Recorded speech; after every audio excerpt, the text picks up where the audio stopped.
Judiciary Committee will please come to order.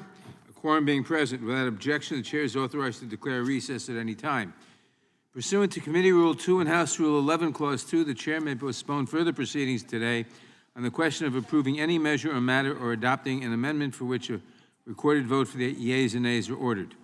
I'd like to remind members that we have established an email address and distribution list dedicated to circulating amendments, exhibits, motions, or other written materials that members might want to offer as part of our markup today. If you'd like to submit materials, please send them to the email address that has been previously distributed to your offices, and we will circulate the materials to members and staff as quickly as possible. I would also ask all members, both those in person and those appearing remotely, to mute your microphones when you are not speaking. This will help prevent feedback and other technical issues. You may unmute yourself anytime you seek recognition. Pursuant to notice, I now call up H.R. 282, the Territorial Judgeship Retirement Equity Act of 2021, for purposes of markup, and move that the committee report the bill favorably to the House. The clerk will report the bill. H.R. 282, to amend certain retirement provisions. Without objection, the bill is considered as read and open for amendment at any point. I will begin by recognizing myself for an opening statement. H.R. 282, the Territorial Judgeship Retirement Equity Act of 2021, is bipartisan legislation that would bring retirement and senior status provisions for judges sitting on U.S. territorial district courts into parity with those available to judges of the federal district courts. The territorial courts, which include the District Court of Guam, District Court of the Northern Mariana Islands, and the District Court of the Virgin Islands, are created under Article 4 of the Constitution. Judges on these courts perform all of the duties of Article 3 District Court judges, in addition to the duties of Article 1 bankruptcy judges. They're appointed by the President, confirmed by the Senate, and serve for 10-year terms. The courts in which they serve are essential parts of the U.S. justice system and provide civil, criminal, and bankruptcy adjudication to the over 1/3 of a million residents of the U.S. territories. These judges are in every essential respect the equals of the Article 3 judges of the federal district courts. By law, they must receive the same compensation as Article 3 district court judges. However, because they do not enjoy the same life tenure as Article 3 judges, territorial judges who are not reappointed following the expiration of their first 10-year term are required to reach a higher age and a longer length of service before obtaining the same retirement benefits or opportunities for senior status judicial service as Article 3 judges. This straightforward bipartisan bill would correct this imbalance by ensuring that judges in these territorial courts will receive a retirement annuity after serving for at least 10 years and reaching 50 years of age, and allowing them to serve as senior judges after 15 years of service, or at least 10 years of service if the judge is 65 or over. For the same reasons that we insulate our Article 3 judges from political pressure and outside influence by guaranteeing their financial support, we must do the same for the judges of the district courts operating within the U.S. territories. I thank Representative San Nicolas for leading this bipartisan effort, and I urge all of my colleagues to support this bill. I now recognize the ranking member of the Judiciary Committee, the gentleman from Ohio, Mr. Jordan, for his opening statement. Thank you, Mr. Chairman. There are currently 4 judgeships in the U.S. territories of Guam, the Northern Mariana Islands, and the Virgin Islands. Unlike federal district judges with lifetime appointments, these judges are nominated by the President, confirmed at the Senate for 10-year terms. In this way, these territorial district judges are similar to judges in Article 1 courts, like the Court of Federal Claims. This legislation would bring the retirement benefits of these territorial district judges in line with the benefits of similarly situated judges. The Administrative Office of the U.S. Courts wrote to the committee last year advising us that the Judicial Conference had officially adopted what's contained in this legislation as a policy proposal. According to the Administration Office of the U.S. Courts, these changes, quote, would enhance judicial independence of territorial district judges. Because territorial district judges do not have life tenure, there has been some concern about potential political influence over these judges. The committee hasn't had a hearing on this bill or examined these concerns in detail. We would also benefit, I think, from better understanding the potential cost of this bill to the American taxpayers. I yield back. Without objection, all other opening statements will be included in the record. I now recognize myself for purposes of offering an amendment in the nature of a substitute. The clerk will report the amendment. Amendment in the nature of a substitute to H.R. 282, offered by Mr. Nadler. Without objection, the amendment in the nature of a substitute will be considered as read and shall be considered as base text for purposes of amendment. I recognize myself to explain the amendment. The amendment in the nature of a substitute makes minor technical changes to the bill's short title, as well as a handful of non-substantive clerical changes throughout, none of which will affect the bill's intent or functioning. I urge all members to vote in favor of the amendment, and I yield back the balance of my time. Are there any amendments to the amendment in the nature of a substitute?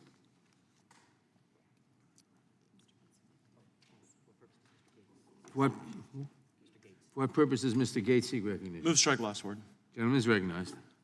Mr. Chairman, I'm trying to understand how the compensation for these judges would interface with the disparate tax treatment in the territories versus the country. For example, if someone is in a place where they're not paying federal income taxes, do we bake that into the analysis of what would be considered appropriate compensation? And I'd yield to the chairman. Well, there are the same differences among many states. Some states have very heavy income taxes. Some states have no income taxes at all. I don't see. Imagine a New Yorker and a Floridian talking about this. Say again? I said, imagine a New Yorker and a Floridian Right. having this discussion. I don't see that there's any difference at all. Very well. I appreciate the clarification. I yield back. Gentleman yields back. Does anyone else seek recognition? I do, Mr. Chairman. For what purpose does Mr. Bishop seek recognition? Move to strike the last word. Gentleman is recognized. I think the point's quite relevant, and the situation is we're talking about a need to conform all of the salaries of judges in the territories who are subject to presidential reappointment every 10 years. Would the gentleman yield for a second? Yes, sir? Salary is already the same. Well, okay, We're salary. talking about retirement benefits. Fair point. So salaries have already been rendered the same, and there's a good question whether they should be, in my view. And so now we're talking about conforming retirement benefits. Thank you, Mr. Chairman, for the clarification. But the same questions arise. I just wonder, and I hear that the notion is conform them to the Article III judges and to the, maybe not entirely, but to the Court of Claims judges, who are also subject to presidential reappointment, but they're not Article III judges. And I just look at what the thing that struck me here, as I sit here at almost 58 years old, is the notion that we're going to make them eligible for retirement benefits after reaching the age of 50. I encountered a thing like that in the state legislature on some retirement mechanisms. I think most Americans would look at us here and say, what in the world? In an environment where, generally speaking, except for the rapid increase in murder rates precipitated by abysmal defund police rhetoric and the like, and Soros DAs and so forth across the country. But as a general proposition, life expectancy has been increasing. And people talk about sometimes over time whether our Social Security system Would the can gentleman yield for a sustain. second? Yes, sir, I will. I just point out that, yes, they're eligible for pension at 50, but they have to serve a minimum number of years, and they can't control whether they're reappointed. 10 years, Mr. Chairman, 10 years. And then they can retire at 50. There are rumors that go around on the internet about what members of Congress get. Actually, some of the guys who've been here a long time, they do get a lot. Generally speaking, though, it's a very modest, that's beside the point, though. The real point is, I just think people would, the ordinary guy who's out there working for a living and is looking around this country where lots of people are being paid not to work, would look at those numbers and just say that's absurd. And also, it's not the only point that you can work. If you've served for 10 years as one of these territorial judges, you can now, under this bill, you can lower the retirement age so they can leave at 50. And I think I'm not sure exactly what the retirement benefit is, but I think it's really close to their salary. Whatever, maybe somebody can clear that up for me when they have an opportunity to speak. But you've also got the fact that this addresses the ability of judges to serve in senior status. They can voluntarily take senior status. That means they get a far diminished workload, as I understand it, and they still and they get, almost all of their compensation. And the rules on that are pretty lax. And then if you don't even meet the 15 years or the rule of 80, you can get a proportional part if you've served for 10 years. I just don't know what world we seem to live in Washington. That's crazy. Most Americans are working hard, and they're working until they're 70 or 75 years old. It's insane. And I say that as a member of the bar for 29 years. Well, longer than that now, I guess, practicing for 29 years. And I'm sure I say it and offend a number of members of the bench. I do know, it's true, that most people who sit on the Article III bench throughout the country could have their choice to work in a private law firm and make far more. I also got to tell you, I know what their lifestyles are like. And for the most part, it's a lot harder to practice law in a private firm and make that kind of money than it is to be an Article III judge. So I just think, and again, this is outside what the Constitution requires in terms of not reducing pay for lifetime tenure. I just don't get it. And so, Gentlemen, yield for yes, I yield to the chairman. The intent is to foster judicial independence. Well, That's the real intent. I'll tell you, and maybe that's a hotly debated topic in the country too. If you, most Americans believe that the judiciary is highly politicized because of the predilections of the judges who are on the bench. And one way to fix that is to have the political branches appoint and confirm new judges. So it doesn't make sense to me that insulating judges further so that they can carry out political decisions and be beyond the reach of the people to correct over time is what should be the objective. And it almost passes without comment in this committee. I guess I'm an outlier. So be it. Well done. For what purpose does the gentlelady from Texas seek recognition? Just strike the last word. Gentlelady is recognized. I can't say that I haven't enjoyed the discussion that my good friend has just offered. Just coming in, I thought we were on a controversial bill, Mr. Chairman, but obviously the idea of insulating and providing the balanced retirement for judges that over the years as a member of this committee, I remember Chairman Hyde, champion of trying to be fair to federal judges. I'm trying to recall in his debate whether he spoke about political judges. I think he was only looking to ethics, integrity, character, and the responsibility of the federal judiciary, the third branch of government. Now we hear that the solution to a retirement plan is for the body dominated by the other party to appoint more judges. I think the tragedy, with all of the respect that I have for the United States Supreme Court, is the enormity of politicization that has occurred at that level. I've never seen it in my life. I'm a Earl Warren Fellow, which I received in going to law school. Everyone is reminded that he was appointed by a Republican president and was a Republican. But under his court, the prestige of the court was at one of its highest levels. I might even say when Justice Rehnquist was there. And I certainly had much to not agree with Justice, but there was a certain decorum in the court. That is certainly, I believe, not the answer for our friends to get more appointments, because we can see what is occurring at this point as it relates to those. But this is not the debate of this bill about who's appointing and who's not. And so I hope that we can pass a simple bill that is a fix, that makes sense, and responds again to the respect that this committee, under your leadership, Chairman, continuing through John Conyers and all previous chairs, of the respect we have for the third branch of government, and to at least try to do something that has little danger, little opposition, and get it done, and get it done quickly. So I would ask my colleagues to support H.R. 282 and do the job that we are assigned to do as a Judiciary Committee of such esteem and immense jurisdiction. I say that with all affection of my colleagues.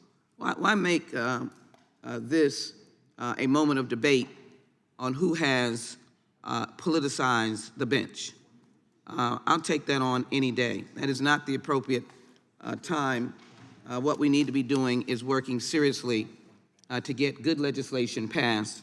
I ask my colleagues again to pass this legislation, and I guess I reject the analysis of who's politicizing and who needs to make appointments. I'll end by saying I hope Joe Biden will continue in the years to come to make the excellent appointments that he has made to date. And he'll continue those appointments in his reelection in 2024. I yield back. The gentlelady yields back. For what purpose does the gentleman from Arizona seek recognition? Move to strike the last word. Gentleman is recognized. I thank the chairman, and I was intrigued because I didn't hear this debate get about the politicization of the federal bench until the gentlelady spoke. I mean, and so in my lifetime, as a guy who practiced law, tried cases, et cetera, I will tell you that the first politicization that I was truly aware of was the Bork hearings. That was real politicization. And since then, it's been deteriorating ever since then. But I didn't hear politicization until the last speaker, which of this issue. This debate seemed to be focusing on benefits, et cetera, which is probably where it needs to be centered anyway. But having said that, I'm going to yield to the gentleman from North Carolina, Mr. Bishop. I thank the gentleman from Arizona, and nor did I make it about politicization. What I spoke to was, and let me put a fine point on it, district court judges, and these judges who are not Article III judges, not appointed for life under the Constitution, judges in territories appointed every 10 years by the president, like the Court of Claims that considers claims against the United States government, those judges, both all appointed subject to repeated presidential appointment for 10-year terms or other terms. This is what we're talking about. But their salaries are conformed to district judges. They make $223,400 a year. Most Americans, Americans are listening, obviously there are a lot of people who make lots more than that, but there are many, many Americans who don't make that amount of compensation. And they're watching this, and so all I said was, you mean you're going to also say these guys get to work for 10 years and get to retire at 50? While they make $223? So, or more as it's gone up. So then the response from the chairman was that this is designed to protect the independence of the courts, of these judges. And then the gentlelady from Texas weighed in on that score. So now it's getting pretty interesting. The guardians of the independence of the judiciary are coming forward. The same people who want to pack the United States Supreme Court, who've prompted and cheered the crowds outside the justices' houses while they're trying to make a decision that you don't like, precipitating, if you take the guy yesterday in Homeland Security Subcommittee talking about stochastic terrorism, implying that this guy went out to try to assassinate Justice Kavanaugh, was inspired by that same rhetoric. You're our guardians of the independence of the judiciary. But the legitimate way to control the judiciary is what is the mechanism of presidential appointment, confirmation by the Senate over time. That is what you guys call packing the court, by the way, when you apply it to the Article III courts, the Supreme Court most of all. So all I'm talking about, well, just one second, let me finish the point.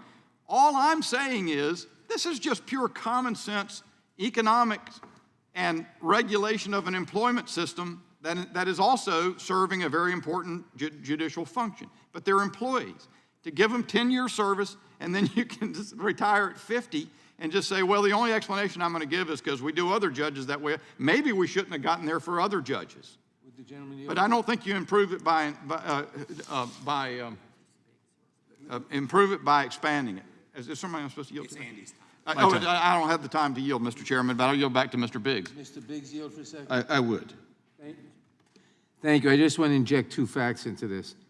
Number one, these judges are confirmed by the Senate. And number two, we're talking about a grand total of 4 judges.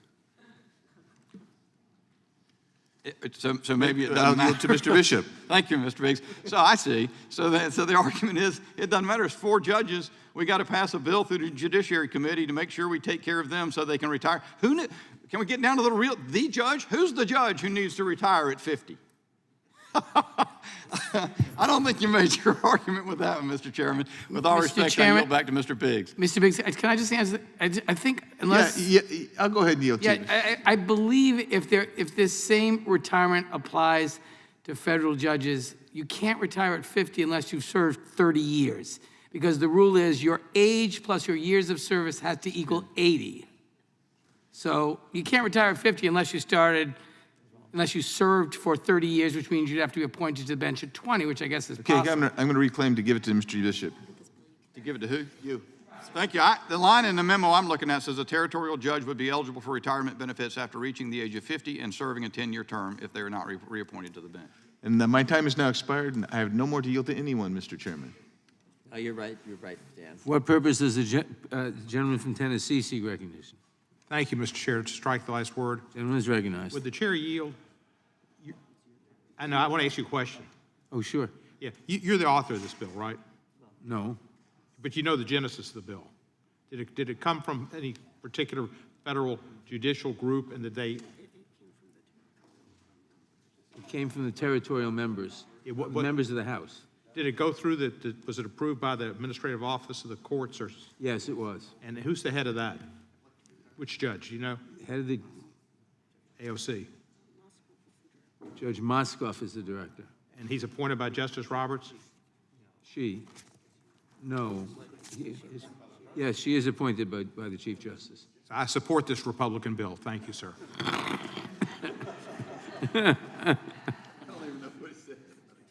Who else seeks recognition? Mr. Tiffany. For what purpose does Mr. Tiffany seek recognition? Actually, move to strike the last word.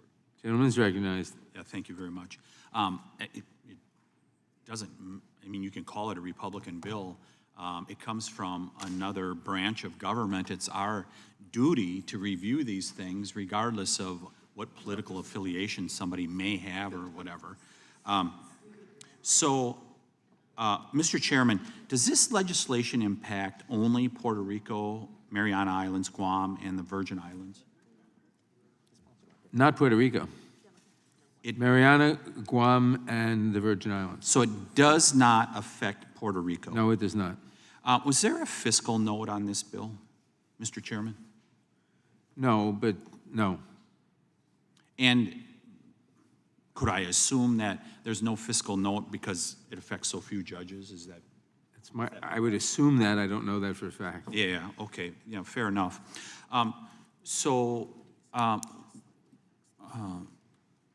In regards to 10 years of service, I mean, that's what happens in many states around the country. I know it does in the state of Wisconsin. I don't think there's anything that takes away people's judicial independence because they're serving for 10 years, have to go back before the voters. I don't think that that is the case. I think most judges are independent. The other thing is, so this rationale was put out in regards to, it's only 4 judges. Do you know why that is how we got to $30 trillion in debt here in America? Yeah. It's only a cup of coffee. That's what you hear so often about, a tax or a fee that's increased, and it's only 4 judges. That is how we got to this point, folks, is not reviewing the little things that have been going on for basically a century here in America in regards to taxation, regulation, and all the rest. And this is how we got to this leviathan of a government that no longer does a good job of representing and protecting the people's liberty here in the United States of America. I mean, that's how we got here, and we should be questioning these things, even if it is only 4 judges. And I would just augment the statement that the gentleman from Arizona mentioned. Yeah, Justice Bork would like to have his reputation back. You want to talk about the origins of where the attacks became relentless on Supreme Court nominees. It started with Justice Bork in the mid-'80s, one of the most eminent jurists that we've had in the United States of America, and he got ripped apart. That, folks, is where it began. And terribly unfortunate that that happened. I'm going to have a hard time supporting this bill with allowing people to be able to retire at 50 years of age. you all remember well, a decade ago in the state of Wisconsin, when this was kind of part of the discussion that went on when 100,000 people descended on the Wisconsin state capitol. We have to be very vigilant about this, that that we're being fiscally responsible. It is not being fiscally responsible when people can retire at 50 years of age, because I will assure you, when many of us are gone from this committee in the future, someone will point to this and say, well, gosh, they got to retire at 50 years of age. Why don't we do that to this category of judges? I mean, that is the type of thinking that goes on oftentimes in legislative bodies. So I think it's important that we be responsible. I yield to the gentleman from Arizona. I thank the gentleman for yielding. I'll be quick, because one thing you said spurred a memory. The first vote in Congress I ever took that I voted no on, and I told Steve Scalise, the whip, I said, I'll tell you if I'm going to vote no. I went up to Steve, I got to vote no on this. He said, why are you voting no? I said, we're going to spend $30 million to set up an agency to review what agencies we should eliminate.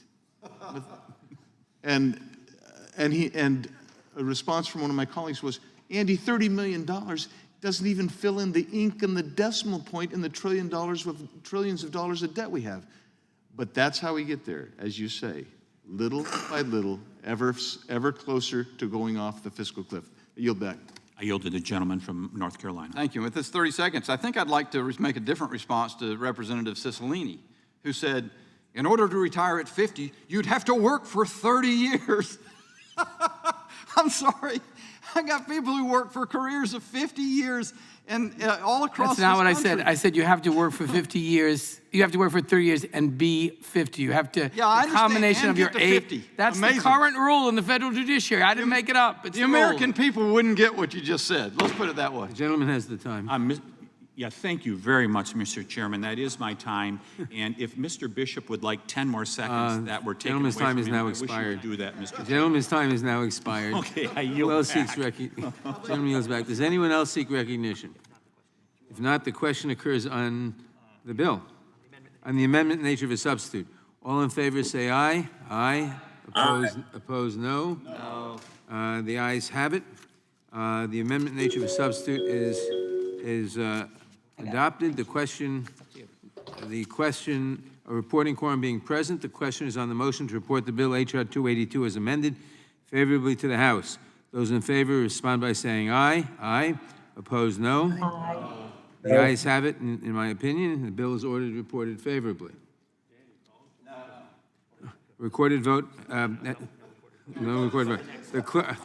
The ayes have it, and the bill is amended, is reported favorably to the House. Members will have 2 days to submit views.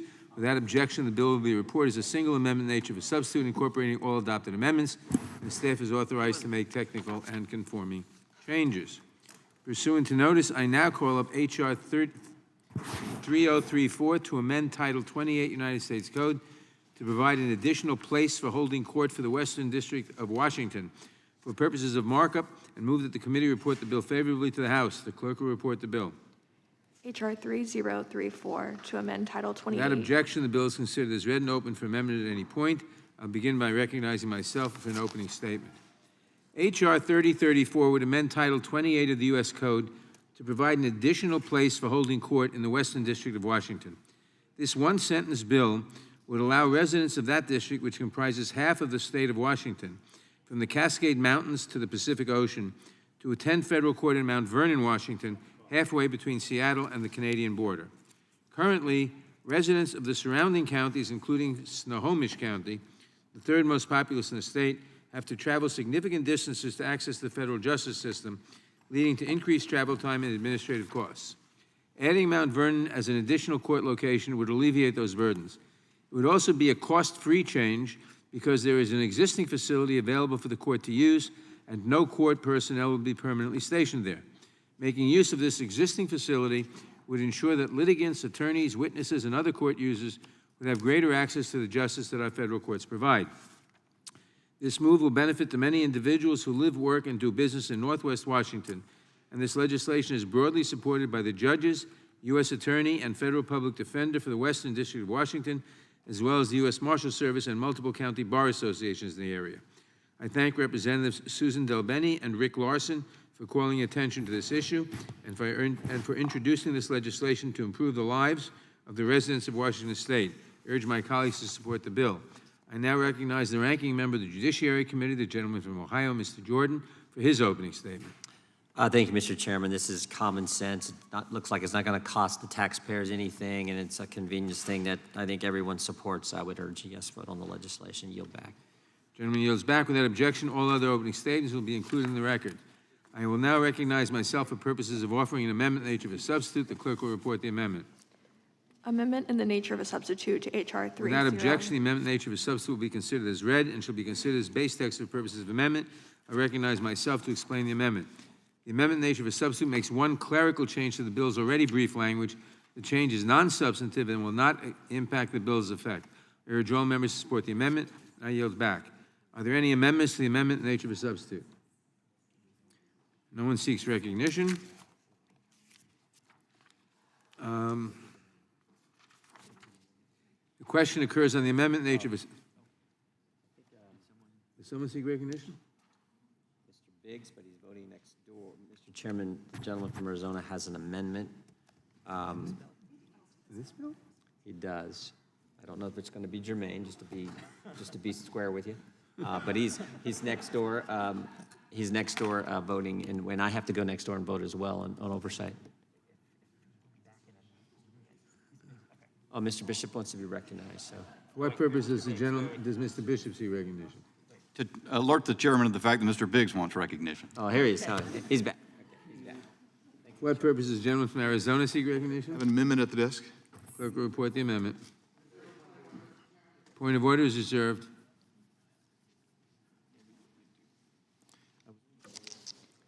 Amendment to the amendment in the nature of a substitute to H.R. 3034. Without objection, the amendment will be considered as read, and the gentleman is recognized for 5 minutes to explain his amendment. Mr. Chairman, thank you. This is not the first time I've visited this issue, and knowing the way of things and seeing the lay of the land. It was probably not the last time, because this is a critical issue. But I don't know that we'll get the votes ever. But my amendment is simple. It splits the Ninth Circuit and creates a new 12th Judicial Circuit. The Ninth Circuit would be comprised of California, Hawaii, Oregon, Washington, Guam, and the Northern Mariana Islands. The new 12th Circuit would be comprised of Alaska, Arizona, Idaho, Montana, and Nevada. The idea that the Ninth Circuit needs to be split is not new, and I know that I'm not the only member of Congress that is pushing this issue. And a lot of people say, well, it's because of the liberal bent of the Ninth Circuit, but now you have an almost even split. It's never been about the political bent of the leaning of the Ninth Circuit. What it is about, however, is the size of the Ninth Circuit. Currently, there's 2 bills in the Senate and an additional bill in the House. Senator Crapo from Idaho has one. Senator Sullivan from Alaska has one. And Representative Simpson from Idaho also has one. The Ninth Circuit covers 40% of the nation's landmass, 40%, and approximately 20% of the population. It stretches from the Arctic Circle to the equator. It's humongous. The circuit receives more than 11,000 appeals every year, double the size of the second busiest circuit, and nearly triple of the average federal circuit. A 2019 Law Review article by Ilya Shapiro and Nathan Harvey explains in detail the inefficiencies of the Ninth Circuit and the impacts that those inefficiencies have on the ability of individuals to have their cases decided. For example, and I'm quoting now, according to data from 2017, the median time from notice of appeal to a last opinion or final order in civil appeals was an astonishing 22.9 months, almost 2 years. That's just the median time. So there are many appeals, in fact, more than half of the appeals take more than 2 years before you get that final order in. The Ninth Circuit size prevents the court from having the same en banc procedures as every other circuit in America. Having 29 judges decide the outcome of one appeal is an unrealistic expectation. and thus you have a rotating panel of en banc judges. The circuit randomly selects 11 judges to serve on an en banc panel, which results in 6 judges setting binding precedent for 23 other judges, thereby defeating the very purpose of an en banc review. These are but a few reasons for supporting a division of the Ninth Circuit Court of Appeals.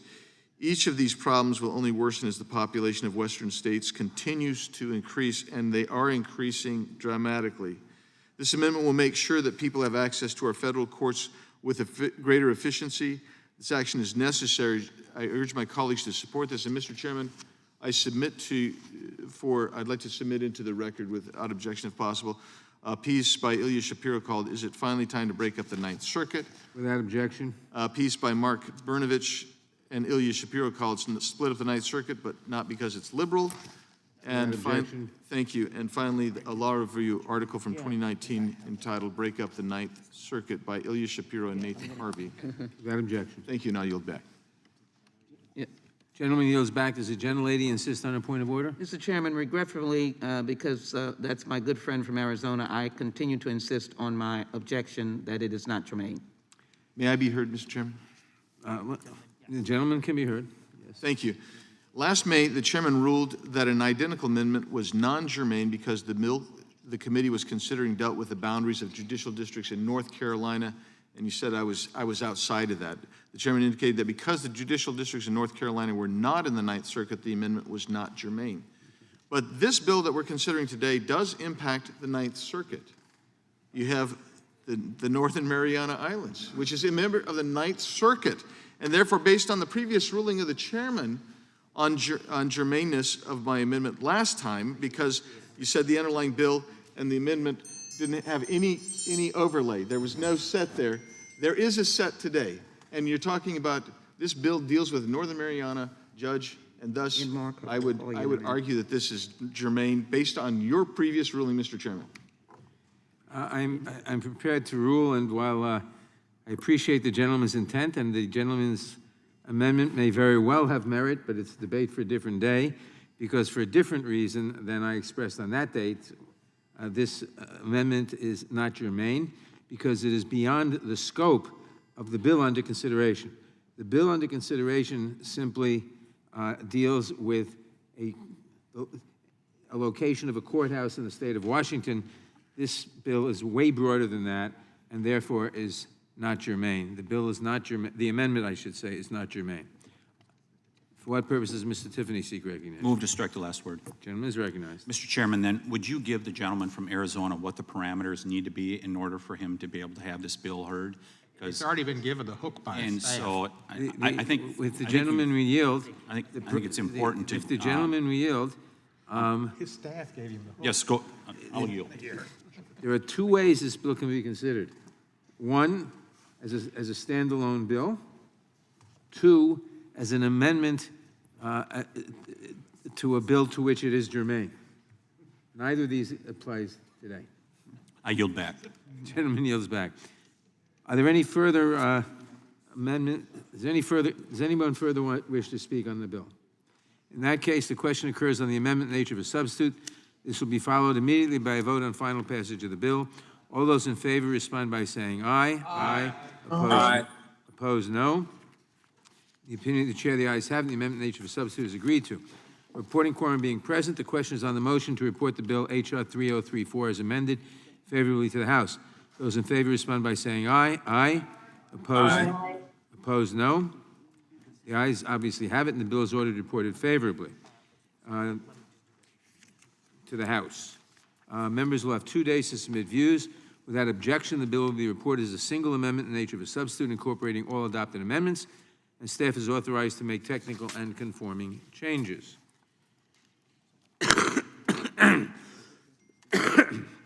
Pursuant to notice, I now call up H.R. 6538, the Active Shooter Alert Act of 2022, for purposes of markup, and move that the committee report the bill favorably to the House.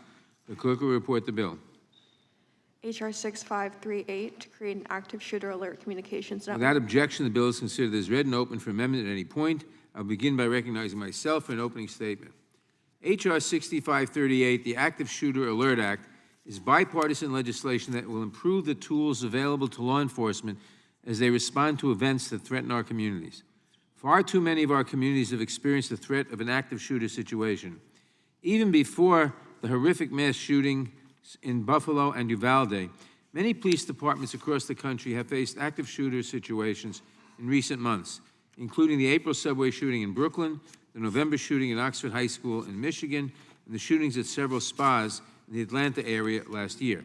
The FBI designated 61 incidents as active shooter incidents in 2021, a more than 50% increase compared to 2020, and nearly double the number of incidents just 4 years ago. Many of the details of these shootings vary from situation to situation, but they all required law enforcement to make challenging decisions about how best to keep the public safe, including when and how to inform the public as a situation unfolds. Some police departments have used local opt-in notification systems or social media. These notifications may not reach those in harm's way and could even cause undue fear for those who are already safe where they are, possibly complicating the work of law enforcement and emergency responders. The Federal Emergency Management Agency, FEMA, the Federal Communications Commission, and wireless providers already have a system in place to send time-sensitive, location-targeted alerts for weather emergencies, Amber Alerts for child abduction cases, and other public safety emergencies. H.R. 6538, the Active Shooter Alert Act, directs the Attorney General to appoint a coordinator to work with federal, state, local, and tribal governments to better use our existing emergency alert system for active shooter situations. This legislation directs the coordinator to establish an advisory panel comprised of law enforcement officers who have responded to active shooter incidents, along with other public safety and emergency response experts. The coordinator is directed to establish best practices for using emergency alerts for active shooter incidents, to promote the adoption of those best practices, and to report to Congress on the effectiveness of these alerts. This bipartisan legislation is endorsed by the Major Cities Chiefs Association, the National Association of Police Organizations, the Fraternal Order of Police, the National Police Foundation, the National Sheriff's Association, the National District Attorneys Association, and several state and local law enforcement organizations. I thank Congressman Cicilline for his work in developing this legislation, and I hope my colleagues will join me in supporting it. I now recognize Mr. Bishop for the minority's opening statement. Thank you, Mr. Chairman. Mr. Chairman, at best, this legislation is unnecessary. At worst, it adds bureaucracy and centralizes more power in the Department of Justice rather than leaving important decisions to the states. According to a 2020 report from the Government Accountability Office, every state has at least one alerting authority. As of 2019, there were more than 1,400 alerting authorities across the country, and FEMA had more than 400 pending applications. Federal, state, and local officials already use the integrated public alert and warning system to send emergency alerts to mobile devices and the emergency alert system to alert media platforms. According to FEMA, these alerts are used for, quote, natural or human-made disasters, extreme weather, active shooters, and other threatening emergencies that are current or emerging, close quote. If the states are already using an alerting system to notify the public about imminent threats, why do we need this legislation? All this legislation would do is add a layer of bureaucracy and inject the Biden administration's heavily politicized Department of Justice into what states already do. We have no idea what the unintended consequences of rolling out a nationwide active shooter alert system might be, because this committee hasn't studied the issue or held any hearings on the topic. Instead, the bill requires GAO to study state and local responses to active shooter situations and situations involving the issuance of a public alert or warning. Why don't we study the alleged problem and learn from the findings before legislating a solution to it? It doesn't make any sense. The best way to combat crime and violence in our communities is to support law enforcement rather than to demonize and to seek to defund them. This legislation is counterproductive and unnecessary. I'm afraid it's simply an attempt from the Democrats to look like they are doing something about the surge in violence and crime across this country, but they're not doing the things that need to be done to address it. I yield back. Gentleman yields back. Without objection, all other opening statements will be included in the record. I now recognize myself for purposes of offering an amendment in the nature of a substitute. The clerk will report the amendment. Amendment in the nature of a substitute to H.R. 6. Without objection, the amendment in the nature of a substitute will be considered as read and shall be considered as base text for purposes of amendment. I recognize myself to explain the amendment. This amendment makes certain changes in response to consultation with law enforcement officers who have responded to recent active shooter incidents. They shared that they have learned important lessons from this unfortunate experience, and that the best practices established through this bill could be improved with the input of experiences like theirs, among others. The amendment in the nature of a substitute therefore adds an advisory panel that includes officers who have responded to these events, a public safety expert, an emergency responder, a city planner, and a mental and behavioral health expert. The amendment also streamlines and clarifies the language of the bill. I urge all members to support the amendment. I yield back the balance of my time. For what purpose does the gentleman from Rhode Island seek recognition? I move to strike the last word. The gentleman is recognized. Thank you, Mr. Chairman. I want to thank you for bringing this bill to markup today, and I want to particularly thank the 16 Republican co-sponsors, the original co-sponsors, and the 15 Democratic co-sponsors, and that is Representative Upton. I'm going to list the Republicans by name. I think the Democrats, you know. Representative Sparks of this committee, Representative Mayer from Michigan, Representative Mace, Representative Don Bacon, Representative Andrew Gabarino, Representative Jay Obermalt, Representative Jeff Van Drew, Representative Brian Fitzpatrick, Representative John Carter, Representative Rice, Representative McCall, Representative Armstrong, Representative McKinley, and Representative Leflow. And I want to thank them for being original co-sponsors, as well as my Democratic colleagues. I've been working on this bipartisan public safety legislation with Congressman Upton for many months to answer the calls of law enforcement for a more robust, reliable, and efficient alert system for use during active shooter situations. More than anyone, law enforcement understands the strain an active shooter puts on a community in an ongoing crisis. Between 2000 and 2020, there were close to 400 active shooter events, including 40 active shooter incidents in 2020 alone. In 2016, in Congressman Upton's backyard, we saw a Michigan Uber driver go on a shooting rampage and then continue picking up passengers. In 2019, a shooter drove around a community in Texas, killing 7 and wounding 25 people. And in 2021, a shooter traveled about 30 miles, murdering 8 people at various Atlanta area spas. And just this past April, a shooter attacked a subway station full of people in Brooklyn and was on the run for 24 hours before police finally detained him.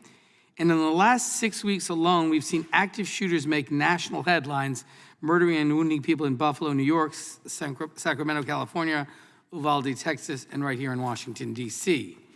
Active shooter events have become ubiquitous, so frequent that some of these horrific events barely make headlines.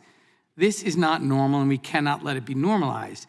We cannot become numb to these events, and we cannot settle for the status quo. We have to give law enforcement every tool they need to neutralize these threats and keep our communities safe.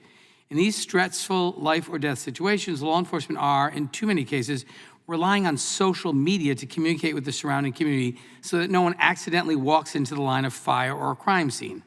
Law enforcement needs and deserves better tools than Twitter to communicate with the community. The Active Shooter Alert creates an Amber Alert-like program for active shooter events. This bill will provide law enforcement with cutting-edge technology to send notifications to our smartphones and let communities know if there's an active shooter in a certain area so that they know to stay away. Developing this kind of technology and infrastructure and identifying best practices would be a massive undertaking for any local department, and some communities simply don't have the resources to do it on their own. However, we have already have these resources at the federal level, and this legislation simply gives every law enforcement agency across the country access to the federal alert system so they can send alerts in their area. It also provides law enforcement with access to expert-developed best practices and protocols for sending out these alerts. As we saw multiple times last month, when there's an active shooter situation, law enforcement does all they can to keep people in the surrounding area safe, including going person to person to either evacuate or tell people to shelter in place. But that takes time that could cost lives. This type of alert system we're talking about today would be far more efficient and can also provide updates to the community that are otherwise impossible to communicate in the midst of an active threat. I'm proud this bill has earned the support of law enforcement organizations across the country at the national, state, and local levels, and the chairman read them. And so when my friend Mr. Biggs said, we need to help law enforcement is begging for this. It was the #1 priority during Police Week. That's why it's endorsed by all these law enforcement organizations. It also doesn't give any concentrated power to the Department of Justice. It's a voluntary program. If you don't want to use it, you don't have to. It's a gigantic success with Amber Alert, with Silver Alert. It's the same thing for active shooters. It will save people's lives. If you don't like it, you don't have to use it. It's a voluntary program. So I urge my colleagues to support this bipartisan bill that has earned the support of the National Sheriff's Association, the Major Cities Chiefs Association, the National FOP, the National Police Foundation, the National District Attorneys Association. I know that it has my name on it, but it's co-sponsored by 16 Republicans and co-sponsored by 15 Democrats. It's a bipartisan bill. Look beyond the politics. Do something that will help save lives, that will protect law enforcement, and vote for this very common sense bill. And I thank you, Mr. Chairman, and I yield back. Gentleman yields back. For what purposes, Mr. Buck seek recognition? Move to strike last word. Gentleman is recognized.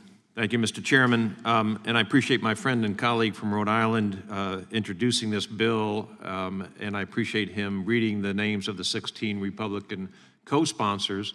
I will not read the names of the 196 Republicans who have not co-sponsored this bill, but I will mention that I think it is a huge step forward that we are not talking about banning a gun. We're not talking about banning the number of rounds in a clip or how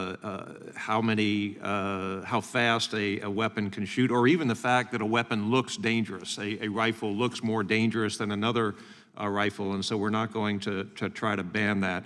And I appreciate the fact that Mr. Cicilline is bringing a bill forward that actually empowers state and local government to deal with this issue. My problem with this bill is that it is redundant, and state and local government is dealing with this issue and doesn't need the federal government to step in. But yes, I will yield to my friend. Yeah, I thank the gentleman.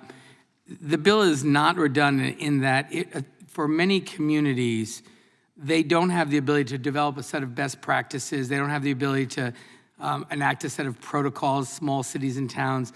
So in addition to making IPAWS available, the infrastructure that exists for Amber Alert and Silver Alert, it also creates an advisory committee to help communities or states, if they choose to avail themselves of best practices, of protocols, of policies and procedures that often is an impediment because you don't want to put this into place if it's not done well and properly because you want to be sure it achieves the objective. So, it's hard to say we're doing everything we can already to help prevent people from going into an active shooting incident.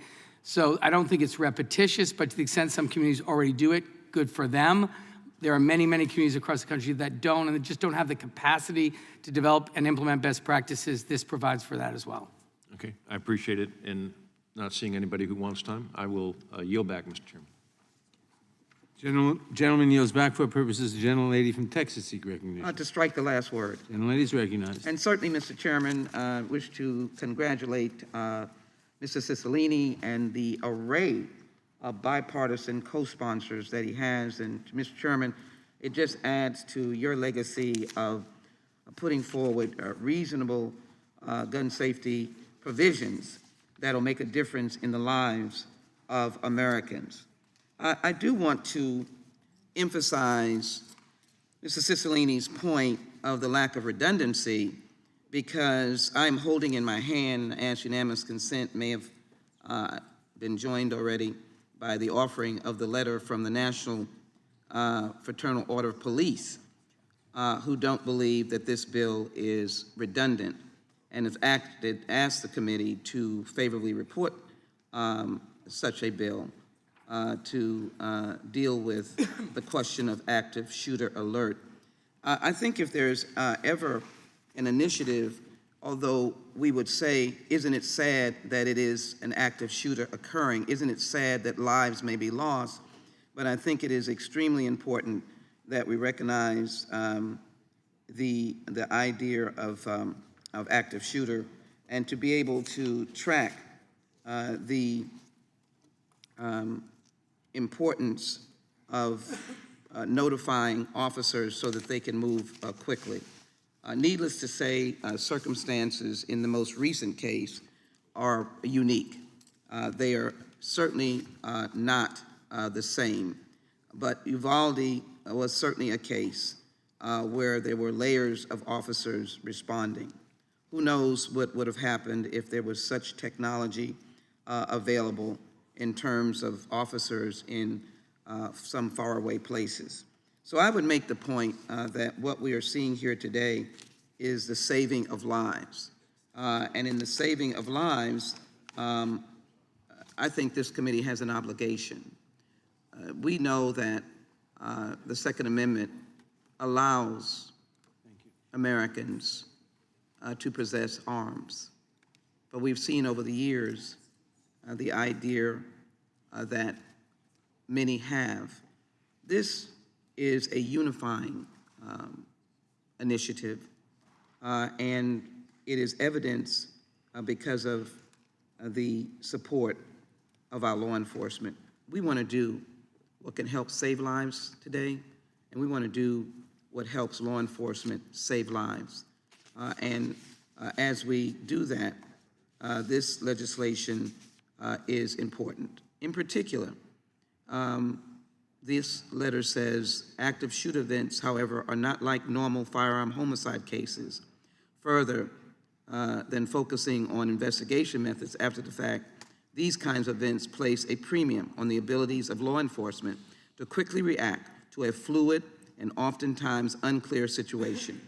Responding to an active shooter event is chaotic and can be fraught with peril, especially when the incident is not confined to one occasion.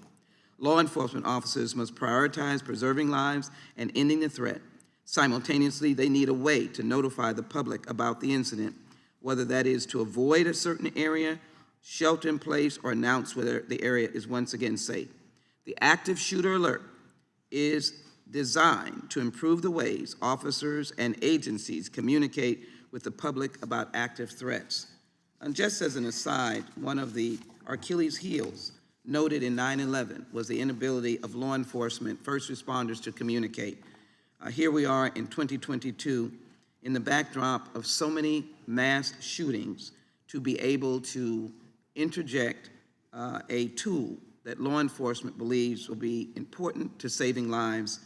Families will benefit from saving lives. Children will benefit from saving lives. And just the plain community of people who are going about their daily lives and may be subject to the evil of a mass shooter, to give a tool to law enforcement, first responders, and others to quickly assess the scene and quickly access the scene, I believe is a crucial element to the responsibilities of this committee. Again, I want to thank Mr. Cicilline for his legislation, and as well I ask my colleagues to support the active shooter legislation. Thank you. Gentlelady yields back. I yield back. Gentlelady yields back. For what purpose does the gentleman from Ohio seek recognition? Move strike last forward, Mr. Chairman. Gentleman is recognized. Thank you, Mr. Chairman. Active shooter situations are often chaotic and dangerous, and they occur with little warning or notice to those who might be in harm's way. As a result, if there's a way to help better notify the American people that a dangerous situation is developing in their direct vicinity, we should try to help make them safer. I think that's common sense. After all, I think that's a goal on which the vast majority of us on both sides of the aisle agree. The question is whether or not this particular bill helps to achieve that goal. The first issue that comes to mind when reviewing this approach is how dramatically different an active shooter situation is compared to the various situations that trigger amber, silver, blue, or Ashanti alerts. In each of those situations, law enforcement is dealing with a potential suspect or a missing person, oftentimes mobile, and they're trying to disseminate identifying characteristics, often a car type or a license plate, to as many people in as wide an area as possible, as quickly as possible. Excuse me. Doing so significantly increases the likelihood that somebody will notice the vehicle or person in question and contact law enforcement in a timely manner. As such, it makes sense that an Amber Alert situation arising in Cleveland might be transmitted 270 miles away in Cincinnati, in the district I represent. But an active shooter situation is clearly different.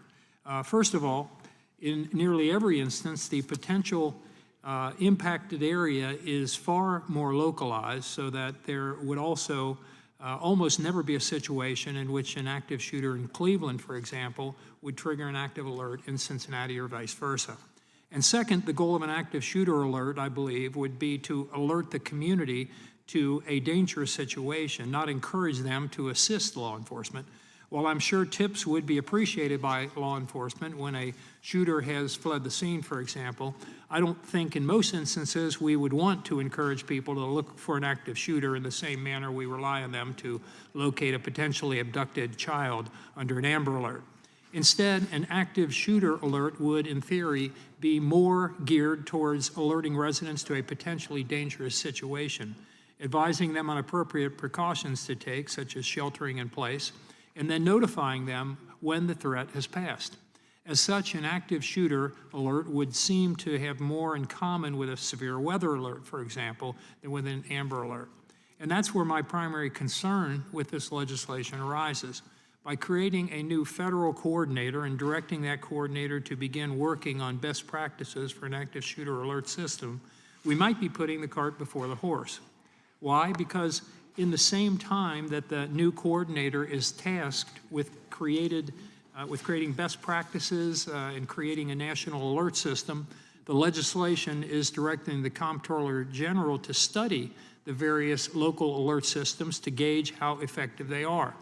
The problem is that the new coordinator is required to report back to Congress in 18 months, a full 6 months before the Comptroller's office is required to complete the report. It seems to me that this timing could lead to a significant overlap and a number of inefficiencies in the development of a new system. Worse, it could lead to changes being advocated by the federal coordinator to local alert systems that make those systems less effective.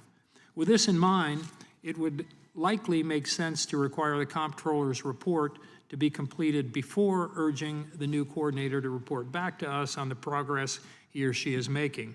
However, while this is obviously not a perfect bill, I do believe that on the whole it moves us closer to a situation where American families are better notified of potential dangers in their communities. And so I'm inclined to support it with those reservations that I just mentioned. I do think it could be improved, and I would ask that Mr. Cicilline and perhaps Democratic staff would work with my staff and others on our side to see if there are improvements that could be made. But in general, I think it's a good bill and inclined to support it. I yield back. Gentleman yields back. Are there any further, for what purpose does Ms. Dean seek recognition? Mr. Chair, I move to strike the last word. Gentleman is recognized. Thank you, Mr. Chairman. It was June 4th. The violence broke out at about 11:30 p.m. on South Street, one of Philadelphia's most beautiful and popular, colorful commercial corridors. It was a beautiful night, like many I have spent there. Suddenly, an argument led to guns. Guns led to shots fired, and yet another mass shooting. Now 3 people are dead. Gregory Japan Jackson, only 34, Alexis Quinn, only 24, and Christopher Miners, only 22. 3 people were killed by gun violence and 11 were wounded in the single biggest shooting incident in the city in 7 years. 7 years. But most of us here probably have not heard about this. That's because that weekend across the country, 17 people were killed and 62 were injured in mass shootings. Mass shootings have become ubiquitous, so much so that they barely make headlines. But in local communities like mine, we remember these shootings. They scare us and make us think twice before walking on fun places like South Street.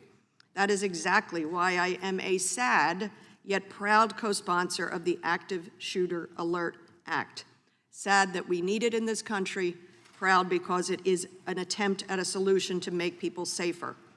The Active Shooter Alert Act is an important step in making communities safer and eliminating the delay on life-saving alerts. Having the capacity to send immediate active shooter alerts to a community will be instrumental in reducing risks to schools, churches, synagogues, hospitals, movies, and the many, many other places we have to look out for gun violence, places where Americans should be able to reasonably gather safely. No one bill will fix all gun violence, but this bill is an important step. I know that gun violence is not normal, and we cannot let it become normalized in this country. I will continue to sound this alarm until we reject America's association with gun violence. I thank Mr. Cicilline, and I thank you, Mr. Chairman, for continuing to push for gun reform that makes sense to save lives. The American people want it, expect it, demand it. I reiterate my support for the bill, and I yield to my friend from Rhode Island if he so wishes. I thank the gentlelady for yielding and thank her for her words of support. And I thank Mr. Shabbat for your words of support. I just wanted to say that we worked very, very closely with 6 national law enforcement agencies who all approved the language. And of course, these are individuals who have considerable experience in responding to active shooters and really know kind of what is the best way to operationalize this alert system. But of course, I'm always willing to work with you and your staff in ways that you think it can be improved. And I thank the gentlelady for yielding. I yield back to Ms. Dean. Gentlelady yields back. For what purpose does Mr. Issa seek recognition? I have an amendment at the desk. Clerk will report the amendment. I reserve a point of order, Mr. Chairman. Point of order is You want to see which amendment first? I'd like to reserve it, Mr. Issa. Okay. Mr. Chairman, I'd ask unanimous consent that my 2 amendments be considered in block in order to be expedient, at least for objection. debate. Thank you. I'd like to reserve a point of order on both of the twice. amendments. Clerk will report the amendments.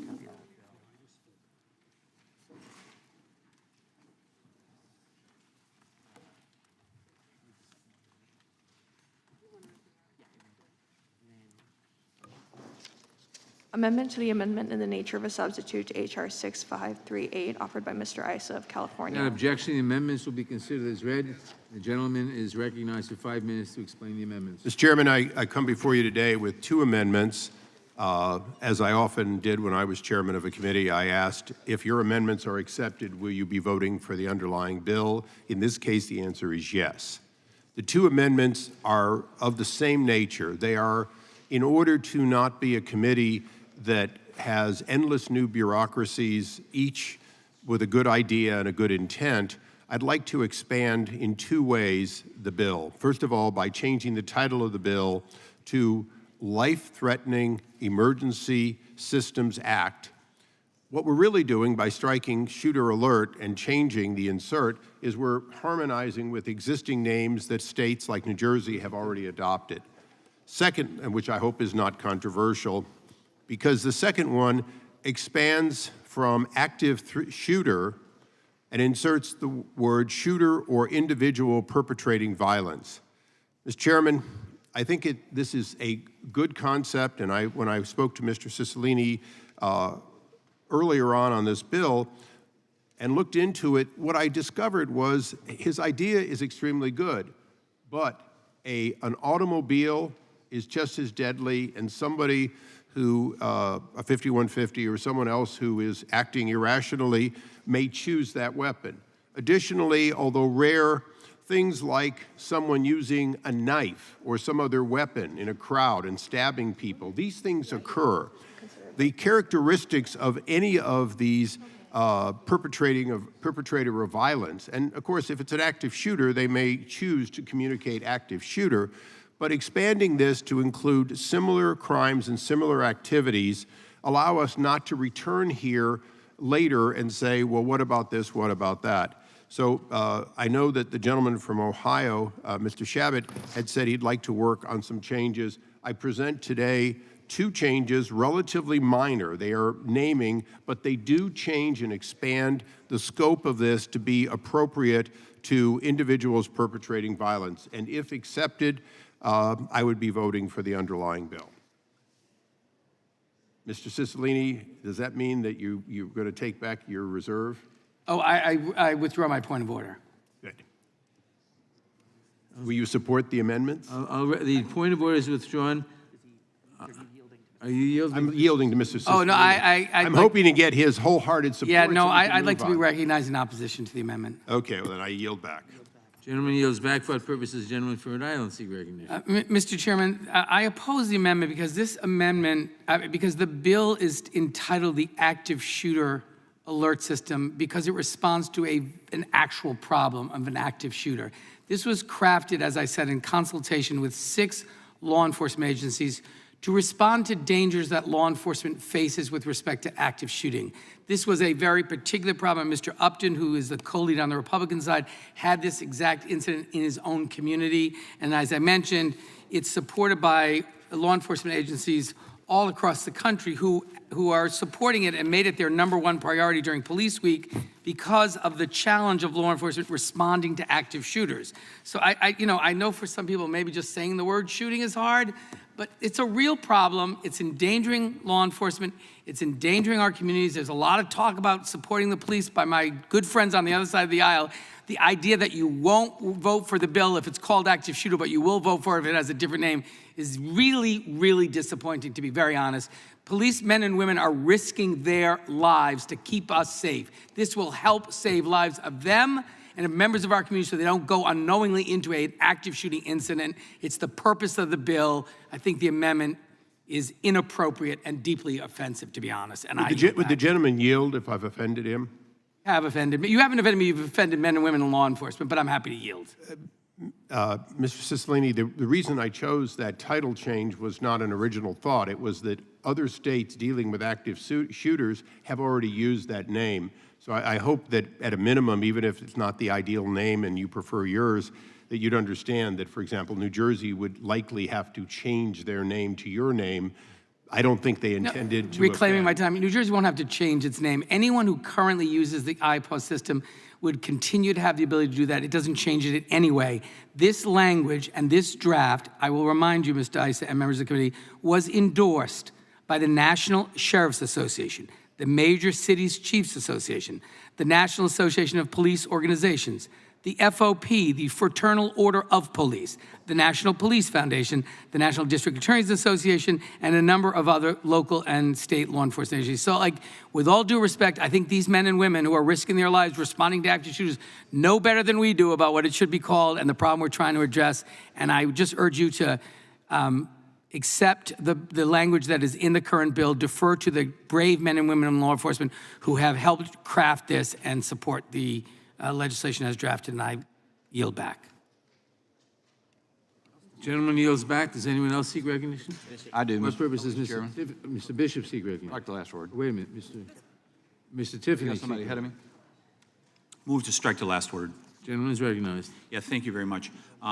I'm very disappointed that this amendment is not being accepted by the author. I mean, this is being done in good faith by the person, Representative Issa, who's brought this amendment forward. And I don't understand using the language that this is deeply offensive, or it's deeply offensive to police, because police deal with these type of incidents all the time. They know it is not just guns that people use for violence in our society.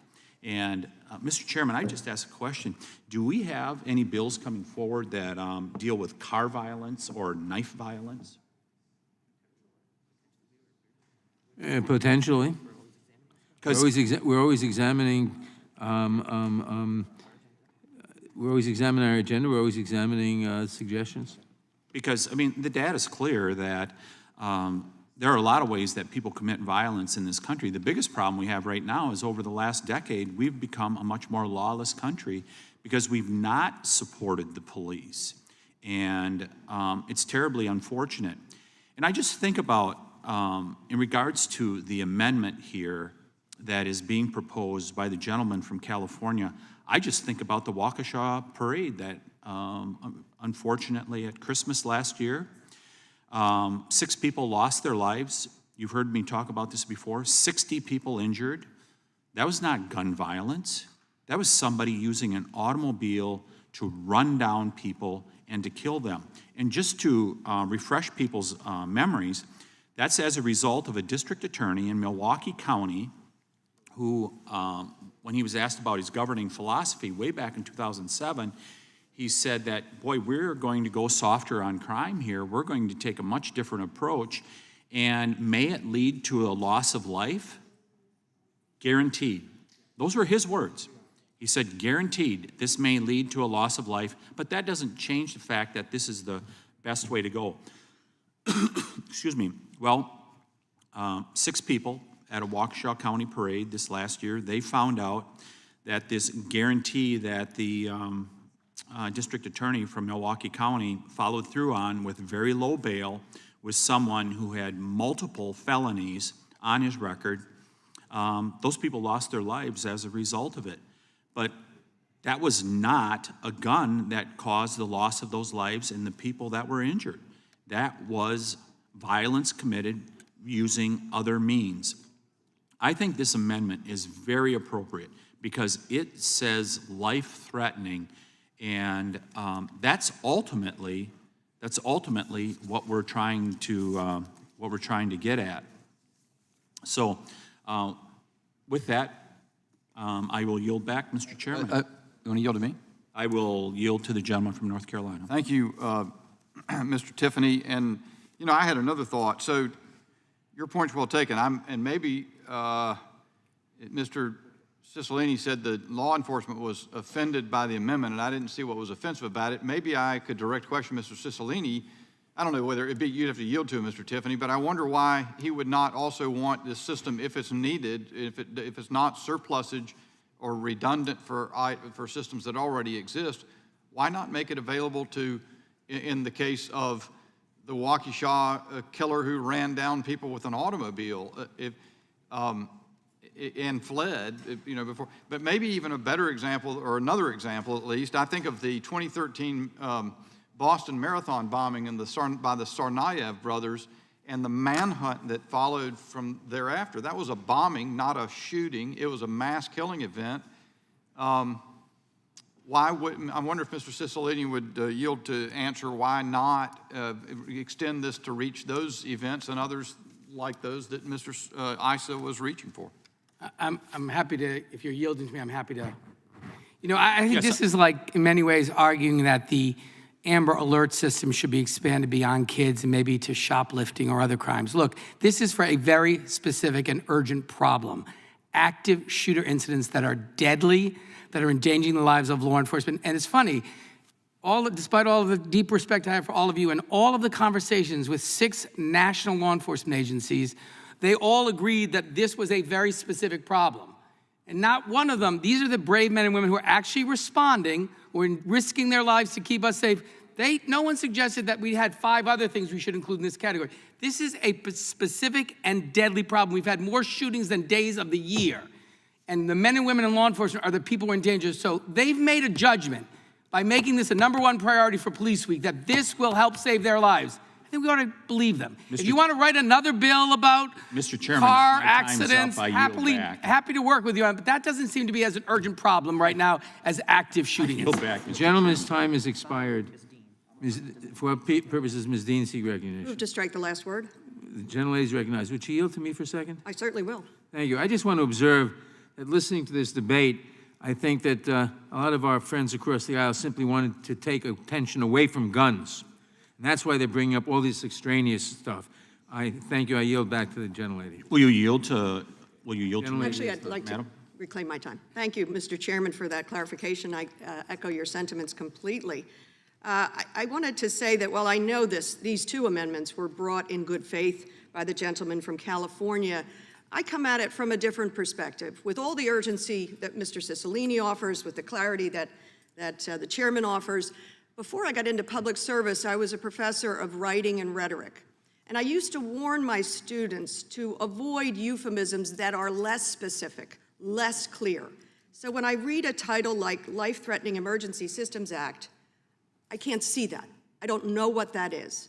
And instead, what Mr. Cicilline is doing with the support, bipartisan support, and the support of law enforcement and many others is speaking with specificity. We have a problem of active shooting across this country. So we shouldn't fog over the meaning of what we're trying to tackle with euphemism. Literally, that fails to alert. The very thing we're trying to do here, to alert to a situation of active shooting, when you fog over the meaning by using language like that, you actually are counterproductive and fail to alert. So I rise in objection to these well-intentioned amendments, but they actually would harm the purpose of this bill, and I thank Mr. Cicilline. I yield back. Gentlelady yields back. For what purposes Mr. Bishop seek recognition? Strike the last word. Gentleman is recognized. I yield to the gentleman from California, Mr. Issa. I thank the gentleman for yielding. I appreciate the lady's comments. The fact is, we had considered armed and dangerous as an alternative and would certainly have been equally happy with it. It just didn't happen to be something that states, and they happen to be blue states, had already chosen to use for this situation. But I just want to bring up a point, and I know that people doubt the intent. I don't often say something I'm not a co-sponsor of that comes in this committee I would vote for if changed. So perhaps you're doubting my intent. But I look at this program and say, you know what, maybe it is time to enhance the capability as we did with Amber Alert a generation ago. Having said that, we are all too aware that only a little over a week ago, a man with a knife intended to murder a Supreme Court justice. Yes, he also had a gun, but he had ties and he had a knife. So the idea that shooters are unique just isn't so. He came with a knife. He came with the very possibility that he would have slit the Associate Justice's throat, he would have killed the family, and he might have done it in a very personal way. So I'm just going to close by saying that I was here some years ago, and I think many of us, including the chairman, were here when a person who was crazed died here on the Capitol with an automobile trying to drive into people, had already been at the White House. Of course, we would have wanted an alert for that fugitive, that active person, and that's why I looked and said the characteristics of this bill are not unique to shooting. They are unique to an individual who represents a clear threat and you want to avoid and be on the lookout for, and by the way, duck and cover. So I thank the gentleman for yielding, but I certainly think we are missing the point if we assume that the intentions of anyone here are not true and pure. I listened to this, and I'm not sure I can articulate what I'm thinking, but the ferocity of the response to what Mr. Issa has offered is sort of an anodyne, straightforward, logical modification of this is telling to me. The insistence and even the characterization that it offends law enforcement agencies or law enforcement associations nationwide to broaden the term, and the examples that have come out in the offering of Mr. Tiffany about one in an automobile running people down. I came up with the example of the Boston Marathon bombing and people being on the run from that and dangerous. Mr. Issa just came up with another example. They all logically seemed, if there is not, I think the first instinct with which I approached the bill, and having opened with the ranking members, given the ranking members' comments on it at the beginning, it was that it strikes me as very likely redundant and additional bureaucratization of something that is already all over the place, and we've all experienced it. Now, I confess that I don't have the intricate knowledge, so I was listening for why this fills in a gap or does something important new. But when we get to the question, if it fills in a gap, you want to make it as more comprehensive, make sure things are covered, and then Mr. Issa offers an amendment that would change the name, the hostility to that, because it doesn't say active shooter, it's almost as if, I even hesitate to say it, but it is almost as if the majority is anxious to sensationalize that very concerning phenomenon of the rise in mass shootings that has occurred in the past 30 years as Democrats have destroyed our culture. So I don't see what the point is unless you're trying, and then of course, Ms. Dean concerningly described this bill about an alert system as gun legislation, which I think gets us to the heart of the matter. It's important for you to have this title to the bill, and the title to the bill drives the purpose of the bill, which otherwise seems to be redundant, so you can spread the panic more about mass shootings rather than address their underlying causes. With that, I yield back.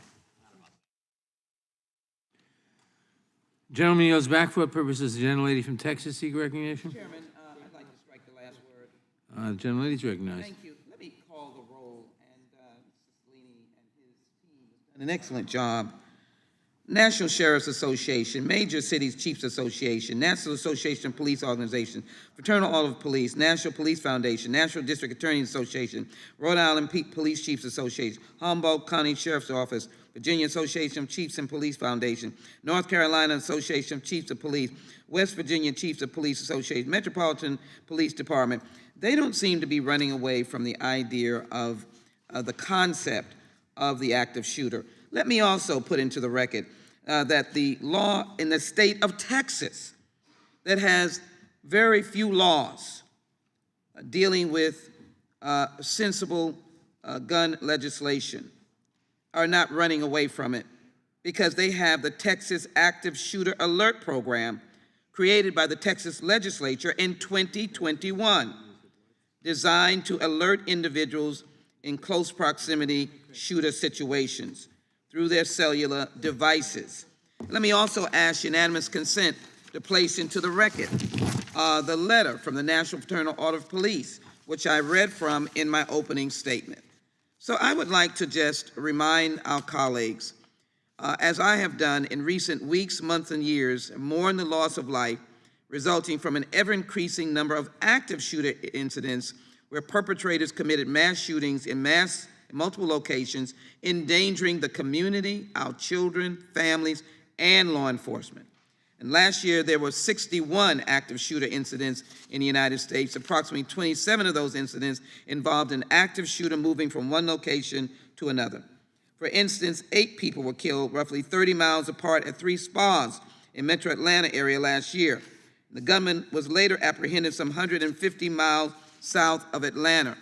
We're still reeling from the gruesome murder of 19 fourth graders, 2 teachers in Uvalde, Texas, that began when a perpetrator shot his grandmother in the home they shared, and she continues to fight for her life. He then drove away, crashing his vehicle outside. He encountered several people before entering the school and committing unspeakable acts. While the actions of these individuals and other active shooters are unacceptable and require Congress to enact measures to put an end to such evil acts, we must also be prepared if they occur and do all we can to help law enforcement. And so it is important to note that many of these systems face low enrollment and messaging delays that sometimes contribute to confusion around the incident. In the case of social media, insufficient account visibility means fewer people are made aware of an existing threat to their safety. And so even though there have been efforts, as I've said, to use text message and social media, it has not been effective to help with our students, employees, patrons, and community members. To the gentleman's point about this language, it is certainly of concern that other acts of violence have been perpetrated. But let us be very clear. We want to give law enforcement, they need a reliable method of communication to rapidly notify as many people as possible within the vicinity of an ongoing active shooter who has the capacity with the number of weapons that are there to massacre and murder tens upon tens of people. Look at the tragedy of Las Vegas. Provide instructions to avoid the area or shelter in place and announce when the area has been restored to safety. We've got to be involved with our team of safety mechanism.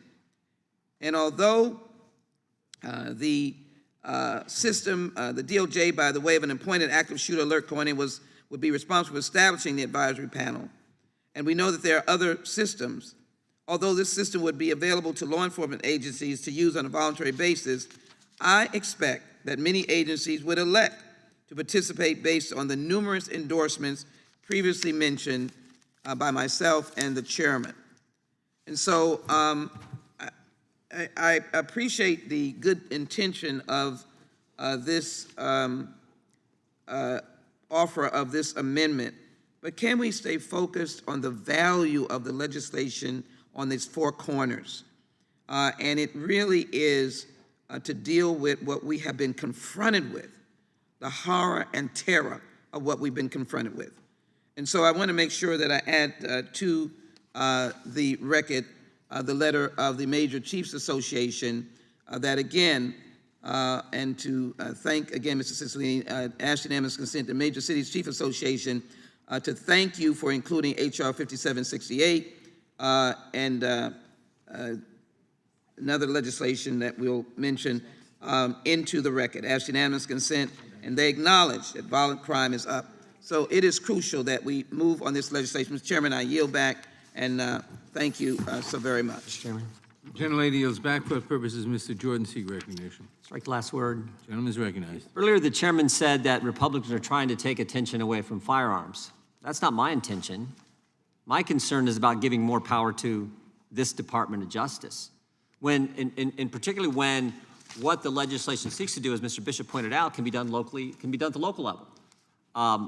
This legislation is going to give more money, more bureaucracy, more centralized authority to a Justice Department that we know is the most political we've ever seen. Oh, my.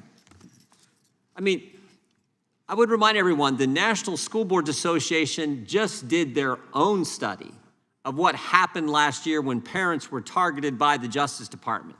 And here's what their study said. Chip Slavin, CEO of the National School Boards Association, communicated with domestic policy person at the White House, Ms. Wall, before the September 29th letter was sent. And guess what they talked about? They talked about using the Patriot Act against moms and dads. Again, before the initial letter was even sent. Guess what else happened? Ms. Wall then went to the Justice Department and communicated with the Justice Department about using counterterrorism measures against moms and dads before the letter was ever sent. So that's all the pre-planning that goes into the preparation and all for the September 29th letter sent from the School Boards Association to the Biden White House. And then, of course, 5 days later, the Attorney General of the United States issues his now famous memorandum where he says, set up this dedicated line of threat communication on moms and dads, this snitch line on parents. And 16 days later, the FBI sends out an email to all FBI agents around the country saying, put a threat tag on parents who you deem as some kind of threat. Use counterterrorism measures against these parents.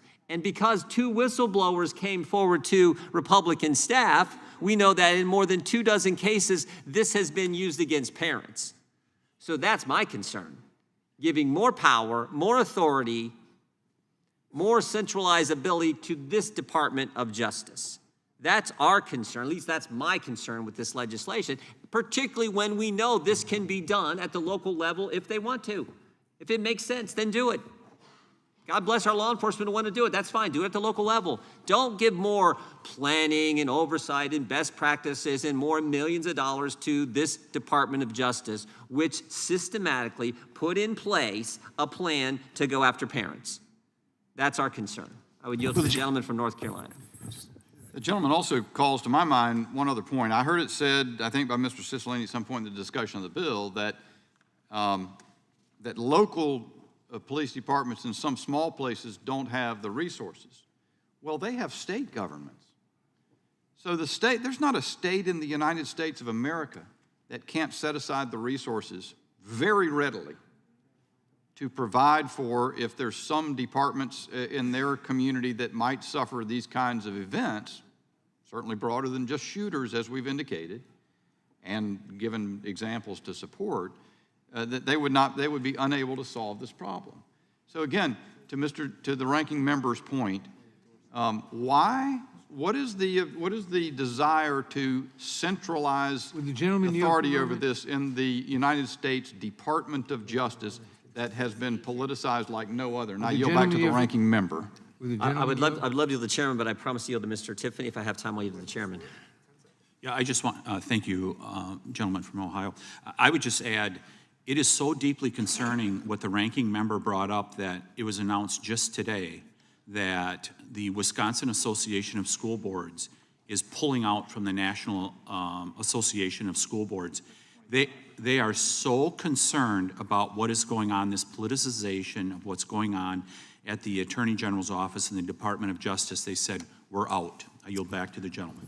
And if I'm not mistaken, I think that it may represent now approximately half of the 50 states have decided to get out of this left-wing organization that was in cahoots with the Biden White House and the Garland Justice Department gentleman yield for a to put this apparatus in place to target moms and dads. Be happy to yield to the chairman. I just want to point out that the North Carolina Association of Chiefs of Police endorsed the active shooter legislation. And I think I'd yield the last 20 seconds to the gentleman from Arizona. Yeah, Mr. Jordan, I just have a question. Could Arizona use its system, which is currently in place, to have an active shooter alert without this legislation? My understanding is yes. Yeah, and so when we passed the Amber Alert in Indian Country legislation, we smoothed over in Arizona the entire network that could be used, and I would suggest that maybe this is superfluous legislation. I don't know. Gentleman's time has expired. For what purpose does the gentlelady from Texas seek recognition? Mr. Chairman, I move to strike the last word. Gentlelady is recognized. Mr. Chairman, I'm sitting here sort of perplexed because I thought the discussion was a very simple, efficient, cost-effective tool in law enforcement's toolbox called a active shooter alert. But instead, we have a distraction about school boards and cars, and I mean, we need to go back and focus on making sure that we're taking care of the #1 priority for Police Week, and that is passing this bill.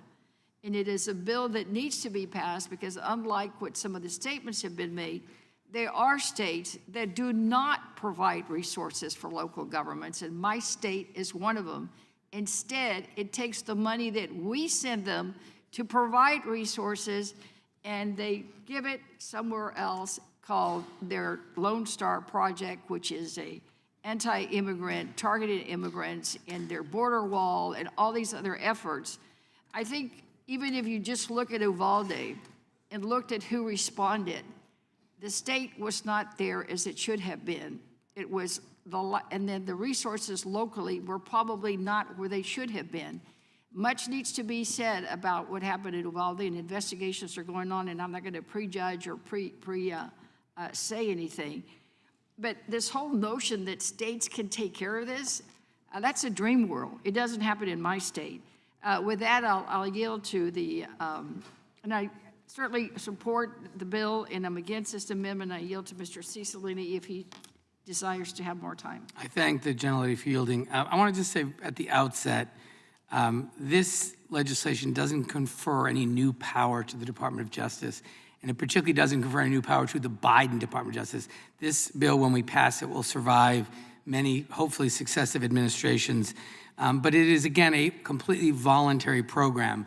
And the notion that it's redundant is just not true. The IPAWS system is available to states. It's a much better, much higher quality, much more precise system.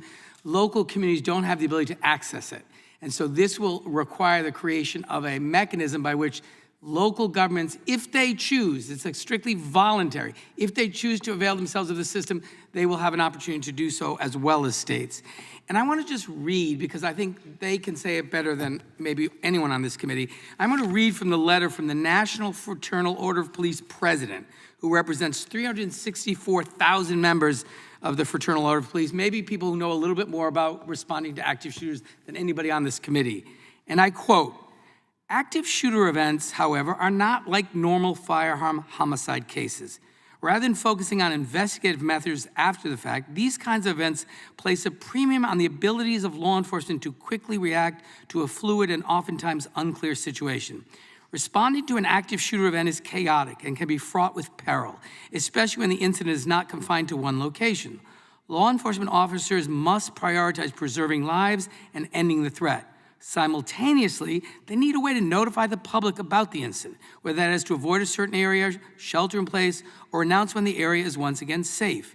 The Active Shooter Alert Act is designed to improve the ways officers and agencies communicate with the public about active threats. The bill would also establish a national coordinator within the U.S. Department of Justice to set up and administer an active shooter alert communications network. The active shooter alert coordinator, in coordination with other federal components like the Federal Emergency Management Agency, the U.S. Department of Transportation, and the Federal Communications Commission, would develop best practices and training on the use of a secure communication system during active shooter event. We believe, as you all do, having a network for informing the public during these critical incidents will save lives. On behalf of more than the 364,000 members of the Fraternal Order of Police, I'm proud to offer our support. I mean, I can't say it any better. Let's not second guess the men and women doing this work. Let's not look for excuses not to support this common sense public safety bill. And I look forward someday to working on something that will notify about car crashes. Happy to do that. We have an active shooter problem that is endangering the lives of members of our community and members of law enforcement. They are asking for this so that we can help protect their lives. Vote no on the amendment, vote yes on the bill, and let's move on. Reclaiming my time, please vote no against the amendment. Yield back. Gentlelady yields back for our purposes. Mr. Benz seek recognition. Strike the last word. Gentleman is recognized. Thank you, Mr. Chair.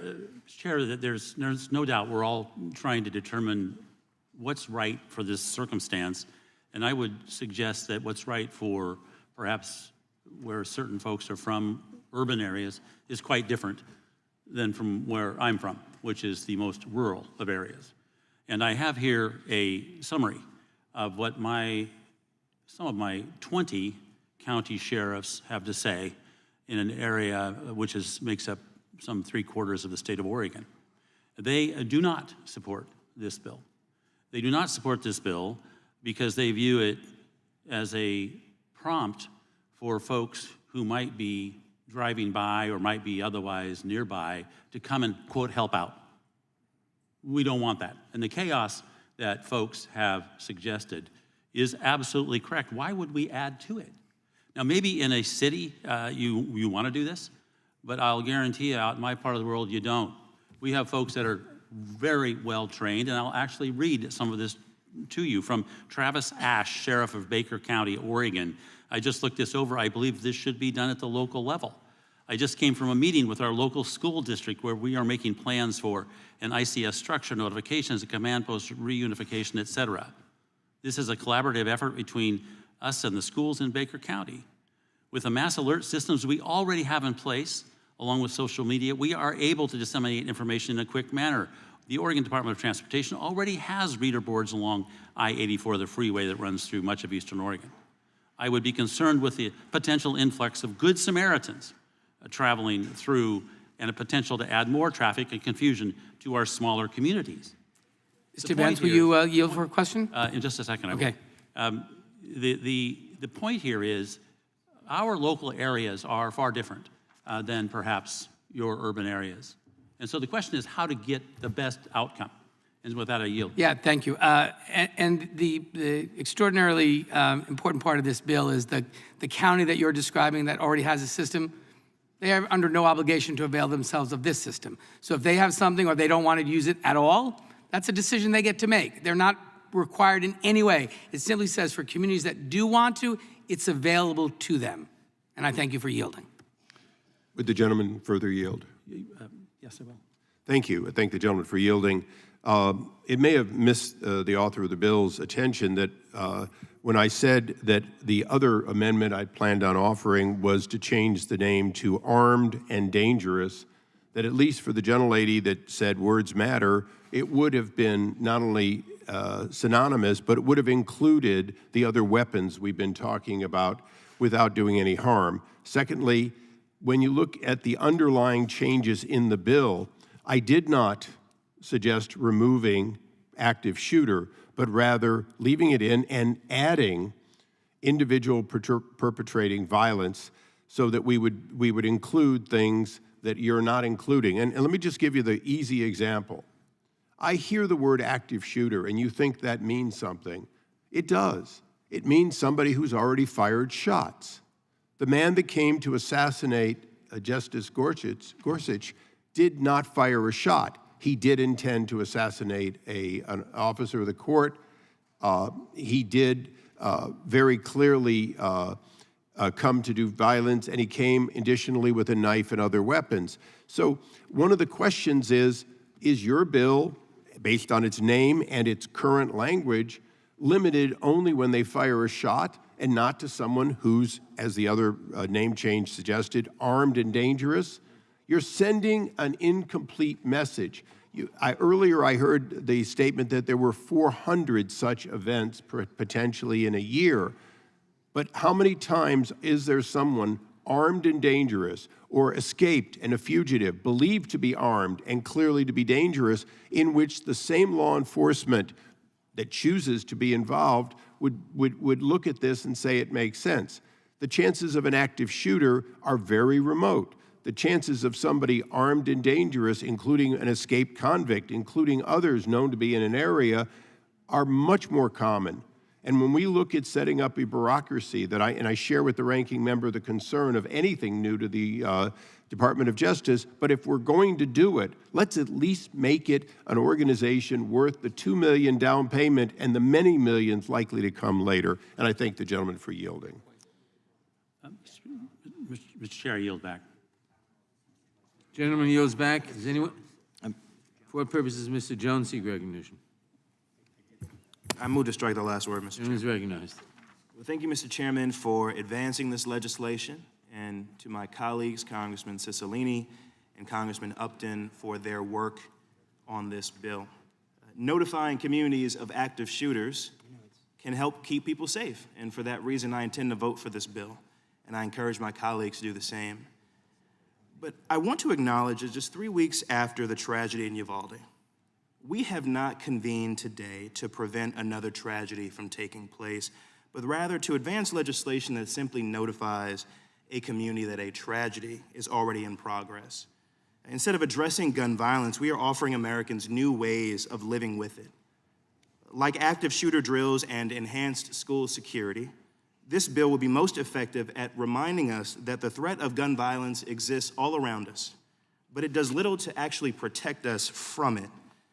Gun violence in this country persists not because of a lack of creative solutions, but because we refuse time and again to implement the solutions we know will keep people safe. The shooter in Uvalde, Texas, who killed 19 children and 2 teachers, did so with an AR-15. Just days prior, when a man killed 10 grocery store patrons and injured 3 others in a hate-filled rampage in Buffalo, New York, he did so with an AR-15. The tragedies in Sandy Hook, San Bernardino, Orlando, Sutherland Springs, Las Vegas, Parkland, Buffalo, and Uvalde share one obvious thing in common. The perpetrators used AR-15 style weapons. If we are serious about keeping our kids and our community safe, we must ban assault weapons like AR-15s, weapons of war that have no business being in the hands of civilians ever. If we are serious about keeping our community safe, the bill we ought to be marking up today is another one of Mr. Cicilline's bills, his legislation to ban semi-automatic assault weapons outright. Americans of both parties understand that banning assault weapons is necessary to end gun violence in this country. Over 60% of Americans support banning assault weapons like the AR-15. But it is Republicans in Congress who refuse to act on the will of the American people. It is Republicans in Congress who refuse to save millions of children from being massacred in this country. In the decade between 1994 and 2004, when we had a federal assault weapons ban in place, mass shooting deaths declined. Researchers estimate that if the federal assault weapons ban had not been lifted, we would see 70% fewer mass shooting deaths in this country. Mass shootings have been a staple in this country for most of my life. But like the vast majority of Americans, I refuse to accept that they will define the lives of generations after me. I refuse to accept that the best our government can offer is legislation to help communities live with mass shooting after mass shooting. In our schools, in our places of worship, in our grocery stores, and on our streets. It is incumbent on this committee to advance legislation that will actually end gun violence in this country. Gentleman yield. Mr. Chairman, while I support the Active Shooter Alert Act, I sincerely hope this committee will bring up an assault weapons ban for consideration so we can send that bill to the House floor and give it to the vote it deserves. Thank you, Mr. Chairman. Gentleman yield. Yeah, I do. I just want to point out that contrary to what some of our friends on the other side of the aisle said about the increase in violence being because Democrats did something or other, the increase in gun violence can be directly traced to 2 events. One, when the Republicans permitted the 1994 assault weapons ban to expire in 2004, and 2, when they enacted the legislation to immunize gun manufacturers from lawsuits. Those are the two key events, and I fully agree with the gentleman. I yield back. Thank you, Mr. Chairman. It is absolutely the case that we also need to be creating a regime where, once again, as should have been the case originally, manufacturers, distributors, retailers who negligently market their products to people who have no business possessing firearms should be able to be held accountable for those actions. And with that, I yield back. Gentleman yields back for what purposes does Mr. Massey seek recognition? I move to strike the last word. Gentleman is recognized. The Democrats have real problems with the facts here on the 1994 to 2004 so-called assault weapons ban. You say that crime went down, but did you know that the sales of the so-called assault weapons went up during that period from 94 to 2004? The ban in 1994 was a ban on cosmetic features, such as a bayonet lug or a grenade launcher. Crime is not committed with grenade launchers. So the manufacturers and the gun control groups bemoaned this fact. The manufacturers, there were 6 in Illinois alone that quickly changed the cosmetics of the firearms and went back to manufacturing AR-15 style rifles within 2 years of 1994. So by 2004, the number of so-called assault rifles, what you all are calling assault rifles, had doubled during the assault weapons ban. So I'm at a loss to understand why they think that had a significant effect on crime. Here's the other problem they have. Almost all gun homicides are committed with handguns, okay? 95% of these homicides, in fact. So if crime went up because long guns, a different kind of long gun became available, well, how did that happen? Because the crime's not committed with long guns. Moving on, I would like to suggest, since the Democrats want to defund the police, instead of calling this the Active Shooter Alert Act of 2022, they should call it your On Your Own Act of 2022. I think it's very polite to let people know that they're in a dangerous situation if you're going to defund the police. Yeah, you should certainly let them know that there's not going to be any help on the way and that you should duck and hide. But that doesn't apply, actually, in the 26 states that have decided to institute constitutional carry, where law-abiding gun owners can carry a firearm. In fact, you may want to rename this the Lock and Load Act of 2022, because the good guys with the guns, I don't know if the Democrats know this, Mr. Benson pointed it out, but the good guys with the guns are going to be loading their guns when they get this alert. So you could, I don't know if you should call it the Lock and Load Act of 2022 or the You're On Your Own Act of 2022. Probably depends on if you live in a Democrat-controlled crime-ridden area, which gets me to my next point. You know, when you hear a gun go off in Lewis County, Kentucky, it's 10,000 to 1 odds that that is a legal discharge of a firearm. And the one chance that it's not, they're probably poaching a deer. Okay, it is a, you know, if you hear a gunshot in downtown Chicago, which actually is pretty frequent, I wonder if you're going to be able to turn this thing off so you can go to bed at night in Chicago, turn off the active shooter alert. Otherwise, nobody in Chicago is going to get any sleep. But if you hear this, and virtually anywhere else that Democrats control the gun laws and the police funding, that's going to be a problem. But it's just not appropriate in rural areas when you hear gunfire. Would the gentleman yield? To say, I would yield if he could. Actually, I'd like to yield to One Mr. sentence. Cicilline, and then I'll yield to the chairman. Well, go ahead, Mr. Chairman. Yeah, the gentleman talked about that we want to defund the police. If you look at the next bill on the agenda of this committee, which I assume you have, it says that the Victim Act will provide grants to law enforcement agencies to help address staffing challenges, enhance forensics capabilities, further deploy investigative resources, and bolster victim services. We're not defunding police. Okay, reclaiming my time. I would like to ask Mr. Cicilline, Mr. Iss's question, because I don't know if he answered it or not, or if he even knows the answer. Does his bill consider or alert people when there's a criminal who has a gun with intent to do harm but hasn't discharged the gun yet? This bill addresses active shooting incidents. By word active, it means there has to be an ongoing shooting incident or the threat of an active shooter.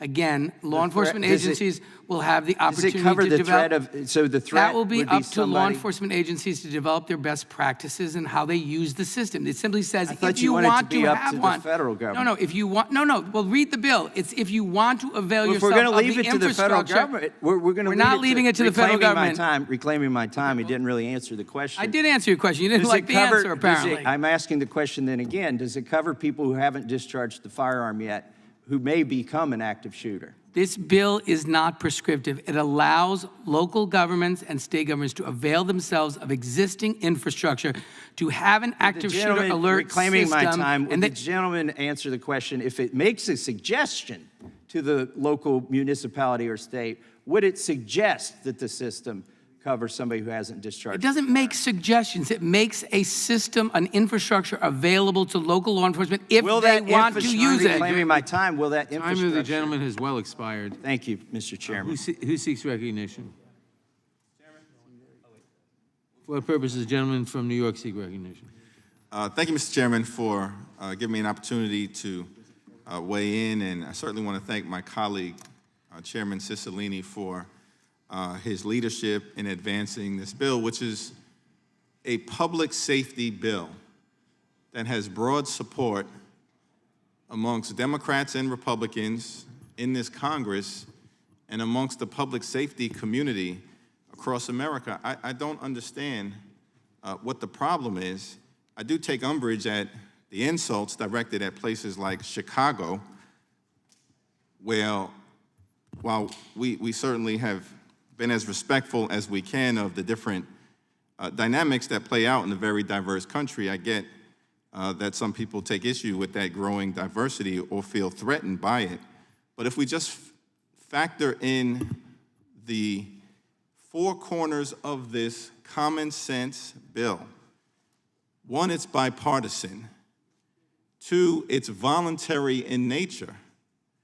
And three, it's got incredible support from law enforcement professionals all across the country. The National Sheriff's Association, the Major Cities Chiefs Association, the National Association of Police Organizations, the Fraternal Order of Police, the National Police Foundation, the National District Attorneys Association, and multiple other law enforcement organizations all across the land. Not city-based law enforcement, although I don't understand why that would be a problem. Why some of the most professional police departments in the country, like the NYPD or the Chicago Police Department or other entities represented by the Fraternal Order of Police, wouldn't be experts in this area, but it also includes the National Sheriff's Association. I think there are sheriffs in every rural county across America that apparently support this legislation as well. So I just commend my colleague, Representative Cicilline, for his leadership here, and I yield to him the balance of my time. I thank the gentleman for yielding. I just wanted to respond to the notion that there were some communities that did not have use for this or had a pre-existing system. They're not obligated. This, again, is a voluntary program. It has embedded with it, at the suggestion of law enforcement, the ability to develop best practices if people want to use voluntarily. But the IPAWS system, which is the most sophisticated geolocation infrastructure available, it makes that available to local police departments, law enforcement agencies who want to use it. If they decide they don't have to use it. But if they're a community that decides it would protect the lives of police officers and members of their community, it allows them to do it. It allows them to avail themselves of best practices. It doesn't empower the Department of Justice. It doesn't force any prescription on anyone. It is a common sense idea. This is a public safety bill, as Chairman Jeffrey said, about what can we do to reduce the chance that members of law enforcement or members of the community unknowingly go into a place of danger. That's all, plain and simple. I thank the gentleman for yielding, and I yield back to him. Thank you. I yield back the balance of my time. General yields back. Who seeks recognition? For what I purpose? seek recognition. Who? I do. For what purpose does Mr. Gates seek recognition? Strike the last word. Gentleman is recognized.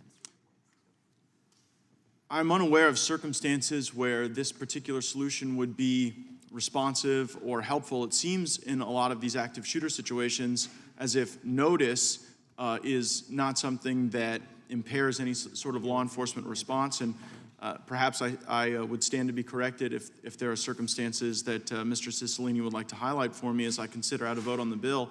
I would also observe that Mr. Massey made the point that if it is an active shooter alert system, the places that have embraced the most gun control and the places that have simultaneously defunded police at the local level in some woke, reflexive action, they would see that alert go off with such a frequency that one might not even be able to receive other messages on their phone.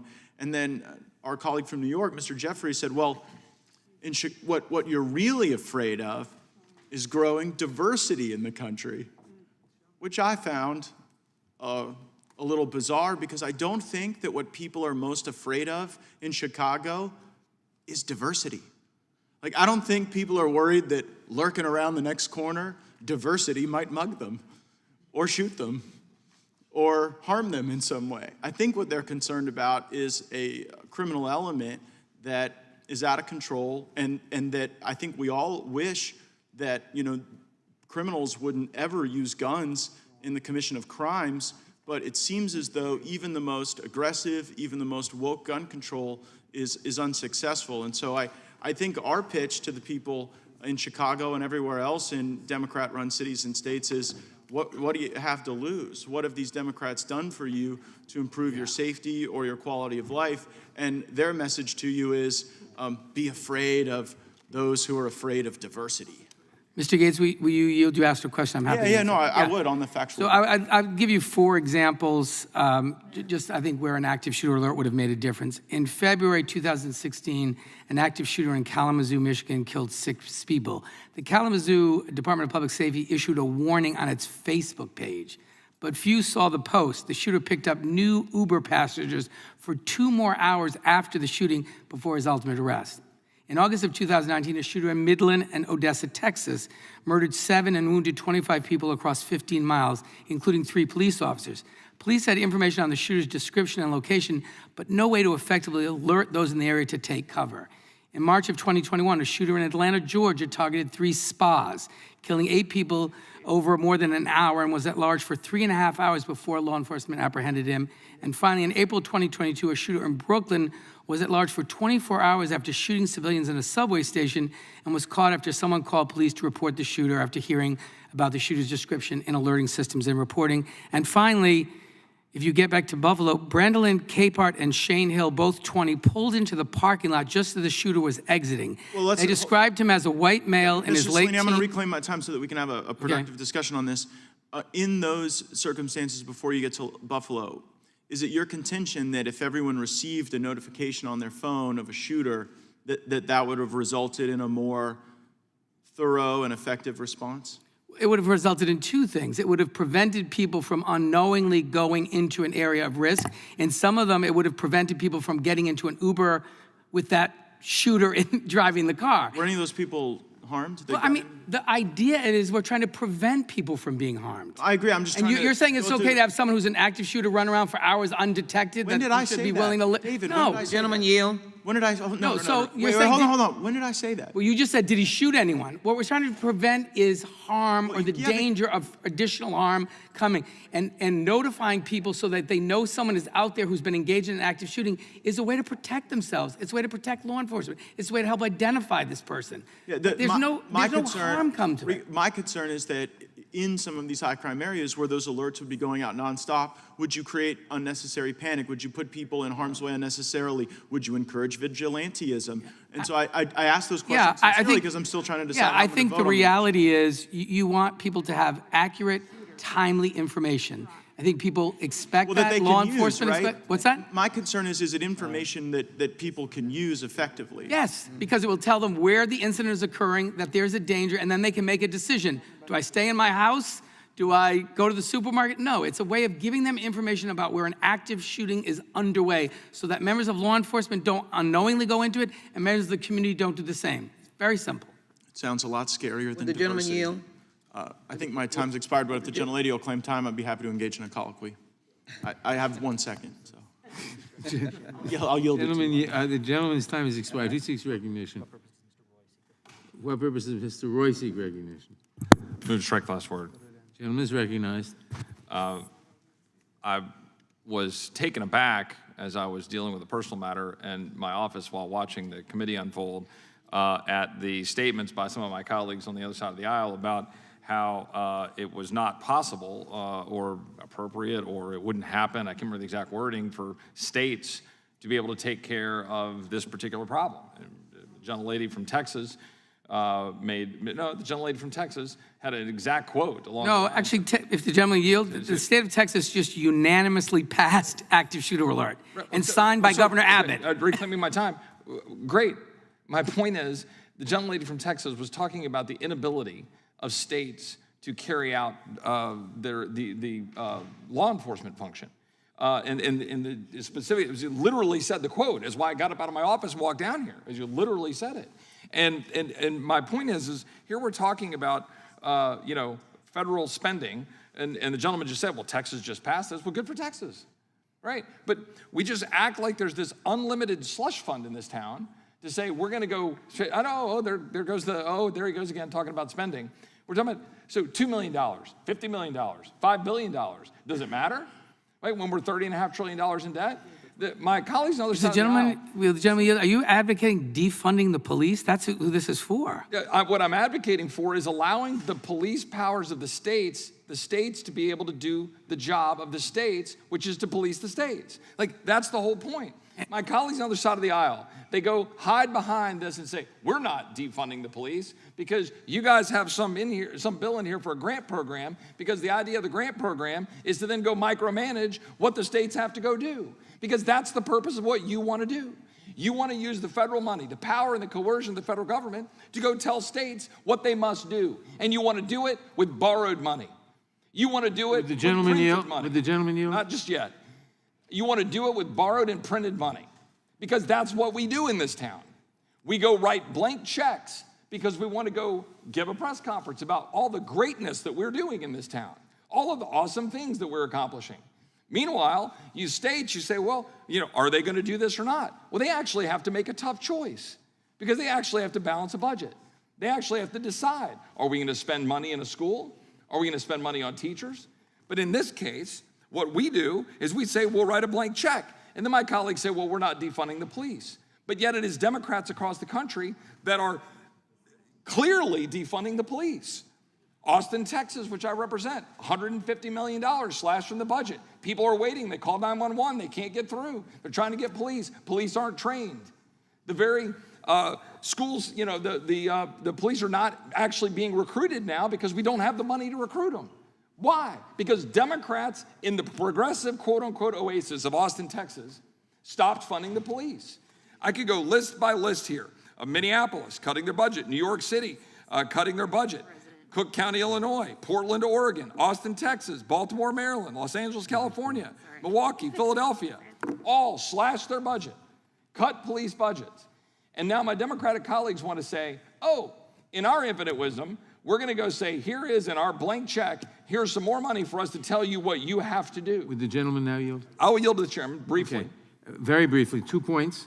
One, these are voluntary. They tell no local authority what to do. The authority can decide what to do for itself. And secondly, with respect to defunding the police, Republican-run cities spend $361 per resident on police. Democratic-run cities spend $498 per resident, at 38% more than Republicans. In reclaiming my time, that data does not reflect whether or not the adequate number of police or the appropriate level of police are on the streets for what that city needs. That's the whole point of federalism. That's the whole point of allowing people to decide what they want to do. And if Democrat mayors and Democrat city councils are going to across the country defund police, we see the consequences of it. You literally can't deny that in the last 2 years, there's been a massive spike in crime, and there's a direct correlation to the fact that we've defunded police across this country. It is literally in front of us, and the American people know it. And here we are again with the blank check format of the federal government saying, here's money, we're going to put it out there. And even the chairman just said, well, it's this voluntary program. Well, what are we doing? Why are we doing it? Just let Rhode Island, let Texas, let Illinois, let California figure out how to police their own states. Because to the gentlelady from Texas, I'm quite aware that we have 30 million people and we have the 10th biggest economy in the world, and I think we can figure out how to police the streets in Texas. I yield back. I'll recognize myself on the amendment. I'll be brief. I just want to point out a few things. Number one, the rate of murders in the U.S. has gone up at an alarming rate.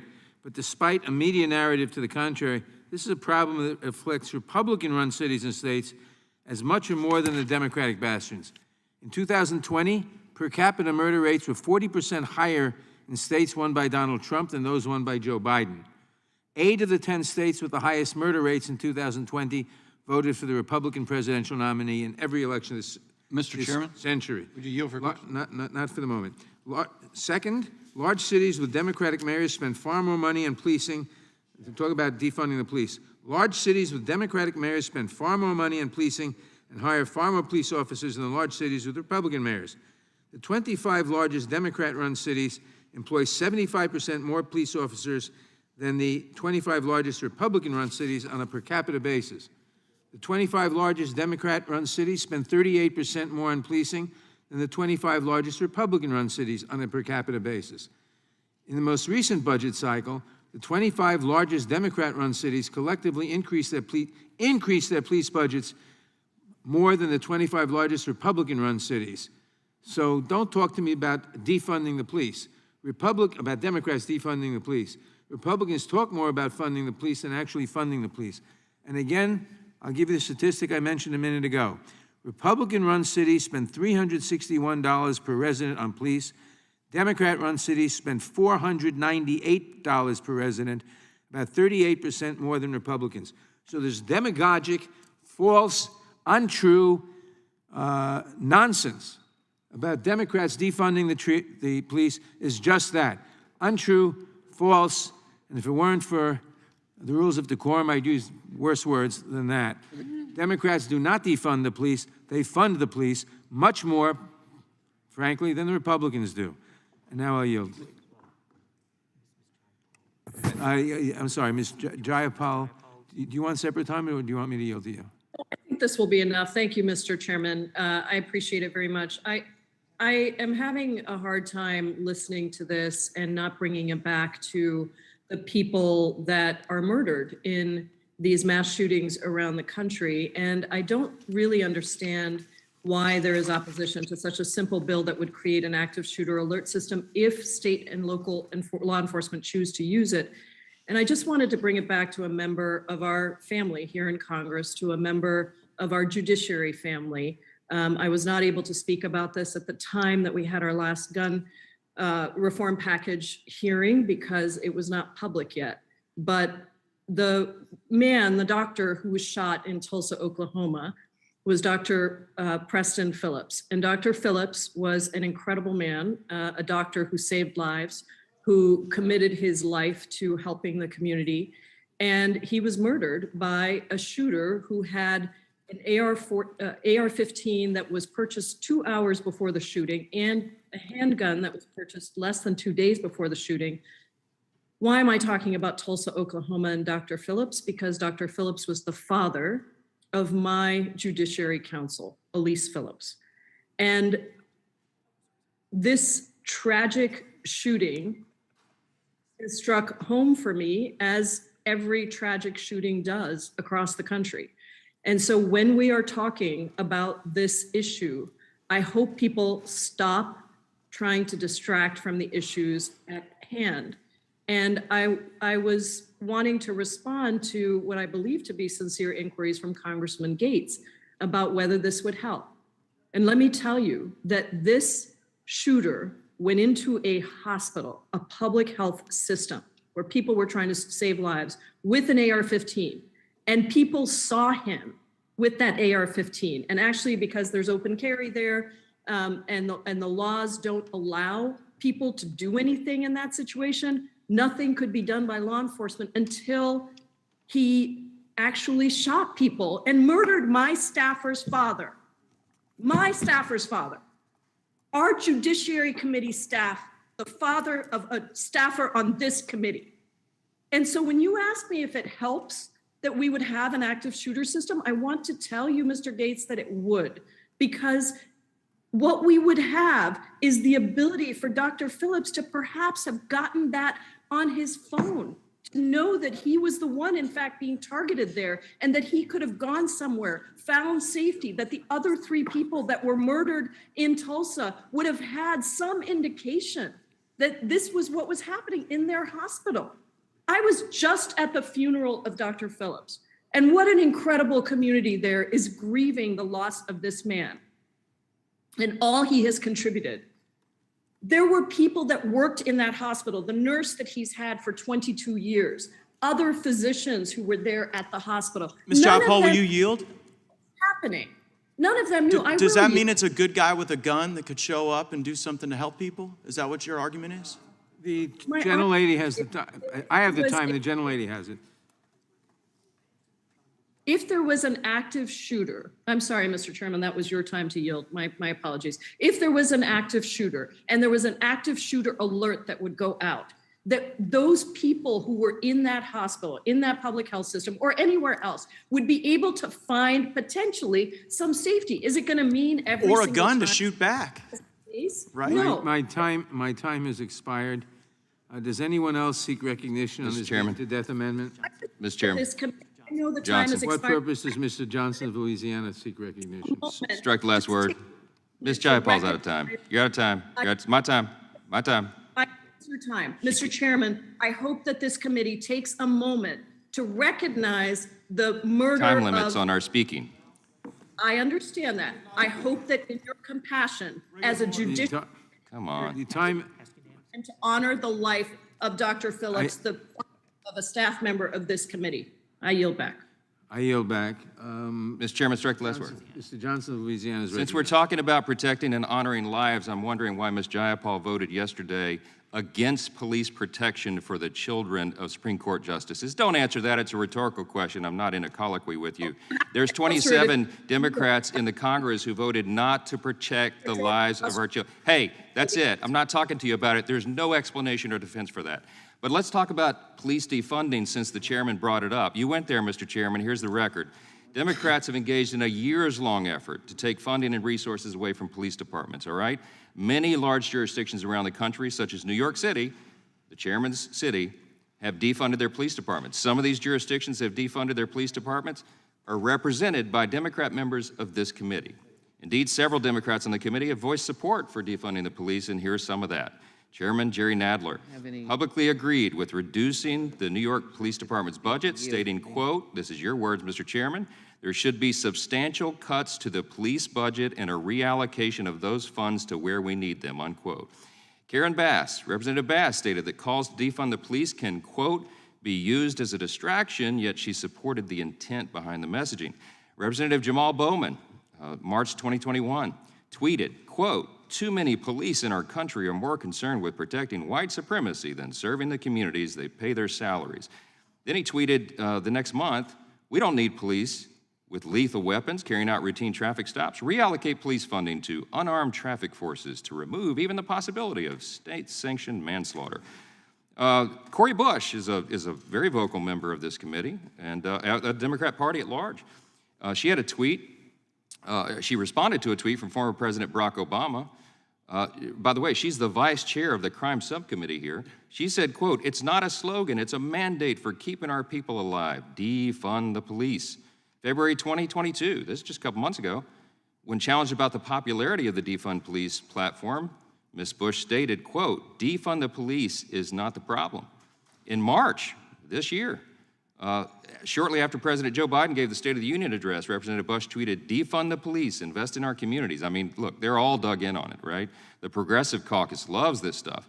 AOC, Alexandria Ocasio-Cortez, responding to a report by media that Customs and Border Protection used drones over the protest in Minneapolis following the George Floyd killing, she tweeted, quote, this is what happens when leaders sign blank check after blank check to militarize police, CBP, et cetera, while letting violence go unchecked. We need answers. We need to defund. After New York decided to cut $1 billion from $1 billion, folks, $1 billion from its police department, AOC said that she thought the cuts didn't go far enough. She stated, quote, defunding police means defunding police. Mondaire Jones, Mr. Jones, responding to a question in 2020 about where he stands on criminal justice reform, he said he supports, quote, a suite of criminal justice reforms to address racial inequalities and harms in our justice system, including defunding police and reinvesting this money in health, education, and alternatives to incarceration, unquote. He also commented that a man killed by police in commented about a man killed by police in Sacramento, and he tweeted, quote, the leadership of the department and all those officers must be fired. Then the department must be dismantled and policing reimagined. Hakeem Jeffries, who's supposed to be the next leader of the Democrat Party in the House, he expressed an openness to defunding the police. He said to CNN, quote, you have to look at that on a case-by-case basis. Pramila Jayapal, my friend, used different language to support defunding the police. She said, quote, it is completely reasonable for us to shift significant resources from law enforcement and investing in people, unquote. Ilhan Omar, she said she wanted to go further than defunding the police in Minneapolis. She said, quote, we need to completely dismantle the Minneapolis Police Department.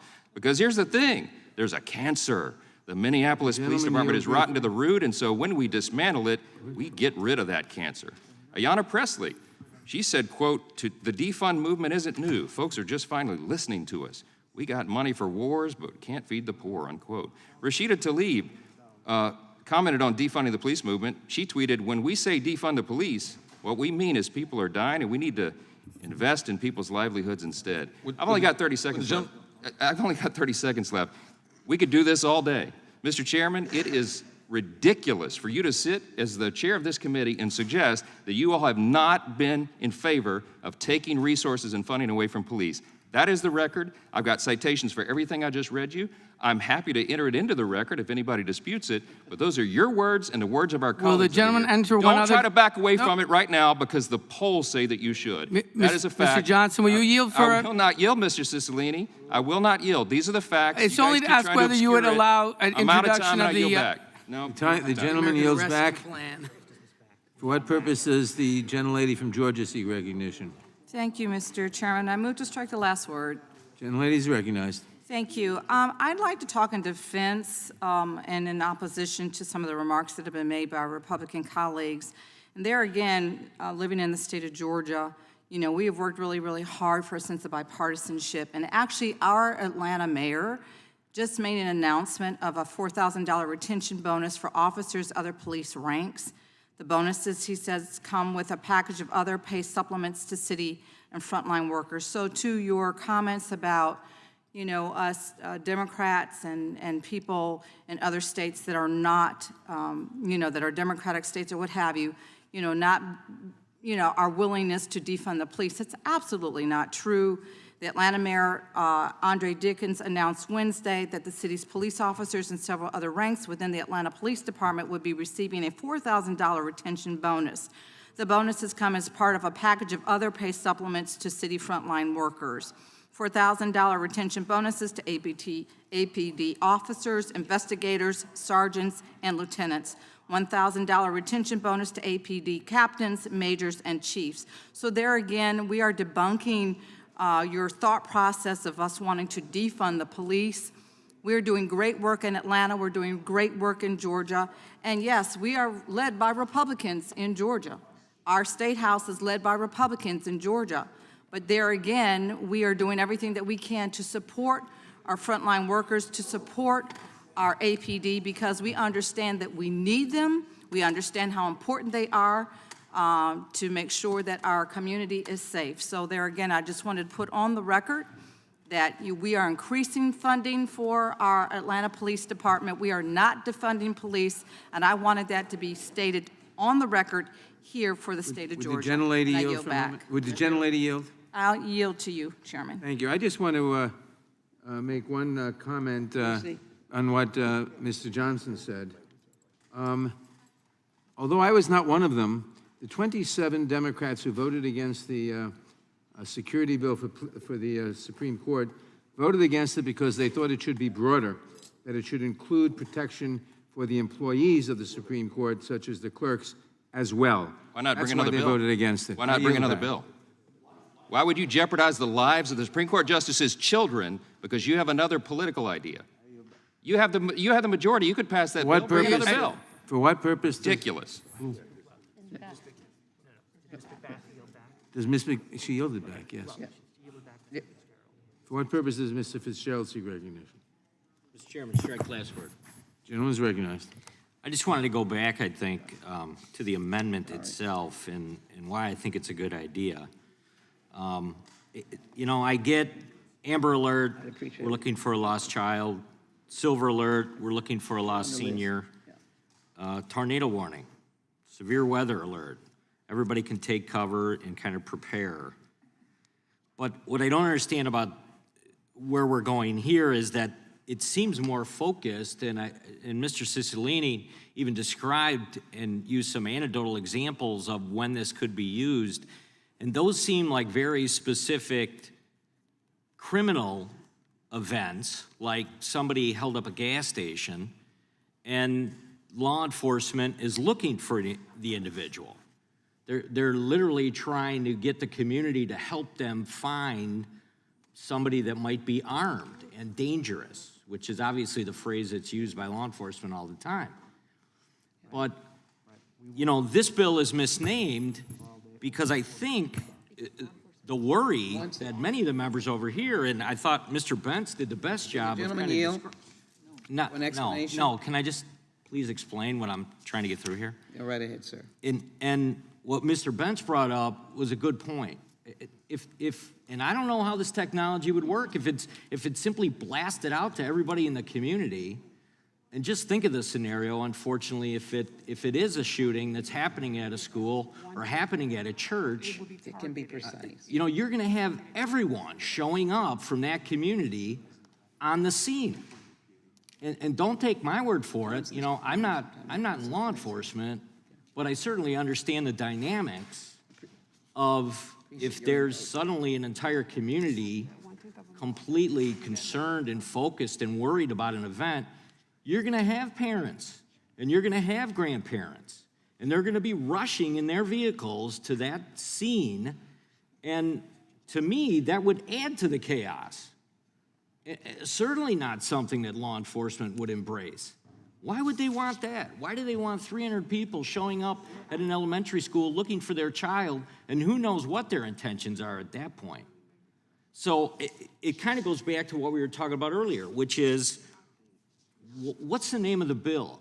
If you're trying to simply put in place a system that allows law enforcement to reach out to a community and tell them that there's been a crime committed and that you should certainly be focused on your own personal safety. But the idea that a mass shooting is taking place and we want everybody in the community to suddenly jump in your car and drive to that scene. I mean, we saw what happened in Uvalde.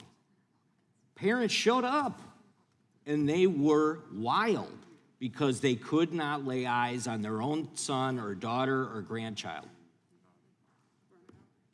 I don't understand why law enforcement would embrace this. Mr. Bentz obviously said that is not the case, that law enforcement would be a mixed bag. And Mr. Cicilline, his examples were certainly put it in perspective for me. So that there was an exchange, I think, that made sense. Sure, somebody holds up a gas station. Mr. Fitzgerald, I'm happy to they're answer your out in question. the community, that's a whole different situation. And I certainly would embrace this. Mr. Fitzgerald, if you're yield, I'll answer your question. Let me You just ask let me it. just further discuss. Okay. So maybe are the alerts only going out to like the parents and grandparents of kids that are at the school, or maybe the parishioners of a church if there's actually a mass shooting going on? Because that's why I think that certainly Congressman Issa's idea that we rename this, because it seems like it's off. It just doesn't seem like it matches up with what we're considering today. Would the gentleman yield? I would yield.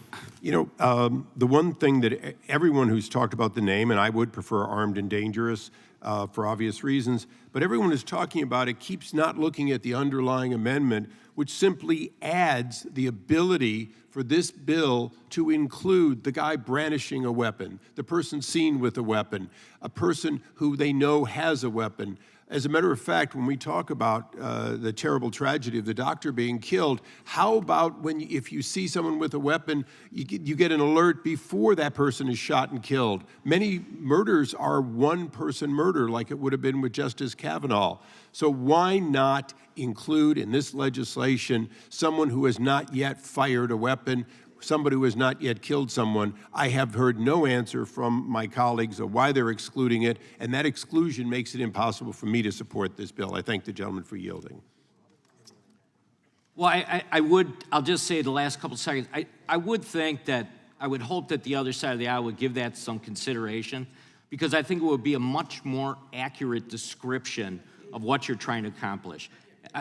If that's not the case, then I'm not sure where this name came from or why it's associated with this piece of legislation. Yield back.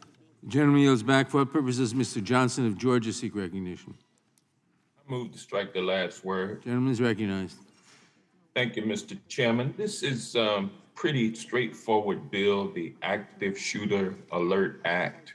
It would just simply provide state and local governments with assistance in being able to implement a shooter alert system along the lines of, just like when a child goes missing or when there's a hurricane that is approaching or tornado. Just a common sense bill that is supported by, it's a bipartisan bill, and it's supported by law enforcement, and comes up before our committee for what promised to be a non-eventful markup on such simple, straightforward legislation. But instead, what we get is an exercise in my friends on the other side of the aisle doing mental gymnastics, contorting a straightforward bill in every conceivable way that they could, and doing so with a straight face, acting indignant about the mere introduction, the thought of someone actually introducing something that would help people remain safe when there is a threat to their well-being. I mean, so the American people are not stupid. They're watching this, they're listening to it, and they are disappointed, I believe, with the gridlock that is caused by those who don't want to do anything that is positive. All they want to do is obstruct Democrats so that nothing gets done. The people remain unsafe, people die, and then they are able to claim the mantle of the majority. So this is the same group that is saying that the 2020 presidential election was illegitimate, and people who came to the Capitol on January 6th of 2021 were engaged in a vacation experience. These are the same folks who deny reality, tell you don't believe your eyes, but believe what Donald Trump says, and they follow him all the way into purgatory. Same ones trying to obstruct this common sense legislation. It's just really ridiculous. With that, I'll yield to the gentle lady from Texas, Ms. Jackson Lee. Ms. Johnson, thank you, and your explanation is one that I wish to track in some clarification, and that is the apparent gymnastics that are going on for full display of the American people. But I do want to fairly answer the gentleman who raised an inquiry that this is going to be community-wide, creating hysteria. Absolutely not. First of all, as Mr. Cicilline has emphasized over and over again, it is the police that will help design it, but it is targeted. And so the woman that was en route or found herself in the parking lot of the grocery store in Buffalo would have had an alert having it targeted and would not have gone to that area and or not gotten out of the car or sped off, and her life could have been saved. Or the life of our dear friend, staff person's father, whose bio I read. What an enormous loss as it was for others. The doctor could have been out of harm's way. To my friends who've mentioned different states like Texas, any kind of carrying of a weapon would not have created anything illegal in Texas if you heard a gun go off, because they have no gun safety laws. And I want to clarify, to make it very clear, that we did see, Professor Donahue of Stanford University said, we saw more mass shootings in 5 years after the end of the assault weapons ban. Not only that, it was worse because those weapons did those shootings in 5 years. And then, as my good friend tried to label us with defunding the police, I take no back seat to the years of support for our officers, but as well justice. But I am reminded, as has been said earlier, I am reminded, it is my time yielded to me by Mr. Johnson. I am reminded. Gentleman reclaims This his time. is Hank Johnson reclaiming. I just want to you're give reclaiming your a time. second to Pramila Jayapal to respond. And I guess she's not listening, And so the gentleman's time is now expired. The gentleman's time is now expired. Who seeks recognition? For what purpose is the gentleman from Colorado? Mr. Chairman, What purpose does, Mr. Chairman, I'd like to ask a unanimous consent as the author of the amendment, because we've had so much debate and the... Point of order, unanimous consent, what, to speak again? I object. No, just just unanimous consent? a unanimous consent to change on the amendment without further debate to armed and dangerous, just so that we get that out of the way. Without objection. Thank you. For what purpose does the gentlelady from Texas seek recognition? Ms. Escobar. Mr. Chairman, I move to strike the last word. Gentlelady's recognized. Thank you, Mr. Chairman. It has been fascinating to watch our Republican colleagues on this committee contort themselves to try to argue against a bill that would provide life-saving alerts to communities where an active shooting is taking place. Let me repeat that so that it sinks into the American people. The Republicans on this committee don't want there to be an active shooter alert. So to try to distract us, they want to question our commitment to law enforcement when in fact it was Democrats that funded local law enforcement through the American Rescue Plan, and every Republican here voted against it. They then try to distract us with their hysterics about legislation to enhance the Supreme Court security. They clutch their pearls, they scream, they yell about about Democrats' objections to it. The Supreme Court, by the way, just this for the American public, the Supreme Court already receives round-the-clock security from the U.S. Marshals and even from Capitol Police. The Supreme Court, which is a co-equal branch of government, receives more protection than members of Congress do. And yet, when a Democrat Would the gentlelady yield? tried to, no, I will not. When Yeah, a Democrat didn't from think this so. committee tried to get Supreme Court staff of the court onto that bill so that staff could get the same kind of protections, Republicans rejected that security for Supreme Court staff. So their views of who deserves to be safe, who deserves to be free of violence, it's a pretty limited, narrow view. To the American people, don't be fooled by their hysterics. Their hysterics have nothing to do with your safety or your security. This whole absurd debate is happening around one word, the use of the word shooter in the name of the bill. For them, it's not about saving lives. Let the American people take note and remember who was with you and who was not. Mr. Chairman, I yield back. Mr. Chairman, with respect to last word. The gentlelady yielded back. Who seeks recognition? Mr. Chairman. For what purposes, Mr. haven't you sworn in on the amendment yet? No, it was before his amendment, wasn't it? No, on this amendment. For what purposes does the gentleman seek Move recognition? strike last word on Mr. Gentleman is recognized. Right, Mr. Rice's amendment. I'll be relatively brief. I wasn't going to speak on the amendment, but the gentlelady who just spoke mentioned this myth about Democrats are for police because they had some police money in the so-called American Rescue Plan, which was also called the COVID relief bill prior to that, about $2 trillion. COVID relief, only 9% of the bill actually had anything to do with COVID relief, yet they called it that. And they had some money in there for police. But I think people should remember this as well, that right now they're paying $5 a gallon in my state, in Ohio, more than that. They're paying like $7 a gallon out in Mr. Ice's state, out in California, for gas. They're paying far too much for heating and cooling their homes. They're paying far too much for food. They're paying far too much for virtually everything. Inflation, at record levels.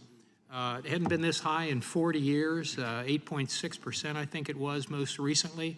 And inflation is caused by too many dollars chasing too few services, basically, and too few products. That's what inflation is. They were warned by their own people. Mr. Summers, former, I believe, Treasury Secretary under a Democratic administration, said they shouldn't do this because they were throwing huge amounts of money into an overheated economy, which is what they did. And we're all paying for this now in higher prices. And I think Mr. Johnson before very well illustrated how many of my Democratic colleagues absolutely used those words that they were in favor of defunding the police. It's been happening all over the country. It's been happening in American cities all over here. That's one of the reasons that we see the high levels of crime right now. It's also the liberal prosecutors. Not every city. We happen to have a very tough prosecutor in my community. He happens to be a Republican, but he's very tough. When you look at other cities around the country, particularly in California, you've had some absolutely outrageous law enforcement by these prosecutors. They're weak on crime. And so the Democrats have been weak on crime. They have been, not every Democrat, but an awful lot of them were for defunding the police. We're now seeing the results in the streets all over America. And although they're trying to run away from their record about supporting defunding police, the facts are the facts. The facts are they were for it. Republicans have supported police over the years. I'd like to yield remaining time to Mr. Johnson. Thank you, Mr. Shabbat. I appreciate you yielding. I just want to point out on the theme of what you just said, these lawless criminals who are literally on the front lawns of the Supreme Court justices right now, talk about not prosecuting crime. The Attorney General, Merrick Garland, the DOJ, will not prosecute the clear federal statute, 18 U.S.C. 1507, that makes that a crime. You're not supposed to be able to do that. And their inability, their unwillingness to enforce the law is putting lives in jeopardy. And the very lives that are in jeopardy are the ones that Ms. Escobar just tried to obscure the issue. The bill on the floor last night was real simple. Yeah, we know that Supreme Court justices have protection, but their children do not. And the children of the justices of this court, their schools, addresses and locations have been doxxed. Where they go to church is being put out by Ruth Sent Us and all these other crazy far leftist groups.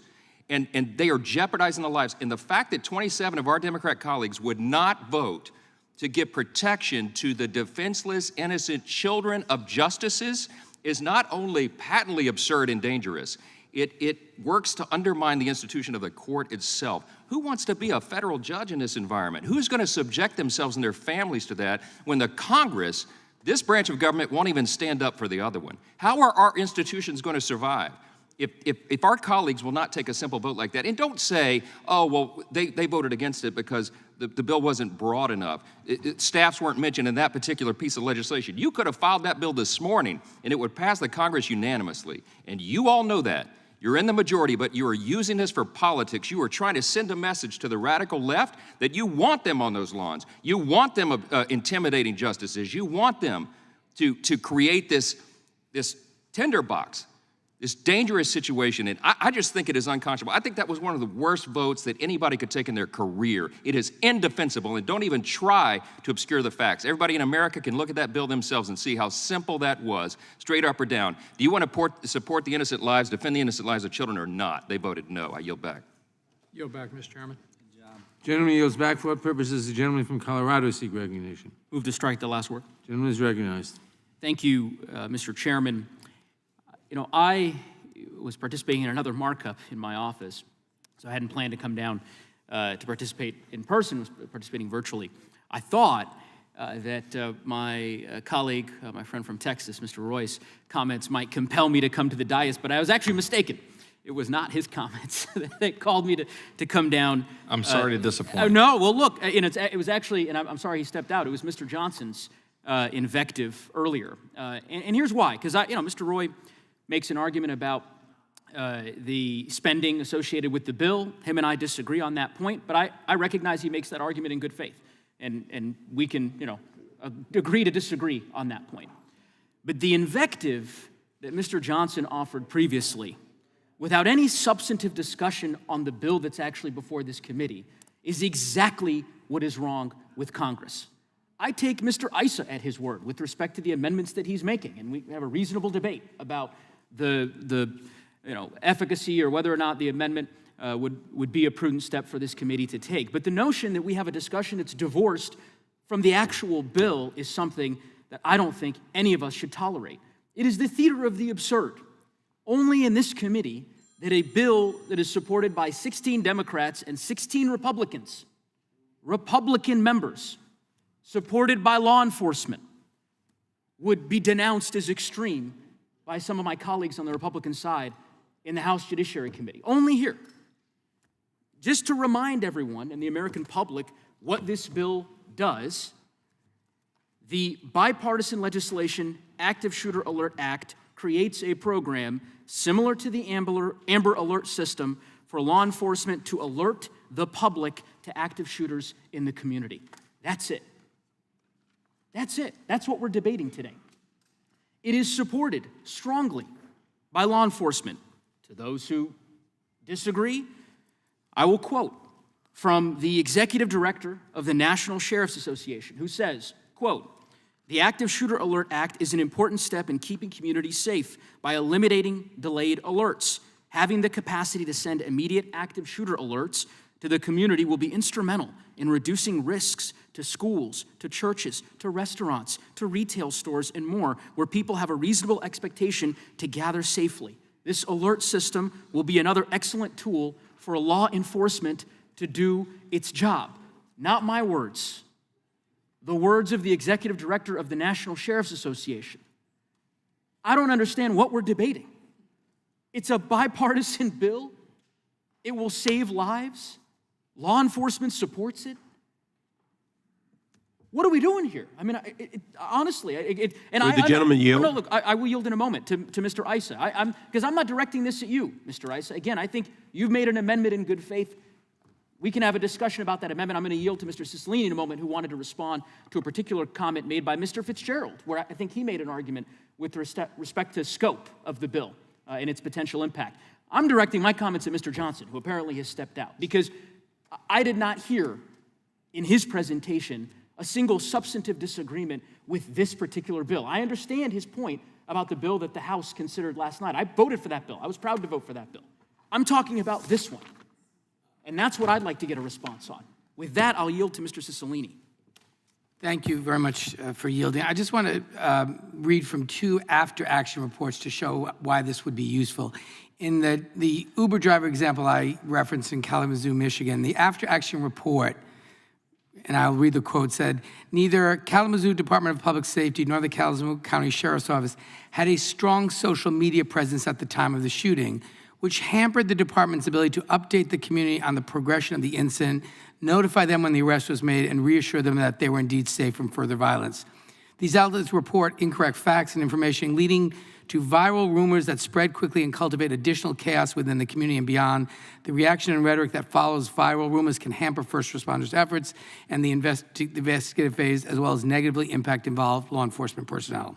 In an aftermath report of February for the Marjorie Stoneman Douglas High School, they put in the report, and I quote, "Our school's greatest vulnerabilities exist because of voids in basic security policies and strategies, such as effective communications and notification systems.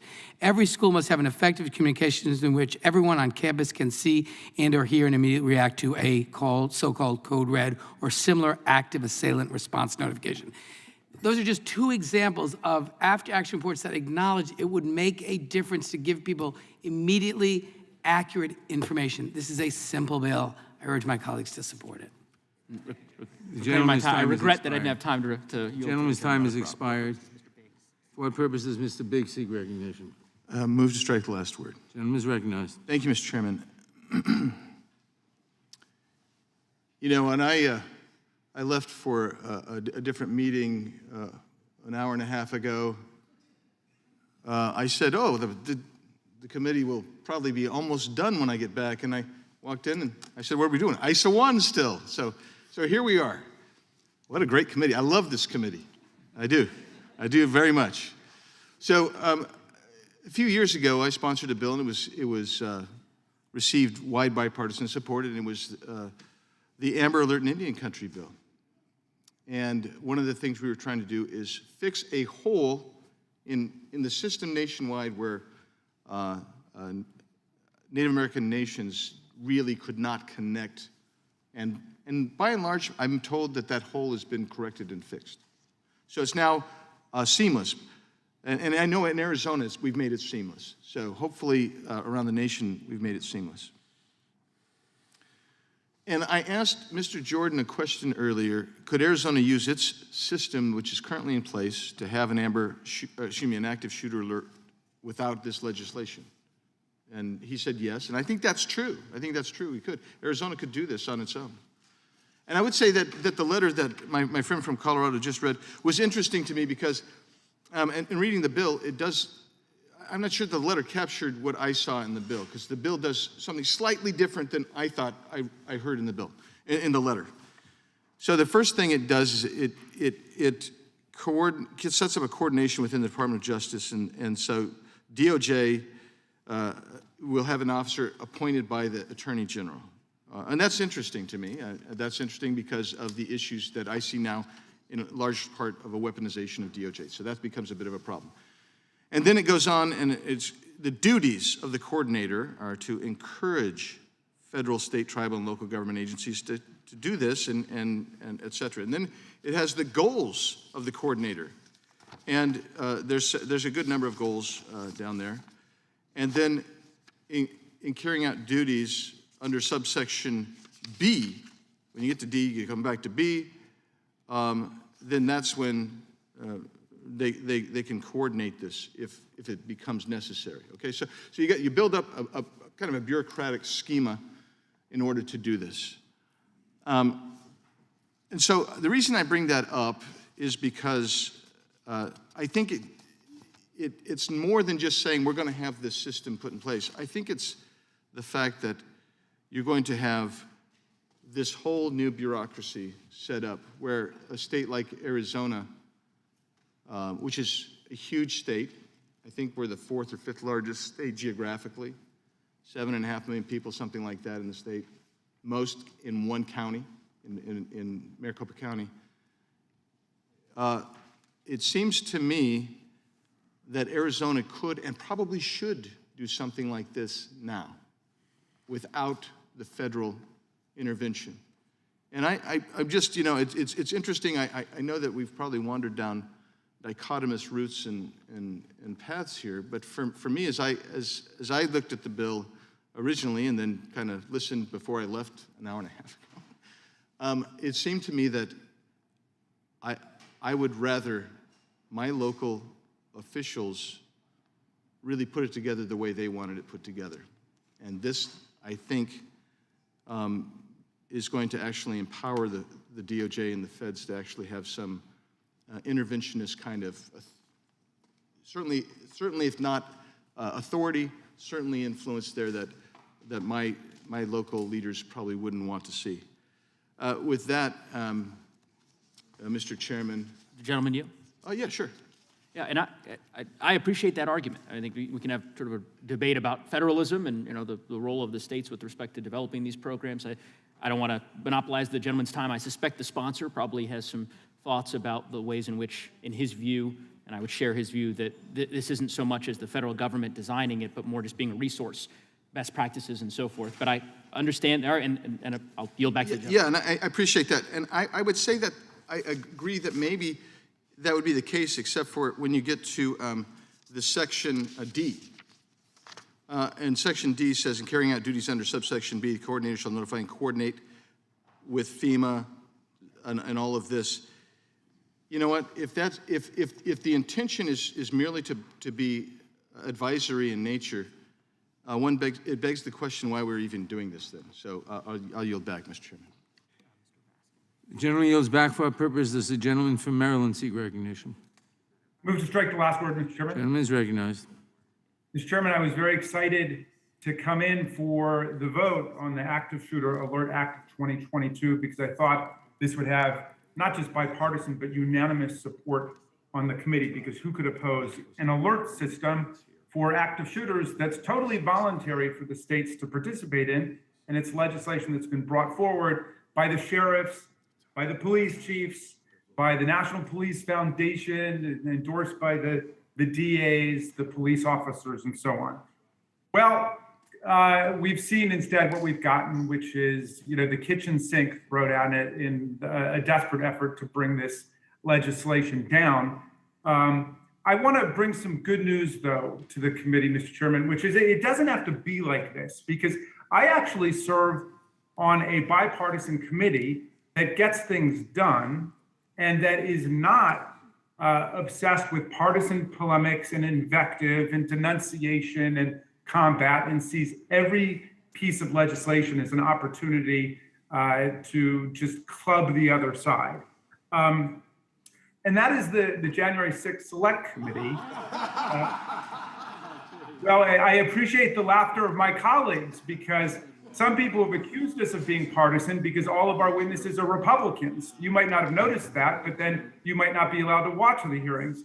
And you can see Attorney General Barr there. You can see Mr. Stepien, who's Donald Trump's campaign manager, and so on. But the truth of the matter is that this committee is a bipartisan committee. You perhaps would laugh at your Republican colleagues. I wouldn't laugh at Liz Cheney, who was elected as the chair of the House Republican Conference and was the number 3 member of the conference. I wouldn't laugh at Adam Kinzinger, who's a member of the National Guard Reserve and a distinguished member of the House of Representatives. But in any event, you're entitled to your laughter. Our committee has been commanding the attention of tens of millions of Americans. Why? Because we don't engage in partisan combat all day long, which is all some members of Congress apparently want to do. We actually have a common value, which is trying to get to the truth. And I thought we would have a common value here, which is trying to enhance public security and public safety. Now, some people— Would the gentleman yield? I'm sorry? Would the gentleman yield? I will eventually, but I just want to make my point. Some people are so enraptured of the NRA that they want to turn everything into a fight over guns. Of course, this has nothing to do with guns. We don't have to get into the serious philosophical debate about what the Second Amendment means. Some people believe the Second Amendment means that you can't have any gun regulation at all, and they oppose any kind of gun regulation, no matter how reasonable, no matter how much public safety it's going to provide, because they say that violates the Second Amendment. Then there are those of us who are on the side of Justice Scalia, who says that the Second Amendment right, like other rights in the Constitution, is not an unlimited right, but is rather subject to reasonable regulation in the service of public safety. And so Justice Scalia in DC versus Heller invokes, for example, background checks. He invokes unusual and dangerous guns. He invokes the full panoply of gun safety regulation that we've had for centuries. But now the NRA dogma, the absolute propaganda line that must be followed, is no gun safety regulation at any point, to the point where they are projecting gun safety regulation into a bill that is for an active shooter alert communications network. Here again, they have to prove their bona fides to the most right-wing forces in the country, which represent a tiny minority of American public opinion. Now, what do they say about the bill? Well, some say it should go much further. It shouldn't just be active shooters. It should also be car accidents, or it should be people wielding knives or fisticuffs or whatever it might be. Great, you got a real bill for that, responding to a real problem, bring it in. We know this responds to a real problem, and the entire law enforcement community is telling us to pass it. And some people say, oh, well, we can't support for that because that's a violation of federalism. It's totally voluntary. This is how federalism is supposed to work, interactive between the different levels of the government. So, Mr. Issa made a point, I think I've got him right. He said that he wants to know whether it would apply to someone who hasn't shot anyone yet. Well, the definition of active shooter means an individual actively engaged in killing or attempting to kill people with a firearm in a populated area who poses an active imminent threat. So I read that Mr. Cicilline can correct me if I'm wrong, but I read that as someone who's either shooting or who's already shot people or is trying to kill people. So it would cover the case that I think he's talking about. I don't know if that changes his opinion in any way, but if he doesn't think it goes far enough, I think it does capture someone who's The attempting. time of the gentleman has expired. For what purpose does Mr. Owens seek recognition? I strike the last word. I'd like to start off by saying I happen to be leaning towards saying yes because I've talked to the head of the FOB in Utah, I've talked to the Public Safety Department, and I think we're a very creative and innovative state who can actually do some things with this that helps to keep what's concerns. There are concerns, but we can actually keep our state safe. I do want to make sure that everyone understands why we're not impressed with titles anymore. We understand that a title has nothing to do with the substance of a bill. And when we listen here, because it comes down to trust, my friends, we listen here of 2 years of defunding the police, and yet today, they're trying to prove that we should not listen to our lying eyes, or listen to our lying ears and our lying eyes. They vote against protection of the children of our Supreme Court justices with no shame. They're silent about the burning of buildings and businesses with Antifa and BLM and say that they're not terrorists. The murder attempt, and there's nothing being talked about with that. Open borders in which over 100,000 Americans have died, and nothing's talked about that. Crime is on a rampage. What we want to do is make sure that American people in this side of the aisle can trust and not play checkers while the other side is playing chess. And that's what has been a problem up to this point. We don't want to buy into something, and we've actually taken the leap to get to January 6th. That is a leap that is remarkable. But when those kind of things happen, understand it takes away the trust of the American people, takes away the trust of this side of the aisle, because we realize you're not serious. You got an agenda, you got propaganda, you got to get out there. January 6th got to come up some kind of way.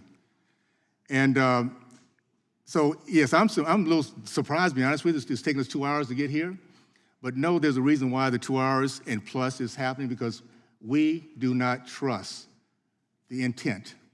And we're going to make sure we look at every single line, every single sentence, every single dot, because we know we've got to pay the price if we don't do it the right way. And I hope the American people understand that. Let me just finish up. I hope the American people understand that while we are so cautious, because we've gotten to this point of misery across the board for a reason. There is a part of the Democratic Party that uses misery as a political strategy. Understand that. So a lot of stuff is not by accident, is on purpose. So we take things as simple as this. It seems like a really easy one to go for. We're going to dig deep, because it's up to us to make sure that we're not paying a price because we just trusted the name of a title. We're not going to do that anymore. Would the gentleman yield? I'll yield back to my colleague. Yeah, thank you. You know, one of the proofs of exactly what you're saying is that the harmless addition of basically someone who has a gun but hasn't fired it yet, someone who has a weapon but hasn't used it yet, excluding that because you can only have it after somebody's fired it, and they wouldn't answer Mr. Roy's question when he asked him, does it apply before they fire, and he wouldn't answer it.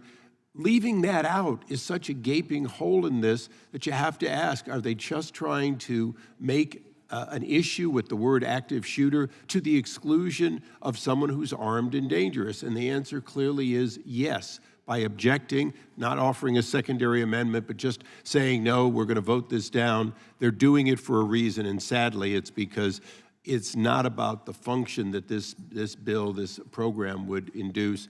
And I'm just sad for that, and I thank the gentleman. Yield back. Thank you. I yield back my time. Gentleman yields back. If there are no further requests for time, the question occurs on the amendment, the nature of a substitute. Oh, no. Oh, I'm sorry. The amendment occurs on the amendment. The question occurs on the ICE amendment. En bloc as amended. All in favor, say aye. Aye. Opposed, no. No. No. In the opinion of the chair, the noes have it. Roll call vote is requested. The clerk will call the roll. Mr. Nadler. No. Mr. Nadler votes no. Ms. Lofgren. No. Ms. Lofgren votes no. Ms. Jackson Lee.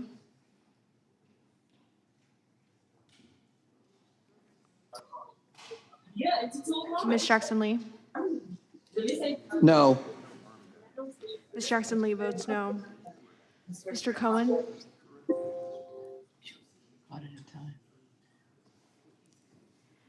Mr. Johnson of Georgia. No. Mr. Johnson of Georgia votes no. Mr. Deutsch. Ms. Bass. No. Ms. Bass votes no. Mr. Jeffries. Mr. Jeffries votes no. Mr. Cicilline. No. Mr. Cicilline votes no. Mr. Swalwell.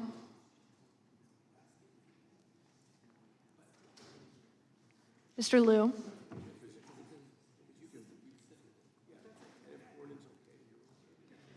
Mr. Raskin. No. Mr. Raskin votes no. Ms. Jayapal. No. Ms. Jayapal votes no. Ms. Stimmings. Ms. Stimmings votes no. Mr. Correa. No. Mr. Correa votes no. Ms. Scanlon. No. Ms. Scanlon votes no. Ms. Garcia. No. Ms. Garcia votes no. Mr. Neguse. Mr. Neguse votes no. Ms. McBath. No. Ms. McBath votes no. Mr. Stanton. No. Mr. Stanton votes no. Ms. Dean. Ms. Dean votes no. Ms. Escobar. No. Ms. Escobar votes no. Mr. Jones. Ms. Ross. Ross votes no. Ms. Ross votes no. Ms. Bush.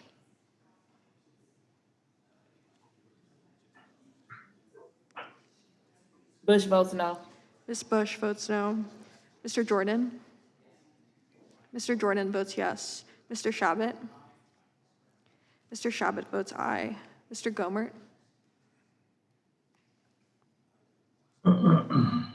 Mr. Issa. Mr. Issa votes aye. Mr. Buck. Mr. Buck votes aye. Mr. Gates. Mr. Gates votes aye. Mr. Johnson of Louisiana. Mr. Biggs. Mr. Biggs votes aye. Mr. McClintock. Aye. Mr. McClintock votes aye. Mr. Stubbe. Yes. Mr. Stubbe votes yes. Mr. Tiffany. Mr. Massey. Mr. Roy. Aye. Mr. Roy votes aye. Mr. Bishop. Mr. Bishop votes aye. Ms. Fishbach. Ms. Fishbach votes aye. Ms. Sparts.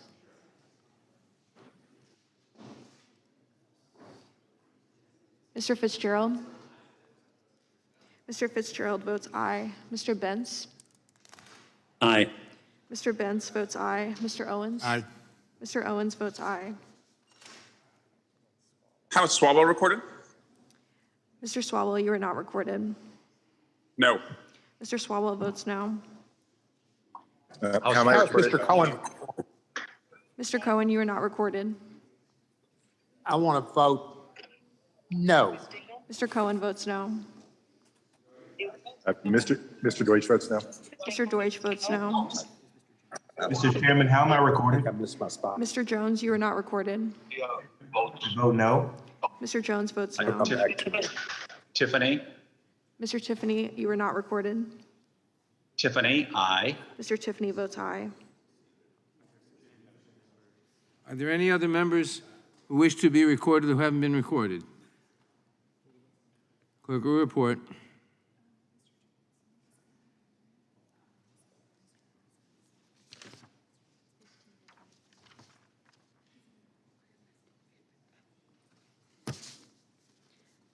Mr. Chairman, there are 15 ayes and 24 noes. The amendment is not agreed to. Are there any further amendments to the amendment in nature of a substitute? Move to strike the, For what purpose does Mr. Roy seek recognition? move to strike the last word. Gentleman is recognized. I haven't had a chance to talk on the underlying, and I just wanted to revisit, especially in light of the comments of Mr. Neguse, which I'm sorry to disappoint in terms of the point I was making. But on this point about spending, I mean, because it's actually important, because we're talking about, I think, what is it, $2 million? I don't remember what the dollar amount is here. It's not an enormous sum compared to the enormity of our federal government spending. But the reason I wanted to highlight it and bring it up is, I think it was the gentlelady from Texas who said something to the effect of, and I'm paraphrasing because I was walking down the hall, it's not a direct quote, about our state, our shared state in Texas, or any state, not necessarily being able to do these things, or something in that kind of zip code. And my only point is, sitting here, as we are $30.5 trillion in debt, and regardless of which side of the aisle we're on, if we're in the majority or not, we just keep making programs and we just keep doing things as if we have an unlimited pile of money, because that's how we treat it. And it is something that I try to point out on the floor. It's something I try to point out in committee.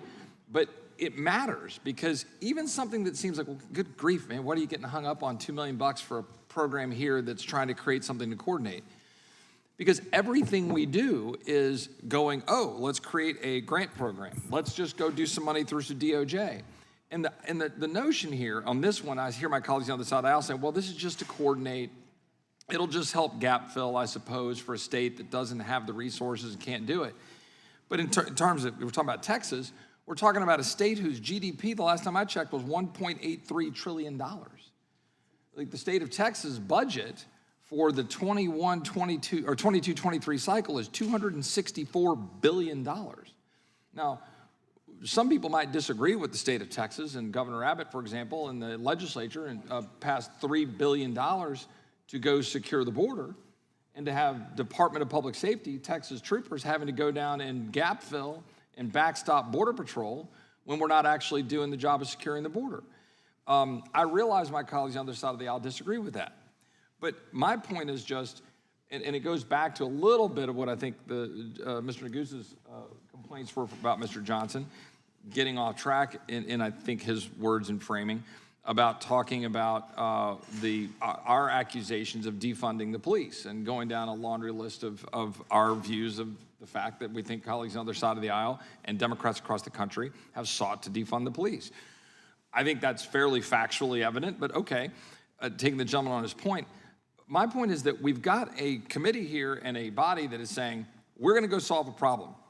We're gonna go give $2 million to DOJ, and they're gonna go hire a coordinator, and that coordinator's gonna get together, they're gonna coordinate, and then that'll help us get the active shooter alert.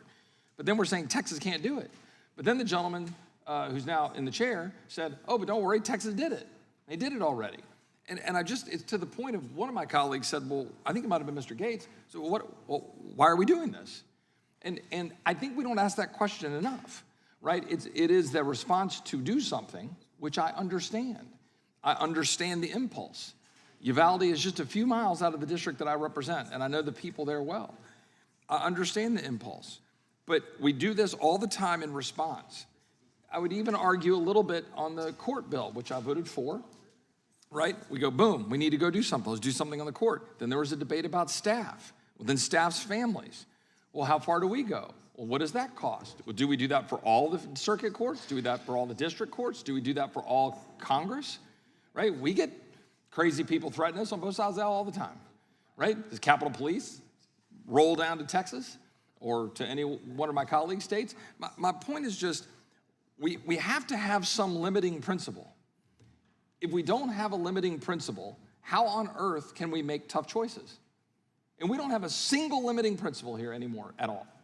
We don't ever sit down on the floor. My colleagues on the other side of the aisle will say, well, raise taxes. We ain't gonna raise enough taxes to make up $1 trillion and whatever dollars a year deficit. I say, well, that's fine, let's just keep racking up deficit. And I hope everybody understands I'm a pretty equal opportunity basher of my colleagues on both sides of the aisle on the spending front, and have done so repeatedly on the floor. But I bring it up on something as seemingly small and not controversial in my colleagues on the other side of the aisle's opinion, on something as small as $2 million and something that's just coordinating among states, because I think it actually is example of the problem. Introduce a bill. This sounds good. Active shooter alert. Let's just do that. What's another $2 million and what's another person hired at the Department of Justice? But this is what we do all the time. This is what we do every day in this body. I yield back. The gentleman yields back. Are there any, yes, who seeks recognition? Me. For what purpose you seek recognition, Mr. Biggs? I'm Bishop. Mr. Bishop, I'm sorry. To strike the last word. Gentleman is recognized. You know, we just had the vote on the amendment, and I was hearing Mr. Cicilline, you were over here conversing with Mr. Issa, and I was overhearing part of the conversation about what exactly this bill does. And just to sort of reframe it, my understanding before, Mr. Issa suggested broadening this, and you said in response in refusing that suggestion that you wanted to limit it to this specific problem of an active shooter. And as I had a few minutes to do it, and well, you were over here in the conversation when I overheard part of, because I think Mr.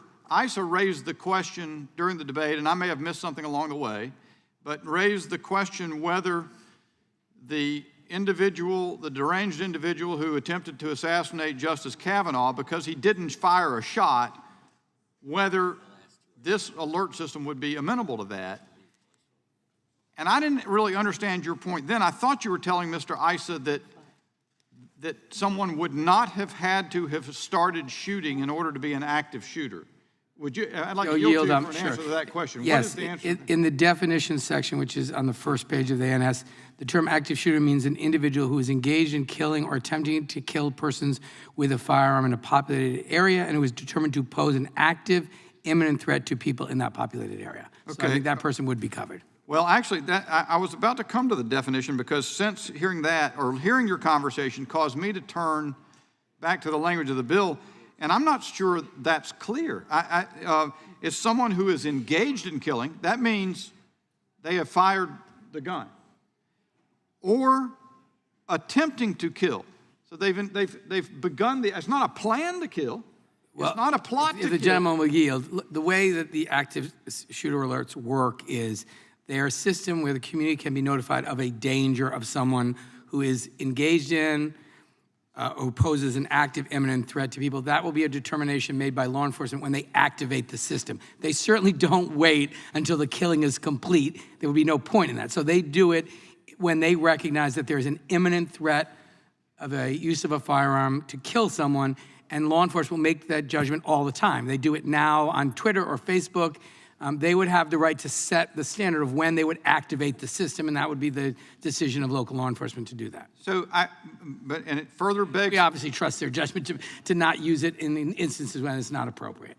But it begs a question for me because you were quite specific about defeating the Issa amendment because you didn't want to have a broadening. You wanted to deal with something very specific. And then when you get to the definition, it doesn't seem to me that the plan to kill someone with a weapon, even if detected, could trigger this system. And I think you're saying, well, we expect everybody to get worked out. No, that's not what I'm saying. What I'm saying to you is this legislation is designed, and you can't, this isn't divorced of like reality. There are active shooter alert systems in place. They have been in place in a number of places. They have in those systems a standard and when it should be activated. That judgment is made by local law enforcement when they believe there is evidence of an imminent threat of a use of a firearm to kill somebody. They make those judgments every day. And so they would continue to be required to do that. Mr. Issa's amendment was, well, could we, I think what he was attempting to do is to say, could we enlarge this to not only apply to firearms, but to enlarge it to apply to other kinds of weapons that could cause death? I think there's a way that we might be able to do that. I obviously want to check with the law enforcement community, with the Department of Justice about what are the implications to existing active shooter alert references in the U.S. Code. But that's a different question than changing the title. That would be saying, if the police were notified of a danger of someone using something other than a firearm that could cause imminent death, could they use the active alert system? The answer is yes. And the question is, do you want to make it explicit in the bill? And that's something I've agreed to work on with Mr. Issa. But I think currently there is in place a system for law enforcement agencies that have an active shooter alert of deciding who makes that judgment, how it's made, and then how the system is activated. That would remain. All right, I submit that the definition's problematic, but then if I turn over to another part on the bill on page 9, It says the study is to address differences between the definitions of the term active shooter used by different states. So in other words, what we're revealing here is exactly what has been said all along on this side, which is, what is the purpose of doing this federally? It's not like you're going to have an active shooter flee across state lines, multiple states or something, or you would do it, you're dealing with that. And then you're observing that there are differences in the definitions of each state, so you have to upend their different definitions in order to figure out how this operates. I'm happy if the gentleman yield, well, your Time's expired. Sorry. The gentleman of the time expired? For what purpose does Mr. Johnson seek recognition? I have an amendment at the desk. Gentleman has an amendment at the desk. Reserve a point of order. Mr. Jeffries reserves a point of order. Clerk will report the amendment. Amendment to the amendment in the nature of a substitute to H.R. 6538, offered by Mr. Johnson of Louisiana. Page 1, strike line 4, and all that follows through line 2 on page 9, and redesignate sections accordingly. Yes, unanimous consent that the amendment be considered read, and Mr. Johnson is recognized to explain his amendment. Thank you, Mr. Chairman. This amendment eliminates everything from the bill except Section 5, which authorizes a study of the current state and local responses to active shooter situations and the issuance of public alerts. And let me tell you why I'm bringing this amendment. For background, we've been here a while talking about this. People may have lost sight of what the bill actually does. The bill federalizes an active shooter alert system without first looking at what works and what doesn't work in the states that currently have these systems. It includes the vague definition, this bill does, of active shooter as someone who poses a, quote, active imminent threat, unquote, without clarifying what an active and imminent threat is. It also includes the overbroad definition of, quote, populated area, which encompasses any place where there is at least one person in addition to an active shooter. Pretty broad. There are real concerns that these overbroad and vague definitions could cause too many alerts to go out, which of course would lead people to become desensitized to active shooter alerts and ultimately ignore them. This bill, as drafted, listen to this, requires an advisory panel to submit a report on best practices within 15 months of its passage. But it also includes a study portion to look at what states are currently doing and to determine how states define those essential terms, active shooter, populated area, the rest. But here's the deal, and I don't know, maybe this is a good faith oversight, I'm not sure, but this study isn't required in the bill to be finished until 2 years after the bill is enacted. So let me just state the obvious. If you're not following this, it makes no sense in the world to study the issue for 2 years but require best practices to be reported within 15 months. There are other significant and very legitimate questions here. For example, the underlying purpose of an Amber Alert, I'm sure we would all agree, is of course to alert, but it's also to enlist the public in assisting law enforcement, to look out for a particular vehicle on the highway, for example. But an active shooter situation is obviously very different from a kidnapping. First, unlike a child abduction, which typically happens with little news coverage, an active shooter situation typically draws headlines and cameras and ubiquitous news coverage within just moments. Second, while public participation with law enforcement is a big help to those officers when they're on the lookout for a roving vehicle, for example, there isn't a need for citizen assistance in an active shooter crisis. In fact, as has been pointed out here today, that could actually make the situation even more chaotic and dangerous. If this happened in close proximity to some of my neighbors in Louisiana, they would get their own arms and go try to help. Another concern is what we have highlighted here so many times this morning, as Mr. Bishop just asked yet again. Why should the federal government insert itself into this arena at all? Occupy this field that the states are carefully handling? Why should we give more authority to a federal Department of Justice that has created a true crisis of trust in this country with its partisan and corrosive actions over the past 18 months? Look, I know there's a rush right now for Congress to just, quote, do something, right? It's a very emotionally charged time. But let's do things here that will truly help in the crisis and maybe even take a stab at the moral decay that is the real root of this cause of all this.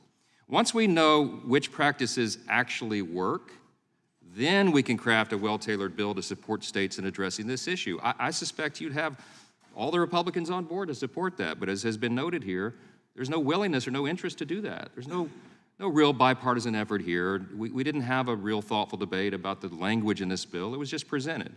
And these are legitimate concerns. I mean, this is not political at all. This is a legitimate legitimate questions we have about the text of the underlying bill.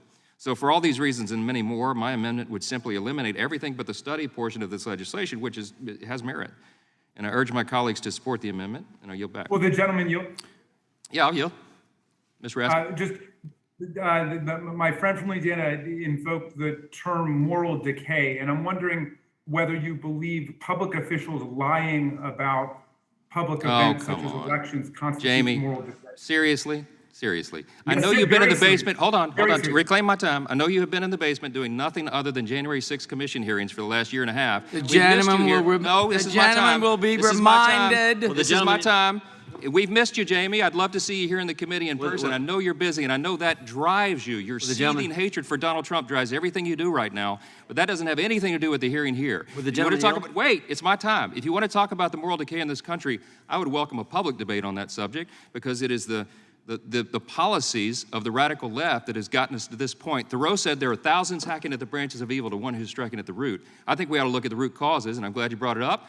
Let's talk about that when we have more time, but I've only got 4 seconds, and I'll yield back before we get into this in a little more heated way. The gentleman yields back. I recognize my... Oh, I'm sorry. Does the gentleman from New York withdraw his point of order?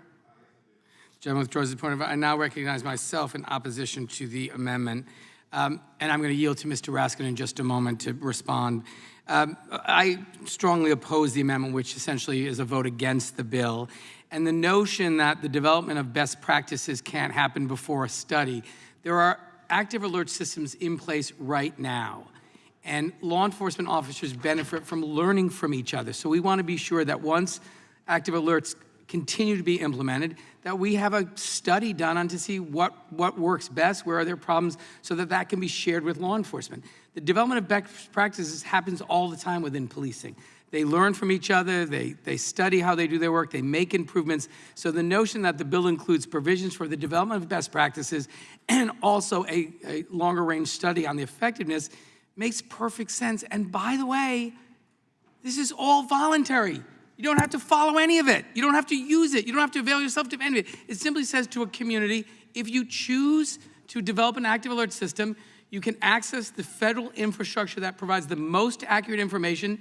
You can have the benefit of a set of best practices that have been developed by looking at what's being done across the country by police professionals, and you can decide either to do it or not. But I certainly don't think the answer to the growing number of active shooting incidents in this country and the plea from law enforcement to help protect them from unnecessary danger is, let's study it. We know we have a problem. We have the ability to enact provisions that allow municipalities and local law enforcement to avail themselves of a tool that can protect law enforcement. Would the gentleman yield? Let me just finish. That can protect members of the community. This is a very common sense idea. I will tell you, frankly, that I thought we would come here and this would be like a 15-minute markup. It never occurred to me that a bill that had 16 Democrats, 16 Republicans, strongly supported by law enforcement, and that was voluntary, providing a service to those we serve would be controversial. Only in the House Judiciary Room. And now I'll yield to Mr. Raskin for his ability to respond to the comments of Mr. Johnson. Thank you kindly, Mr. Cicilline. Let me just offer 2 brief points to my friend from Louisiana. Number 1, we're not meeting in the basement. On the contrary, we're meeting in front of tens of millions of Americans who are tuning into this, Democrats, Republicans, Independents, because we are laser focused on getting to the truth of what happened to us on January 6th. And I would encourage my friends to tune in case they haven't. Even Fox News is covering it at this point. So I think it's politically licensed on your side to check it out, because this is something that every American needs to know about an attempt to overthrow the 2020 presidential election and to put down and overthrow the peaceful transfer of power in America and the unleashing of a violent mob against the Congress of the United States. And people died that day. 150 of our police officers were wounded and injured. So I hope that anybody who really cares about law enforcement will pay very close attention to the officers who are demanding a complete accounting of what took place on January 6th and in the events leading up to it. But the reason that the phrase moral decay struck me was that it seems as if the word evil or the phrase moral decay are used to try to end a conversation as opposed to begin one. So for example, when we see a massacre take place in Buffalo, where an 18-year-old white supremacist takes an AR-15 and mows down people shopping, or the episode of 19 school children being assassinated in Uvalde, Texas, what I hear from my friends is, well, that's evil. And then that's the end of it. Thoughts and prayers, and that's evil. And the invocation of evil appears to be an attempt to essentially strip us of any responsibility for acting. We are representatives in the United States House of Representatives. We have to act on these things, which is why we have been fighting to ban the high-capacity magazines. It's why we've been fighting for a universal violent criminal background check. These are the reasonable gun safety things that are perfectly allowable under the Second Amendment. See Justice Scalia's opinion in Heller versus District of Columbia. And it is the responsible thing for public officials to do, not to act like amateur theologians and just say, oh, well, there's evil in the world, there's moral decay in the world. Even if you believe there's moral decay, as I do, because we have people as high as presidents of the United States who are openly lying about things that they've been told are lies. As the Attorney General of the United States, William Barr, told Donald Trump that his claims were BS, and I'm putting that politely. They are nonsense, baloney, nothing there. He was told by his own campaign manager, nothing there. All of it is nonsense. Thank you for that, and I yield back to you, Mr. Cicilline. For what purposes does Ms. Fishbach seek recognition? Mr. Chair, I move to strike the last word. The gentlelady is recognized. Mr. Chair, I yield to Mr. Johnson from Louisiana. Thank you. Mr. Raskin is my friend, and we have spirited debates and discussion, and I think it's productive. And since we've now opened this Pandora's box, I won't use the committee's time all afternoon to have this debate. But although I'd love to have it with you, my friend, about the root causes of all this, because I do think that as a Congress we need to address that to the extent that we can, and we're not, because we're hacking at branches instead of the root of the problem. What I meant first by your time you've invested is, look, it's been, what, 17 months, you know, the January 6th committee, I don't know how many months, I think it's been about a year that you all have invested thousands of hours, apparently millions upon millions of taxpayer dollars, interviewed hundreds and hundreds of witnesses, compiled 100,000 pages of documents.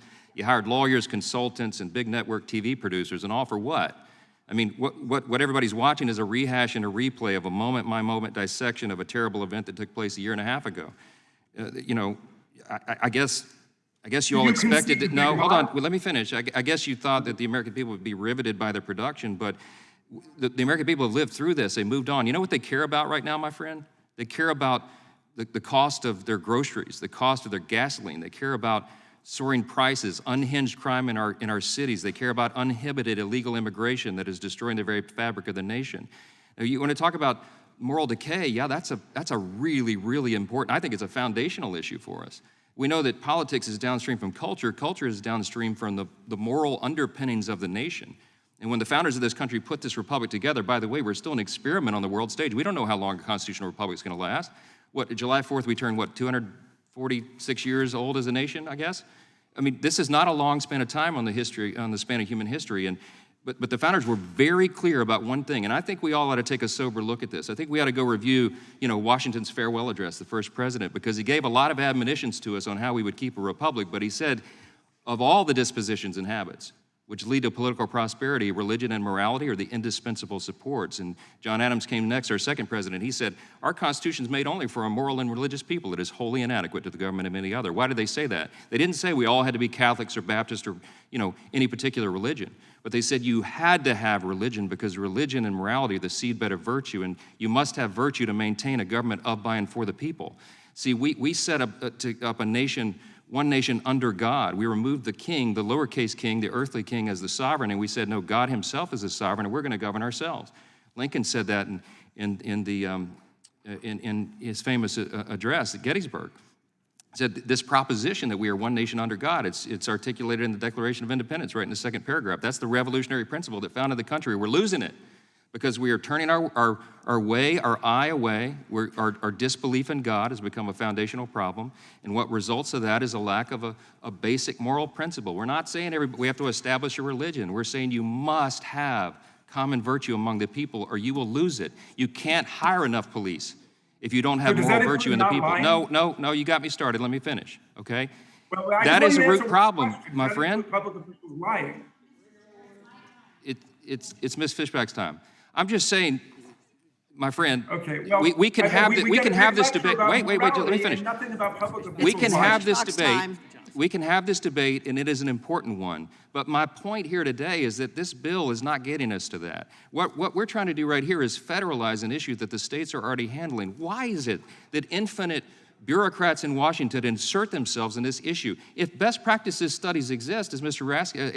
Cicilline said a few moments ago, are local law enforcement and state agencies not competent enough to gather those up? Do they need Washington bureaucrats to direct them to all this, to gather it for them and package it at the expense of U.S. taxpayers and send it to them? They don't need that. They don't need that.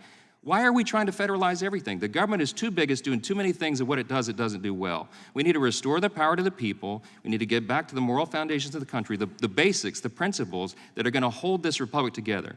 If we're going to keep the republic, we have to remember the foundations, the things that made America great in the first place. That's what we're losing. That is the root cause. And we're twisting at windmills up here with all these little, policy and principle and political skirmishes and not addressing the real issues. That's what we're talking about, Jamie. When somebody goes in and shoots people, it is evil. We got to call it evil.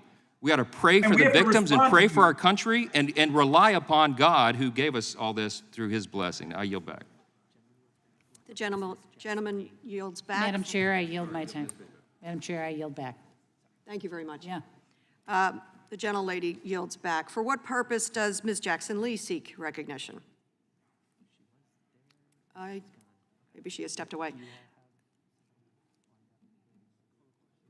Anybody else? No, I have one more. Mr. Jeffries?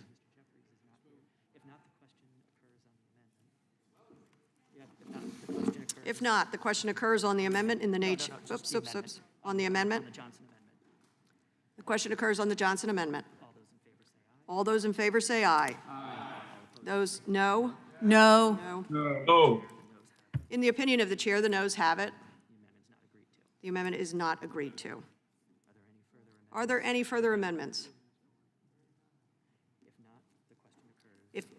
If not, the question occurs on the amendment. Is this in the nature? In the nature of a substitute. This will be followed immediately by a vote on final passage of the bill. All those in favor, respond by saying aye. Aye. Aye.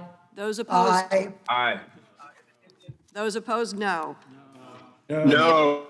In the opinion of the chair, the ayes have it, and the amendment in the nature of a substitute is agreed to.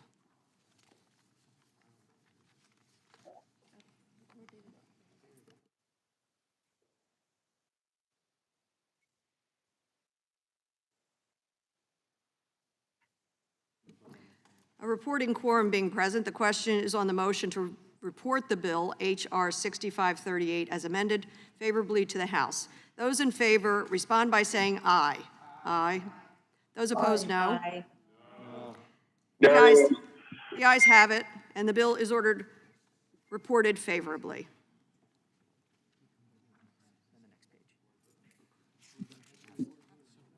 Members will have 2 days to submit views without objection. The bill will be reported as a single amendment in the nature of a substitute, incorporating all adopted amendments, and staff is authorized to make technical and conforming changes.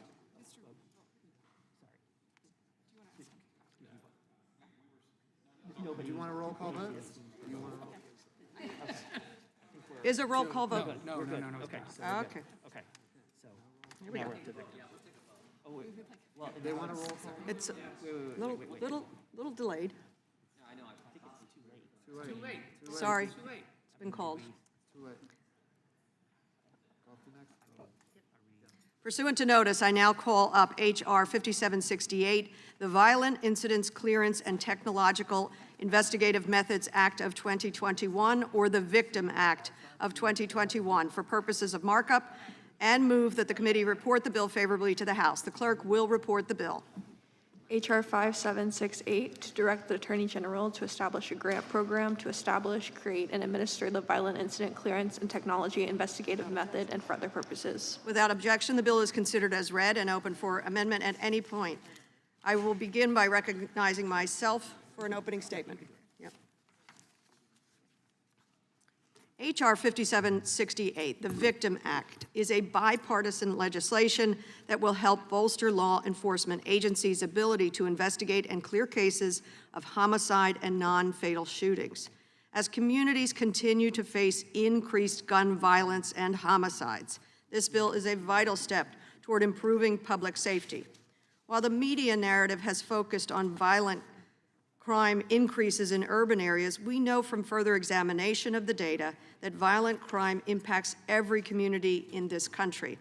To address the changes our law enforcement agencies are facing, this bill would provide funding and support for agencies to hire and train detectives and investigators to improve case clearance rates for homicides and non-fatal shootings.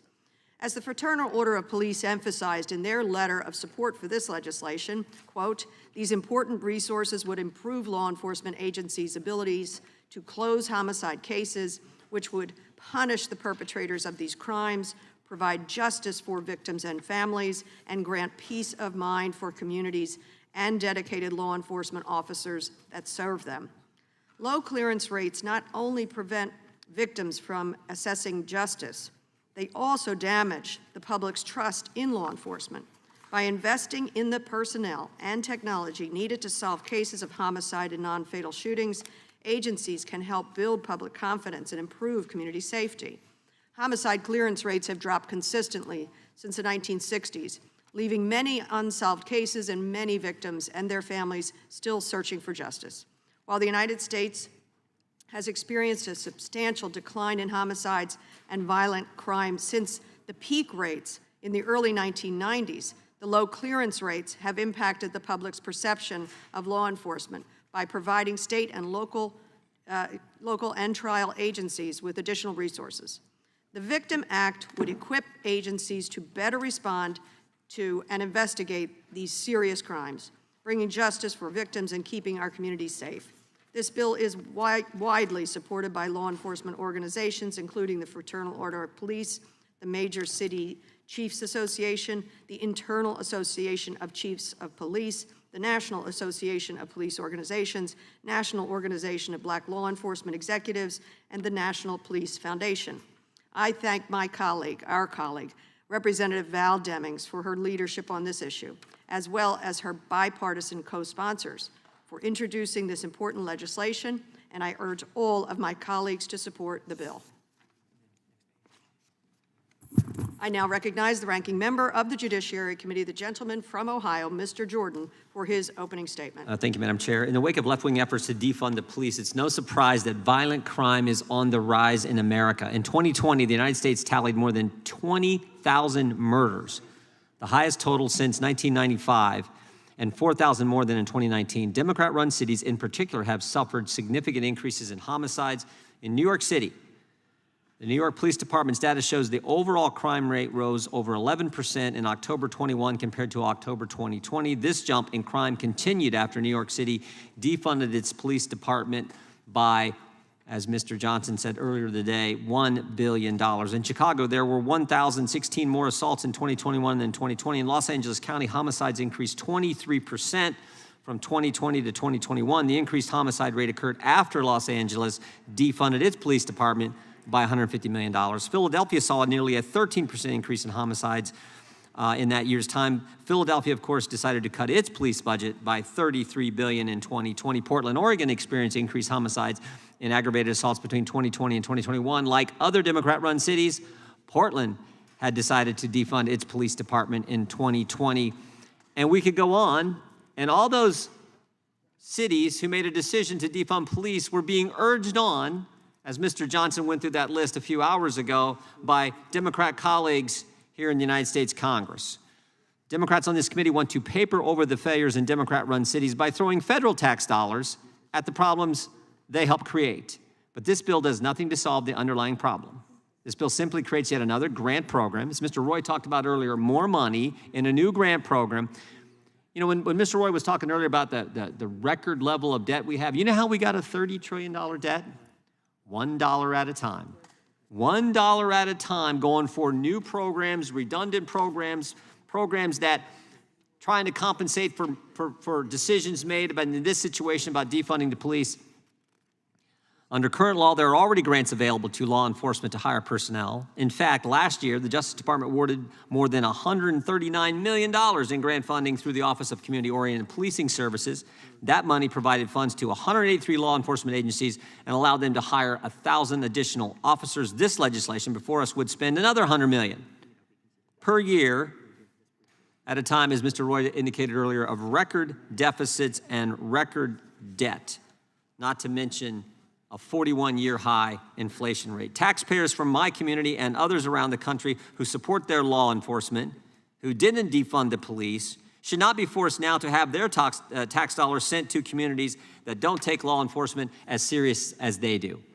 Don't be fooled. This isn't about Democrat support for law enforcement. This is an election year cover for Democrats who spent the last 2 years demonizing law enforcement, demonizing our men and women in uniform, and slashing their local police budgets. I urge opposition and yield back, Madam Chair. Without objection, all other opening statements will be included in the record. I now recognize myself for purposes of offering an amendment in the nature of a substitute. The clerk will report the amendment. Amendment in the nature of a substitute to H.R. 5768 offered by Mr. Nadler. Strike all after the enacting clause and insert the following. Section 1. Without objection, the amendment in the nature of a substitute will be considered as read and shall be considered as base text for purposes of amendment. I will now recognize myself to explain the amendment. The amendment in nature of a substitute makes several minor changes to the underlying bill. It ensures that this grant program does not conflict with existing DOJ grant programs. It also clarifies the reporting requirements, adds necessary definitions, and makes technical and conforming changes. I urge all members to support the amendment, and I yield back the balance of my time. Are there any amendments in the amendment to the amendment in the nature of a substitute? For what purpose does Ms. Deming seek recognition? Move to strike the last word or speak on the bill. The gentlelady is recognized. Thank you so much, Madam Chair. I am proud to introduce the Violent Incident Clearance and Technological Investigative Methods Act, the Victims Act, to improve the homicide clearance rate, keep communities safe, and put murderers behind bars. Madam Chair, we live, despite some of the stuff that we have witnessed and heard and seen today, which a lot of it has been totally disgraceful, disgusting, and I say that as someone who worked in law enforcement for almost 30 years, but despite the shenanigans and shows that we have seen, we do live in the greatest country in the world, but the painful truth is half of gun murders in the United States go unsolved. I can remember as a police watch commander being on the scene of a homicide, the body of a young person lying on the sidewalk, and thinking about the family who was going to get some really bad news in the wee hours of that morning, but had no idea that that bad news was on its way. Notifications to families is always tough, but when law enforcement breaks the news with no closure, it is especially devastating and heartbreaking. Madam Chair, real life is quite different from television. Real issues are quite different from what you might hear and see in this committee. I saw firsthand that gun crimes are often hard to investigate and solve. The United States murder rate rose 30% between 2019 and 2020, the largest single-year increase in a century. Homicide rates in rural areas rose 25% in 2020, according to the Center for Disease Control and Prevention. Research indicates that law enforcement agencies can impact clearance rates by improving investigative processes and supervision, detective support, and organizational oversight. The Victim Act would establish a grant program to help state, tribal, and local law enforcement agencies improve their clearance rates for homicides and non-fatal shooting. The Victims Act would support victim specialists with the sole purpose of providing assistance to survivors. Madam Chair, the Victim Act has received overwhelming support from multiple law enforcement organizations. I hope this time that matters. For example, the National Association of Police Organizations, who said, through this legislation, law enforcement will be able to focus on solving these violent crimes that have been a detrimental impact on our communities and improve the services that they render to victims. The Fraternal Order of Police supports this legislation. The Major City Chiefs Association supports this legislation. The Victim Act is also supported by the National Organization of Black Law Enforcement Executives, the National Police Foundation, Every Town for Gun Safety, and the International Association of Chiefs of Police. Madam Chair, I ask unanimous consent to place these letters of support in the record. Without objection. Survivors of homicide are broken. Their grief undescribable. Survivors of gun violence spend each day terrified that they won't be so lucky the next time. As members of Congress, it is impossible to solve every problem. My God, we should try. But we can help law enforcement solve the most heinous crimes and bring closure and some peace to families and survivors. As a former social worker who worked with broken families, as a former police detective, I want to thank my colleagues who are here in good faith for their support of this legislation. We can, members of Congress, if we choose to do so, make a difference. And with that, Madam Chair, I yield back. The gentlelady yields back. Who seeks recognition? For what purpose does Mr. Roy seek recognition? Put amendment at the desk. Excuse me.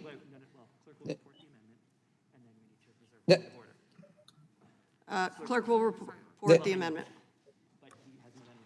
Amendment to the amendment in the nature of a substitute to H.R. 5768 offered by Mr. Roy of Texas. Page 3, after line 19, insert the following. Reserve a point of order, Mr. Chairman. 7, defunding law enforcement can have deadly consequences for residents of jurisdictions that Without objection, the amendment will be considered as read.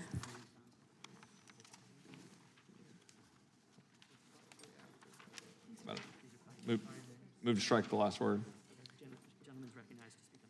The gentleman is recognized. I thank the chair. Yeah, note, per the ranking member's commentary and an extension of what I was saying earlier on a smaller amount of money, this bill is, as they say, real money.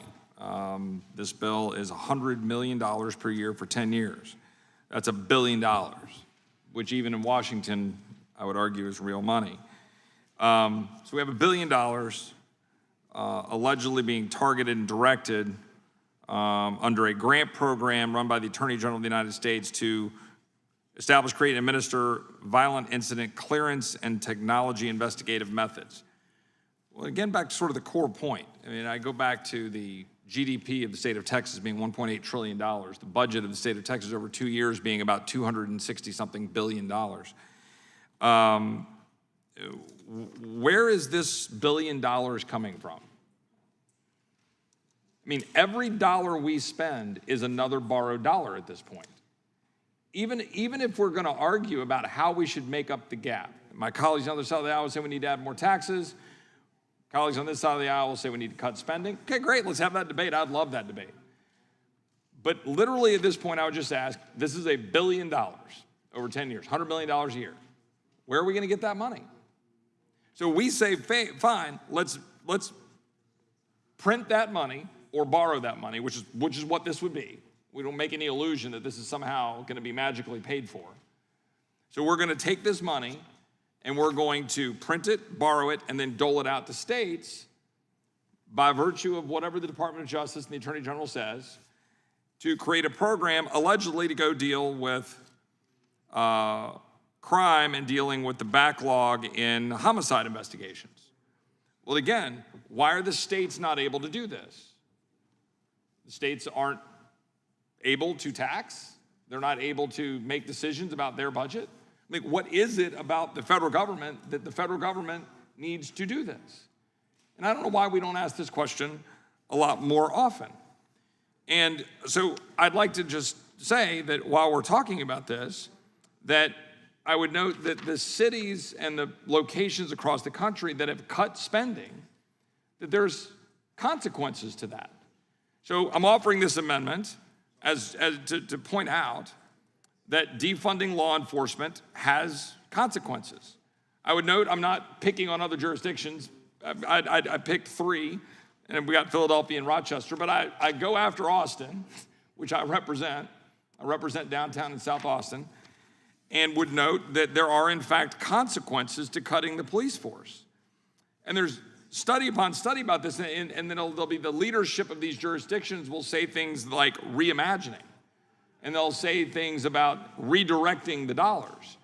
But when you talk to anybody on the ground, you go, well, we have now far fewer police officers per capita in Austin, Texas. And we have far fewer officers able to respond to 911 calls. So we have people in danger and crime going up. It's almost completely not debatable. It's just the facts on the ground in Austin. So I represent Austin. Why do you all need to give me money to do anything at all? Like, why can't we just figure this out in Austin, Texas? I strongly disagree with the City Council of Austin, Texas. I think they are bat crap crazy, lunatics. But I can deal with that in Austin, Texas, right? We made bad choices in Austin, Texas. We cut the police, now we got crime running rampant. Would the gentleman yield? Now I'll yield for a brief question. Thank you so very Brief much. question, Again, if you believe that Austin does not need it, right, or if they were able to get it, would not use it appropriately, then Austin does not have to apply for this grant funding. So reclaiming my time, we all know precisely what the city of Austin would do, which was apply for it, because it's free money.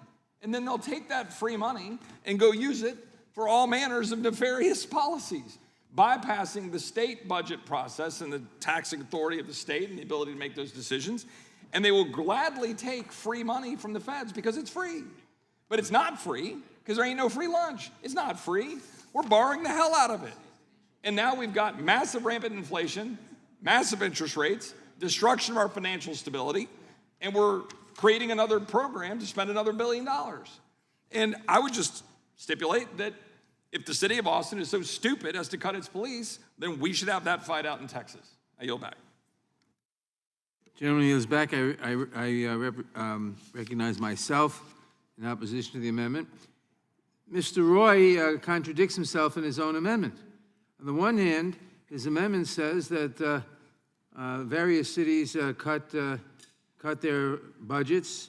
Austin by $150 million, Philadelphia by $14 million, Rochester by $3.5 million, and crime went up. On the other hand, he is objecting to providing money to those cities. He is objecting to funding the cities. So on the one hand, he's accusing Democrats of defunding, and then he's opposed to funding. That makes no sense at all. And the fact of the matter, and the fact of the matter is, the premise is all wrong anyway, because in Republican-run cities and states, the murder rates are higher. Per capita murder rates are 40% higher in states won by Donald Trump than those won by Joe Biden. 8 of the 10 states with the highest murder rates in 2020 voted for the Republican presidential nominee in every election in the last 20 years. And the fact of the matter is that the largest Democrat-run cities employ 75% more police officers than the 25 largest Republican-run cities on a per capita basis. The largest Democratic-run cities spend 38% on a per capita basis, 38% more on policing than the 25 largest Republican-run cities. In the latest budget, in the most recent budget cycle, the 25 largest Democratic-run cities collectively increased their police budgets more than the 25 largest Republican-run cities. So Republican talk about Democrats defunding the police is nonsense. And who wants to defund the police? Mr. Roy. He just proposed an amendment that would stop funding, which is another way of saying defunding. So I don't want to hear any more about about Democrats defunding the police.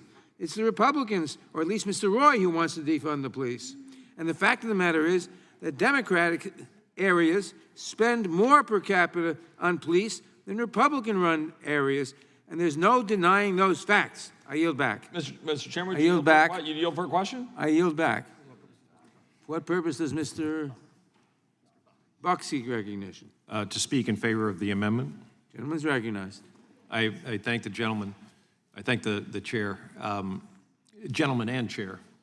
I want to just point out something to the chair. The money that Austin cut from its budget was money that Austin raised in taxes from its budget. What Mr.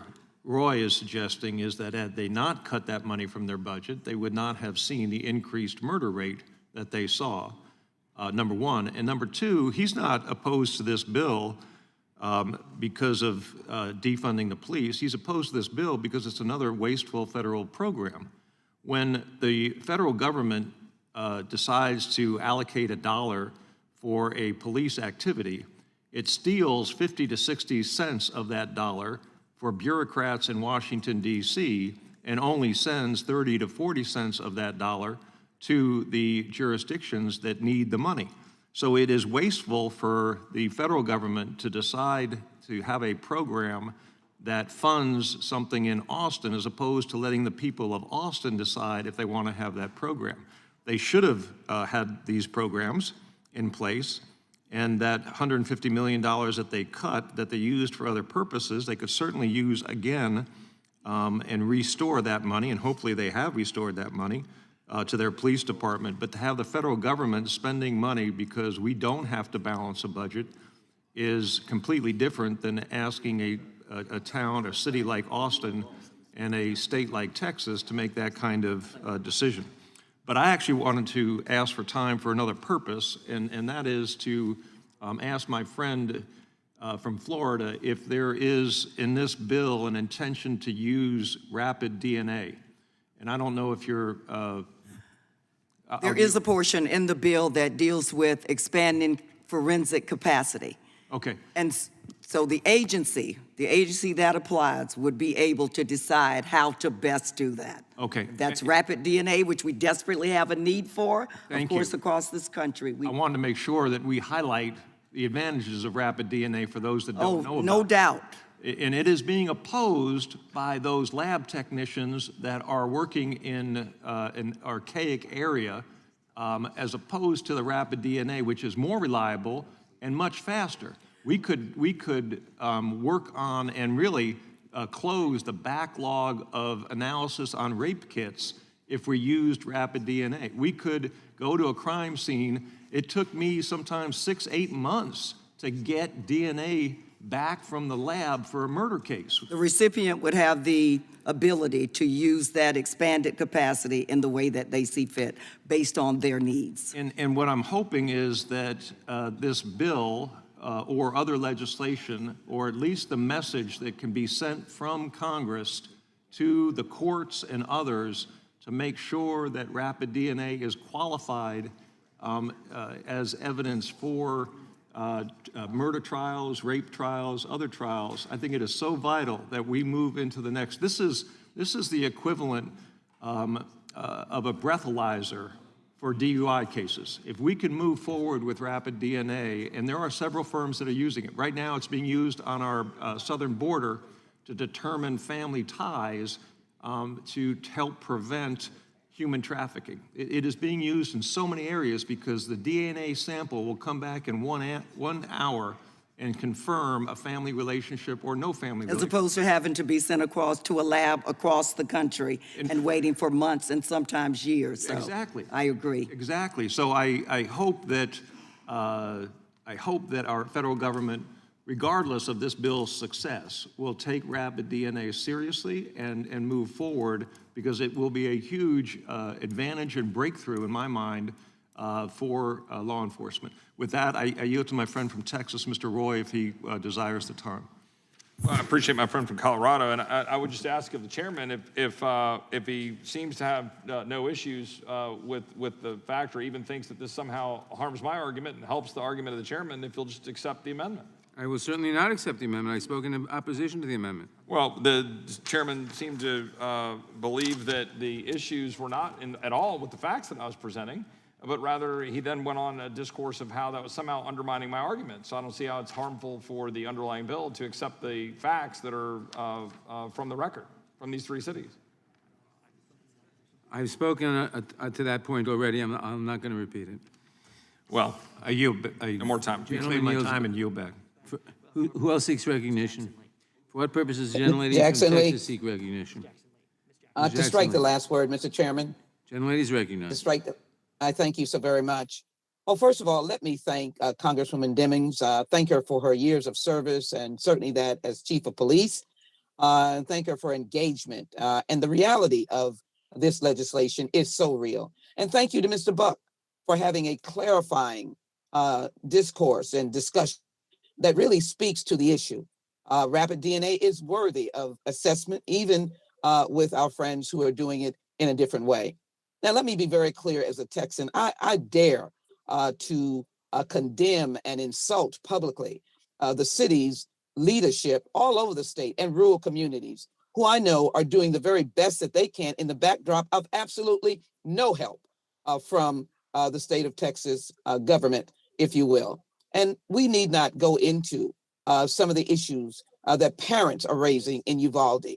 So let's focus on how this can be a helpful tool.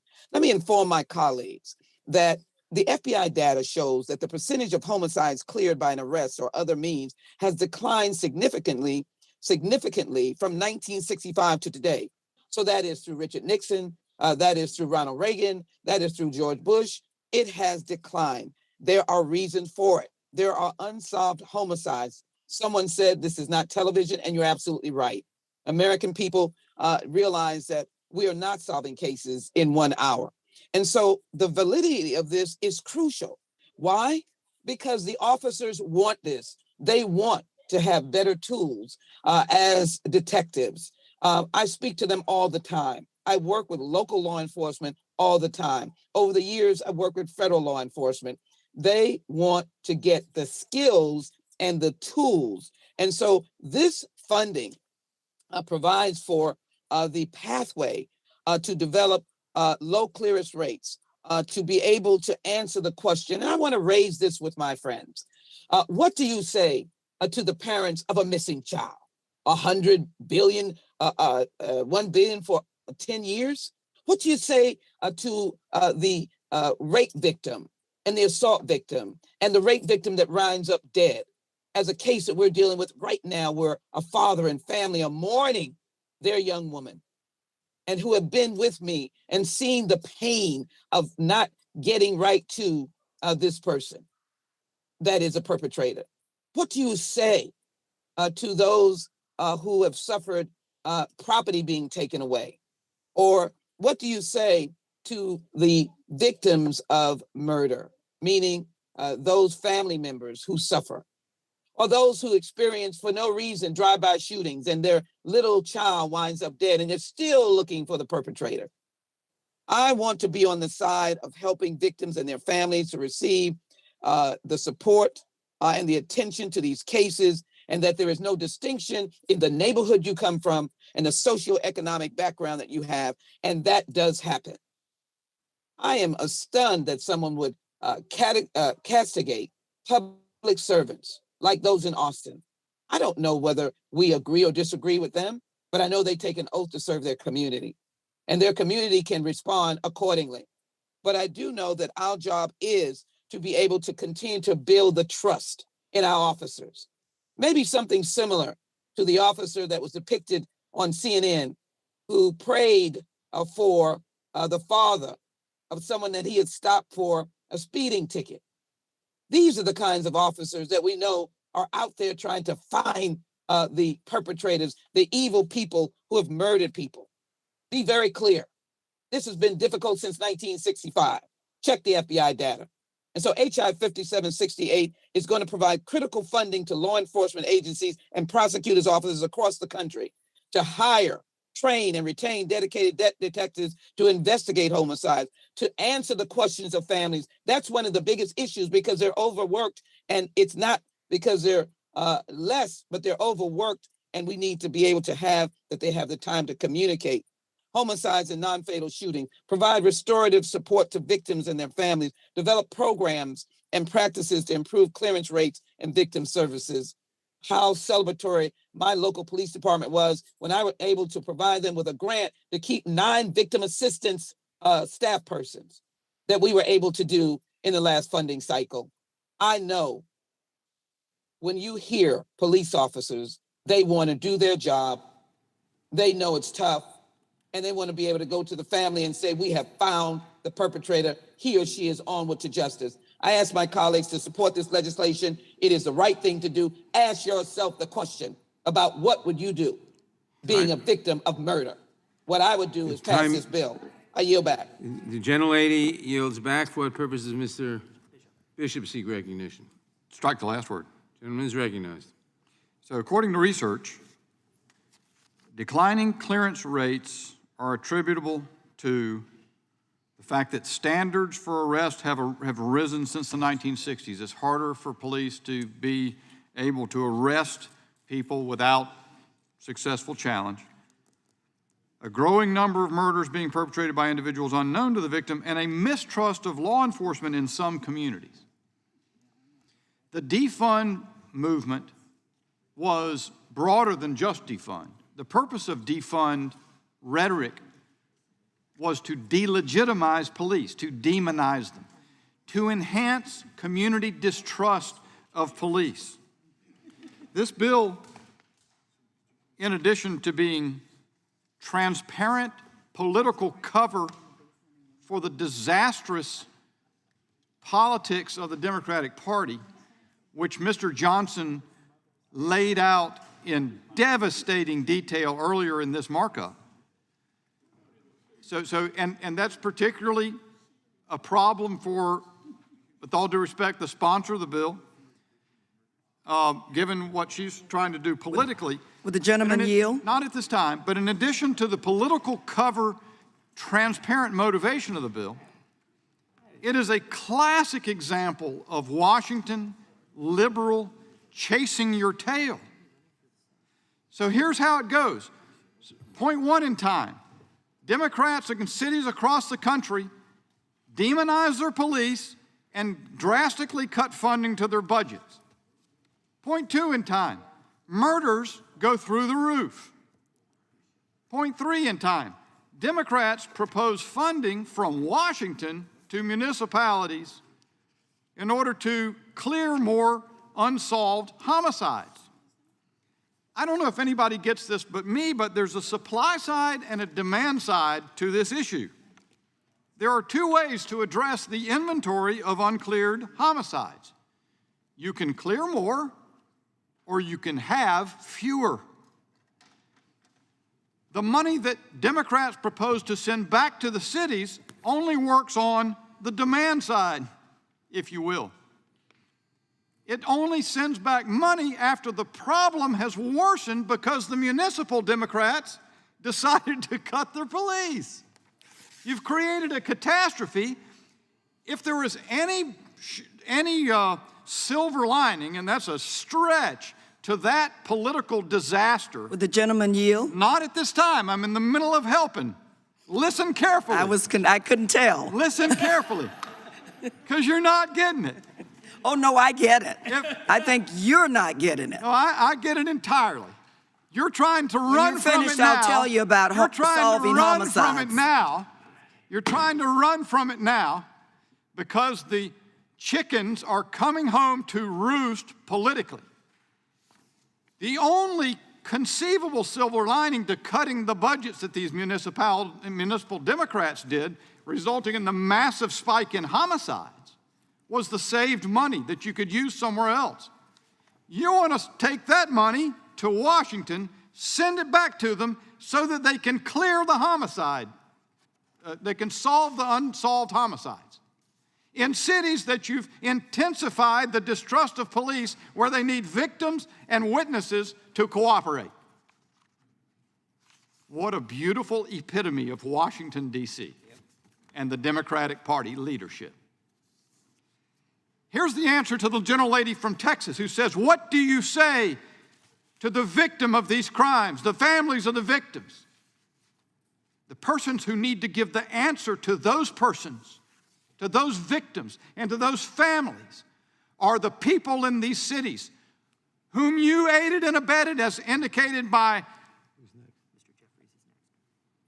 incident after incident, comment after comment related by Mr. Johnson earlier in this hearing. Those people need to give the answers to the victims of the homicides. It is little consequence to them that the homicide be cleared, that the homicide be solved. I'm sure they'd love to see that, but it would be much better if you hadn't caused them to be killed in the first place. I yield back. The gentleman yields back. Without objection, I wish to enter into the record a letter from the National Association of Police Organizations and a letter from the National Fraternal Order of Police in support of the bill. Without objection, I now recognize Mr. Jeffries. I thank the distinguished chairman, and I thank the author of the Victim Act for her legislation, as well as for her service to this country, heroic service, putting her life on the line for decades to serve the people of Orlando. How dare you try to impinge her character and her motives? It's also ironic to me, there was so much disinformation coming out of my colleagues' remarks that I don't know where to start. At some point, either later on today or in future hearings, we're going to deal with the rural crime wave that is sweeping across America. In your counties that you never talk about, you just talk about Chicago or want to cite Austin or Philadelphia, there's a rural crime wave devastating small town America and Appalachia. You never say a word about it because you just want to politicize rhetoric, which is exactly what has happened in terms of this defund the police so-called line of attack. My colleague said that Mr. Johnson, and I wish he was here, laid out in devastating detail an alleged indictment on Democratic leaders or folks within the House of Representatives who supposedly support defund the police. That was an intellectually dishonest list. And so he actually chose to mention my name and reference the CNN article. The interesting thing about the CNN article, which I ask unanimous consent to enter into the record. Without objection. That CNN article is actually headlined from June 8, 2020, Top Congressional Democrats Steer Clear of Defund the Police. That's the headline of the article that your guy cites to make the very opposite point. And you know, I looked at the article because I was confused at his representation of my own words. And then I discovered some other interesting statements from that very article. No one is talking about eliminating all police or anything like that, said House Judiciary Chairman Jerry Nadler. Defunding police departments are not the answer, House Majority Leader Steny Hoyer. On a private caucus call Monday afternoon, senior House Democrats raised concerns with House Majority Whip Jim Clyburn warning that talk about defunding the police could hijack efforts on police reform. It doesn't end there. Other Democrats, including Rhode Island Representative David Cicilline and Bass, also spoke out about the phrase, according to a source on the call. It doesn't end there. I do not support defunding the police, said Senator Gary Peters. It doesn't end there. I don't think that's a good idea, said Senator Doug Jones. I can go on and on, but I'll just end with, I can go on and on, but I'll just end with my own statement that allegedly was issued as some evidence of my supporting defunding the police, when I'm just quoted as saying, the issue as it relates to police funding needs to be evaluated at the state and local level on a case-by-case basis. That's called federalism, in case you don't understand it. And what's interesting is that you cite an article to make the very opposite point. It's because the puppet master has taught disinformation in such an incredible way that you just seem to think that if you can accuse us of doing the exact opposite, because what this bill is designed to do is to help state and local law enforcement officials in the same way that the American Rescue Plan, which we supported and you all voted against, provided support for state and local law enforcement officials. In the same way that you refused to stand by the Capitol Police officers who defended our lives in the face of a violent insurrection. 140 officers seriously injured, several died. And when we brought a bill to the floor to provide additional security, funding, and support for those brave officers, y'all voted against it. And then you want to come before the Judiciary Committee and act like we support defunding the police when you're the ones actually taking votes to that effect.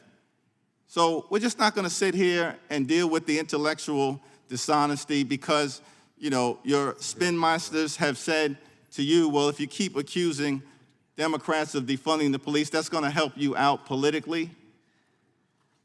I wish I could quote the former Attorney General at this moment in terms of how I view that approach. But I think you know exactly the phrase that I want to use, and I yield back. The gentleman yields back. There's a series of votes on the floor. The committee will stand in recess until immediately after the votes on the floor. Please come back as soon as the last vote is cast. The committee will stand in recess.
recessed. We were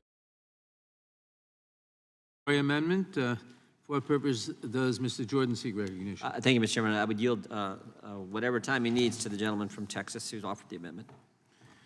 I think the gentleman from Ohio, I know we just came back from voting and won't belabor the point. I did note that I didn't get a chance to respond to the chairman from what I recall from before our voting. That's all right. I don't remember what I said. Dust off the cobwebs.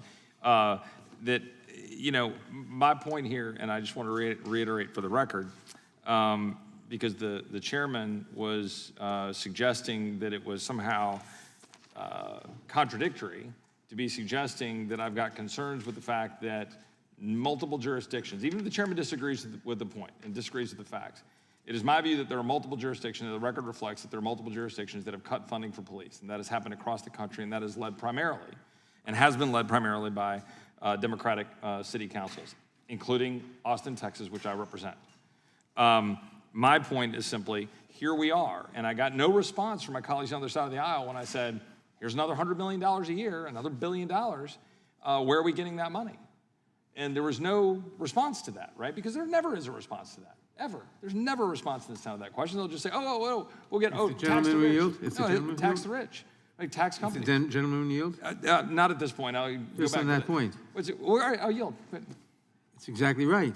Right, I know. I knew what the response was. Under the Trump administration, we Well, reduced I'm taxes on the rich, so we just reclaiming restore my some time. of that. Mr. Chairman, reclaiming my time. I said earlier, I posited that my colleagues on the other side of the aisle would say taxes. You can't possibly come up with enough taxes for the amount of deficits that we're spending every year. You can't come up with the numbers. The math doesn't work for you to come up with enough taxes, while also killing the economy, by the way, to come up with enough taxes to pay everything we're spending. You just keep spending money and keep writing a blank check to do it.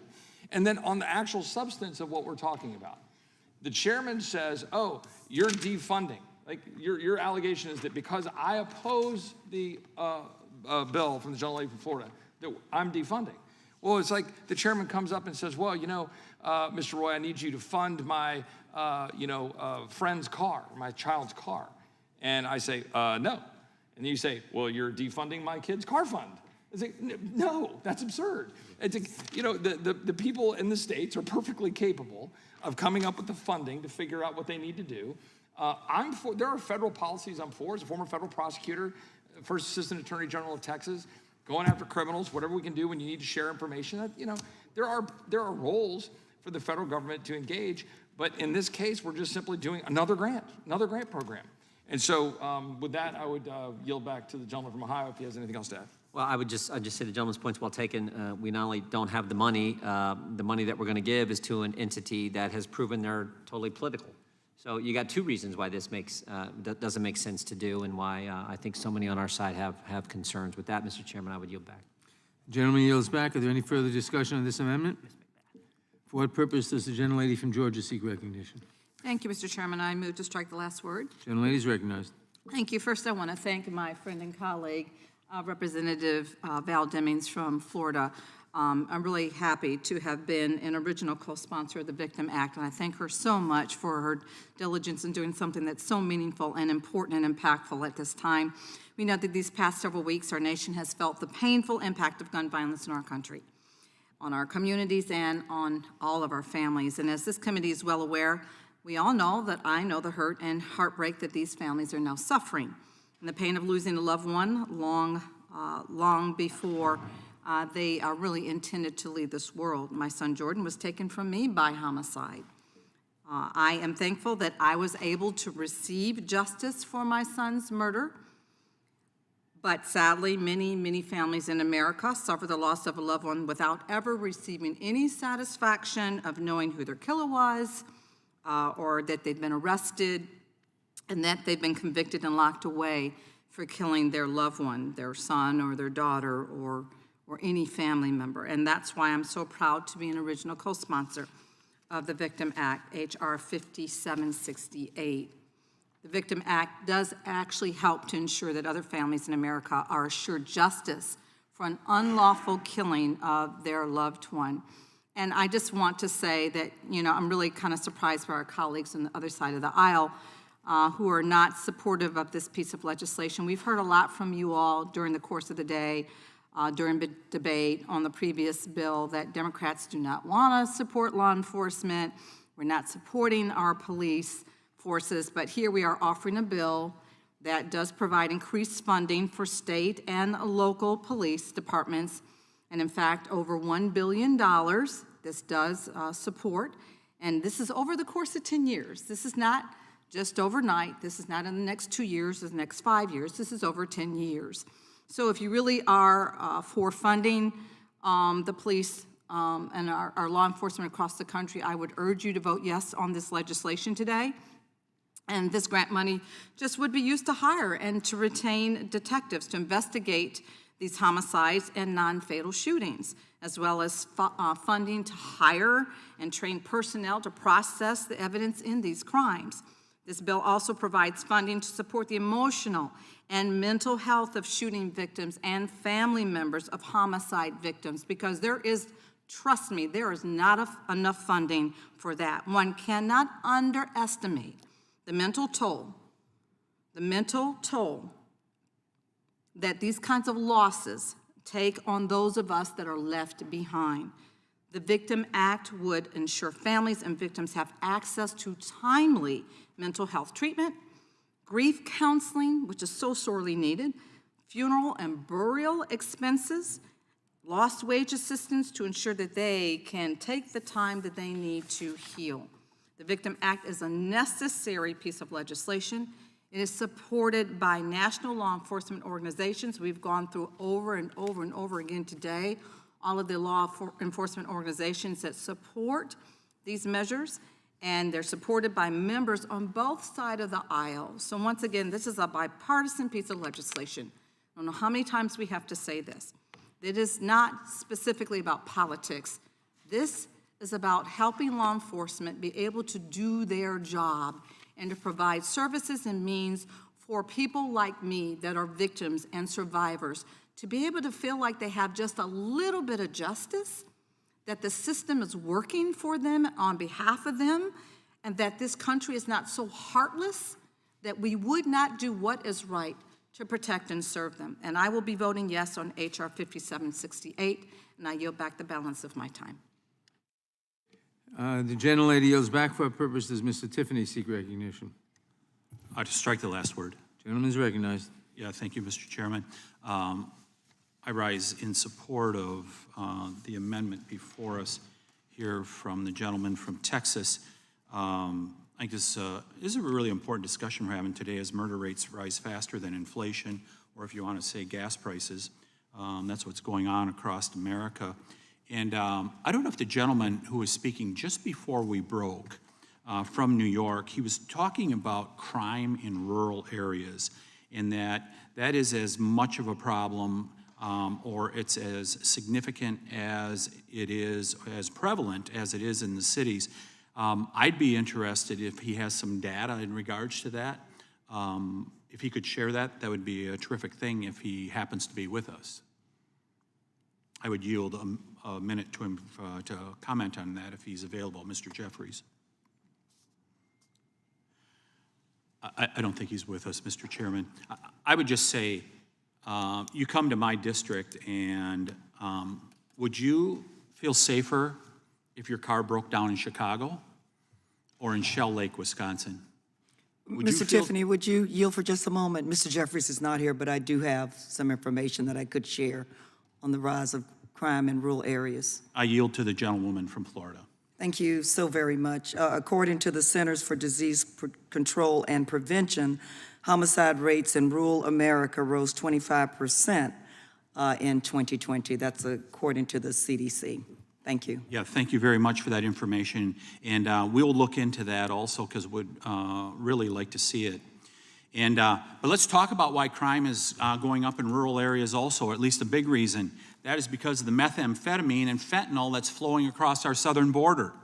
As all of us that have made trips to the southern border know, it is out of control down there.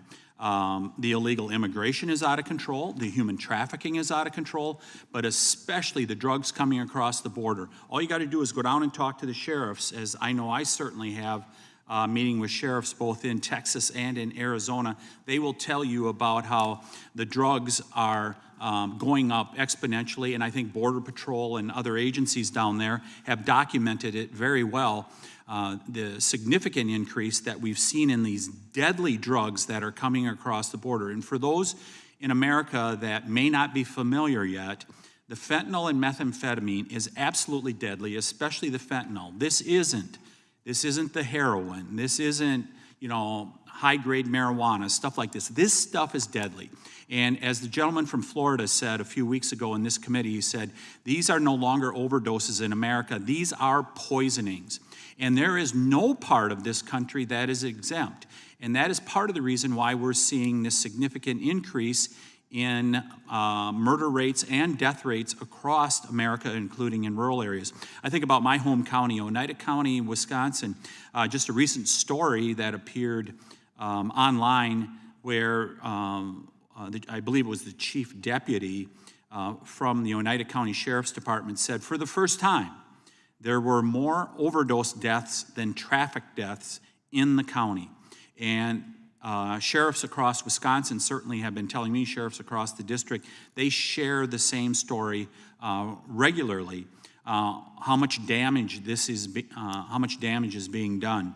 So I really am anxious to see this data that came down from the CDC. We're going to take a good hard look at that, but some of this crime in rural areas that's being referred to could be decreased if the southern border if it was gotten control of. The president recently went down to Texas, things like that, but did he go to the border? Still has not been to the border. The vice president has not gone back to the border for months. They are deliberately ignoring what is going on, and it is literally killing Americans. Gentleman yield. And it is unfortunate. I will yield to the gentleman from Ohio. Yeah, I would just add, here's the context. Democrats spent 2 years defunding the police. They spent 2 years not prosecuting criminals, so much so that just a couple weeks ago in San Francisco, they got on a recall, got rid of their district attorney.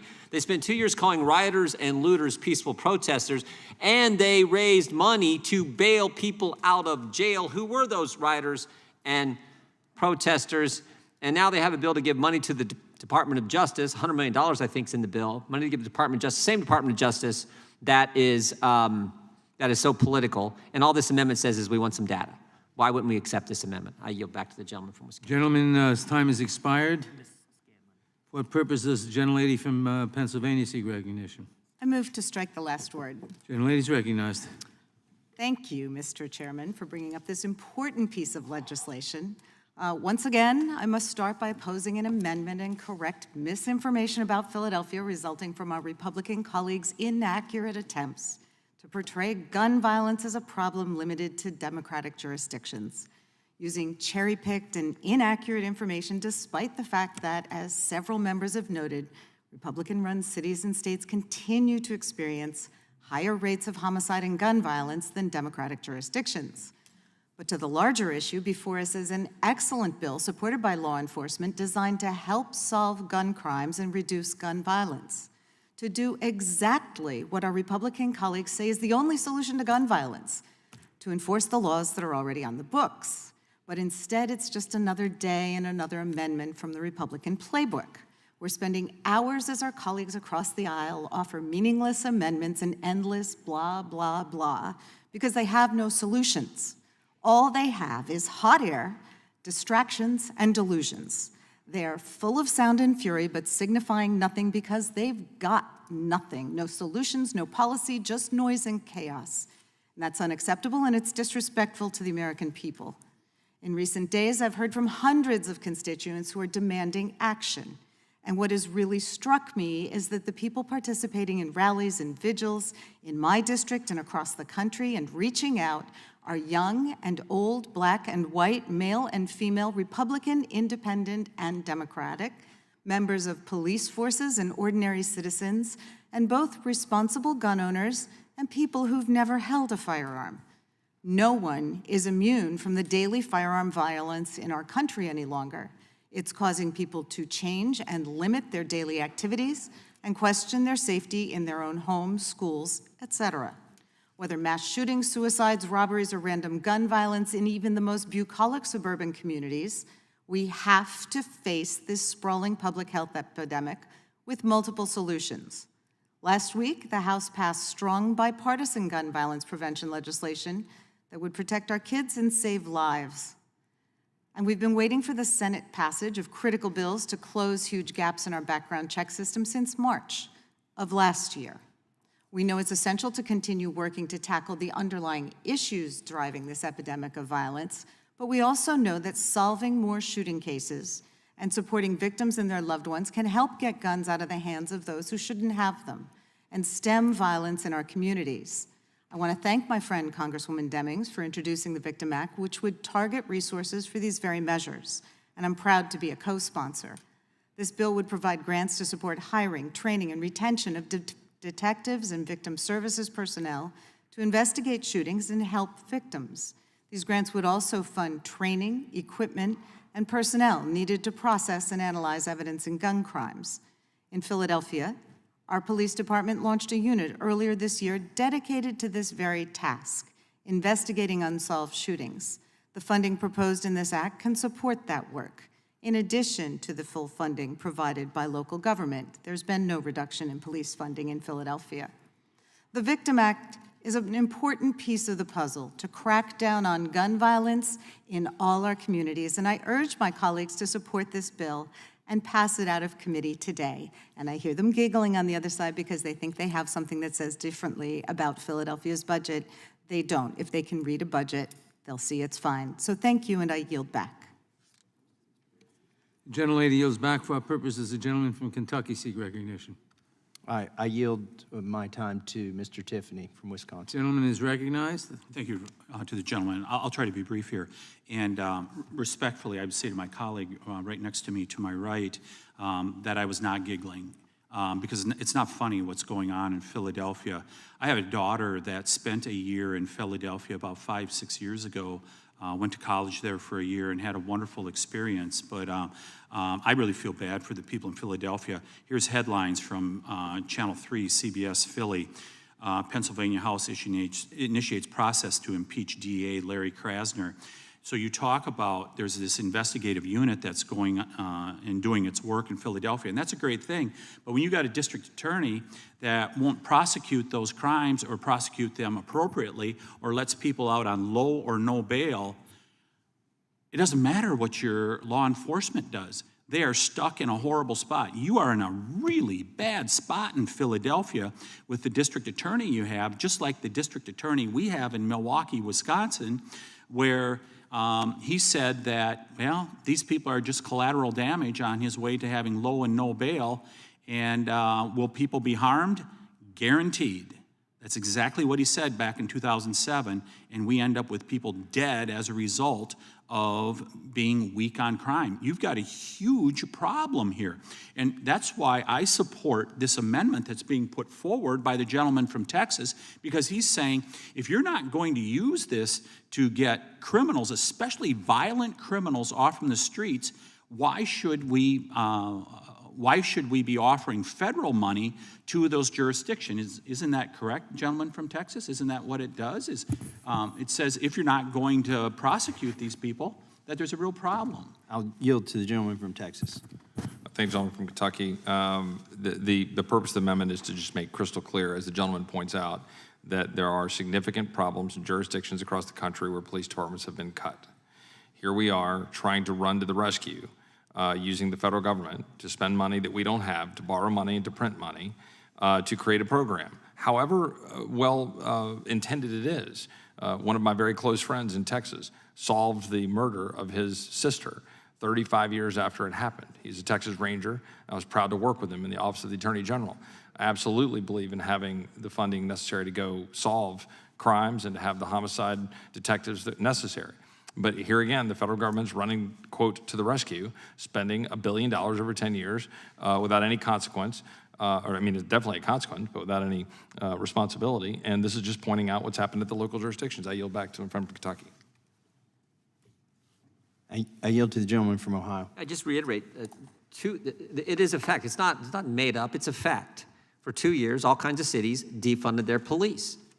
It is a fact that liberal DAs across the country didn't prosecute serious crime. So much so that in San Francisco, of all places, they said to that liberal DA, we're going to recall you, and they did it just a week ago. It is a fact that Democrats in the entire summer of 2020 called rioters and looters peaceful protesters. And it is a fact that then Senator, now Vice President of the United States, helped raise money to bail out those same rioters and looters who were destroying property, destroying small businesses, and attacking police officers while the Democrats were talking about defunding the police. All four of those things are fact. And this amendment simply gets to some data and information that would be helpful for us to have. That is all factual. You can say whatever you can say. We didn't defund the police. We didn't talk about defund. Yes, you did. Mr. Johnson read all the statements. He could have kept going. He ran out of time. There were so many. So all those things are fact, not made up, not Republican talking points, as the left wants to say. They are facts. And that is what this is all about. I yield back to the gentleman from Kentucky. I yield back to reigning balance of my time. The gentleman yields back. Gentlelady from Pennsylvania, for what purpose do you seek recognition? I move to strike the last word. Gentlelady is recognized. Thank you, Mr. Chairman. I rise in strong support for the underlying bill, and I thank Representative Demings from Florida for bringing it. With her expertise, her experience, her knowledge, it just makes the bill that much richer. I rise in opposition, however, to this amendment. We want to talk about facts, and like my colleague from Pennsylvania, I like to correct the record too. Take a look at Clause B in this amendment. It reads, in June 2020, the Philadelphia City Council diverted, I want to note the verb, diverted $14 million in police funding to another part of the city's budget for the following fiscal year. That sounds awful, doesn't it? It sounds like defunding. It actually was funding for crossing guards. They decided to move it to where it appropriately should be, not within the police department. We're talking crossing guards. There's nothing sinister in that. There's nothing defunding in that.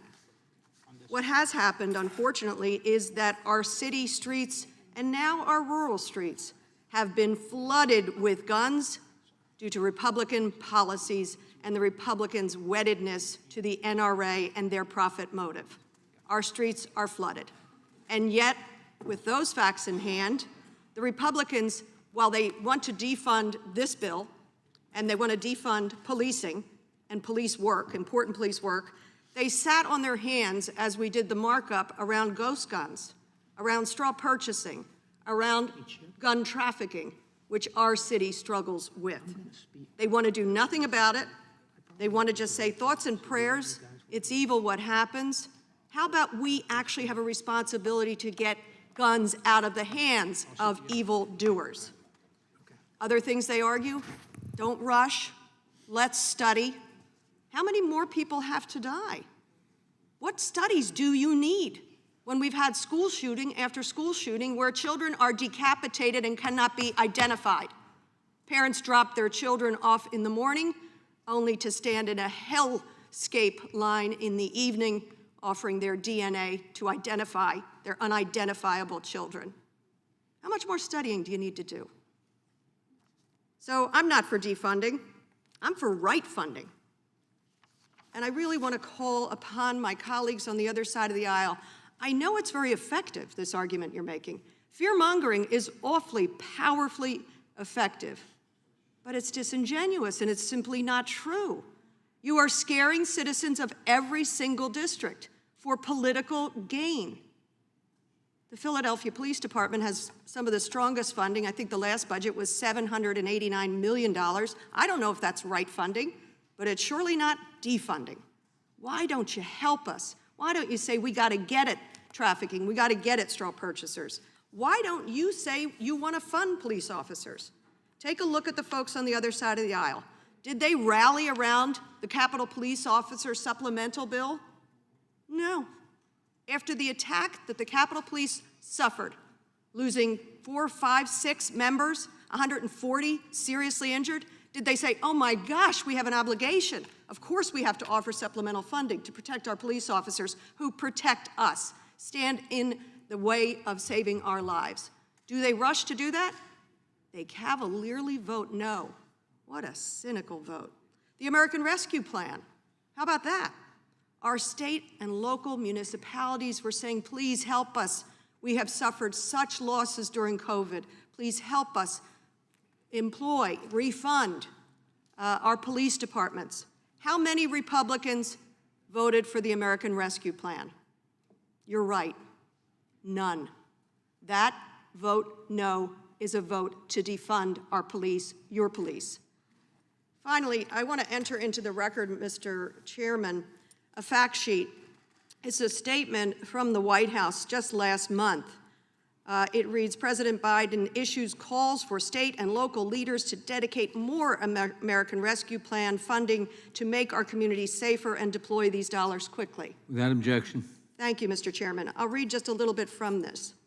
Today, President Biden is announcing that already $10 billion in the American Rescue Plan funds have been committed to public safety, including at least $6.5 billion in state and local funds committed by more than half of the states and more than 300 communities across this country who have answered the president's call. Along with the ongoing state and local support from the Justice Department, the American Rescue Plan investments made in 2021 among the largest single-year commitments of federal resources for state and local law enforcement and public safety on record, ever. It earned not one Republican vote. No regret, just keep trying to make you afraid of it, and we won't fund police at all. The ultimate defunders. Scaring people through lies and disinformation, you risk a lot. You risk unnecessarily agitating folks based on your lies. You also risk your own credibility. I call that unconscionable fear-mongering, and I don't know what to call risking your own credibility. I'll just read to you a couple of the commitments, a couple from Philadelphia, where people took advantage of this American Rescue Plan money that folks on the other side of this aisle would have nothing to do with. In Philadelphia, Philadelphia is leveraging American Rescue Plan dollars to invest in a new co-responder program and mobile crisis unit.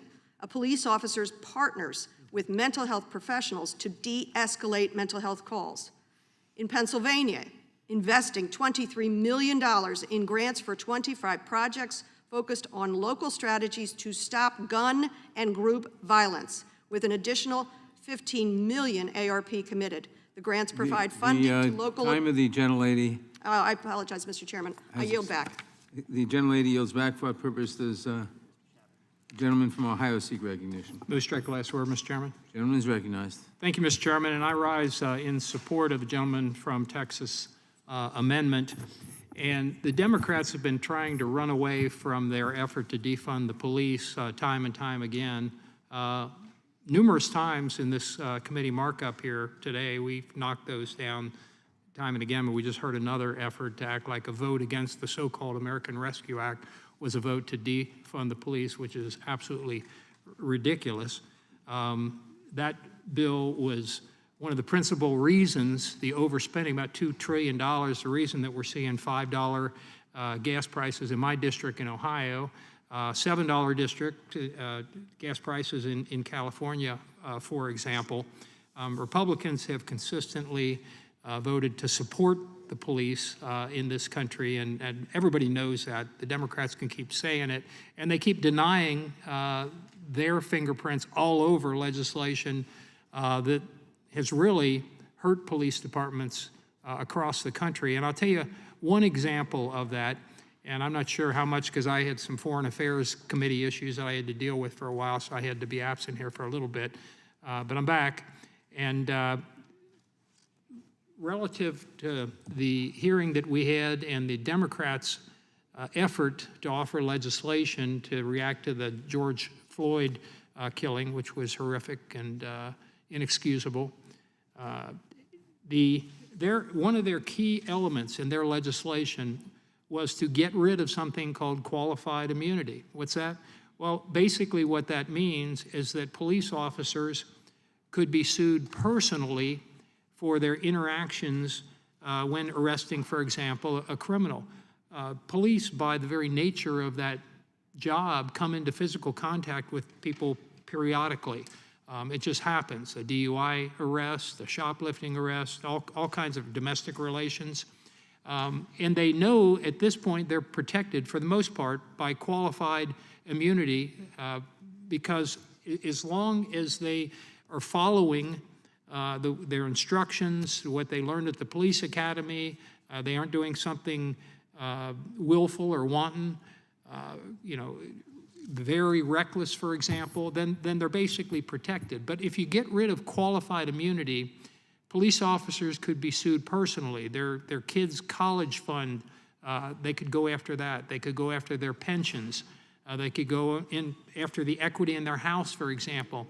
And who the heck's going to want to be a police officer in this country if they could be sued personally and lose their assets and put their families at risk? The answer, obviously, is not very many people. So that was the Democrats' response.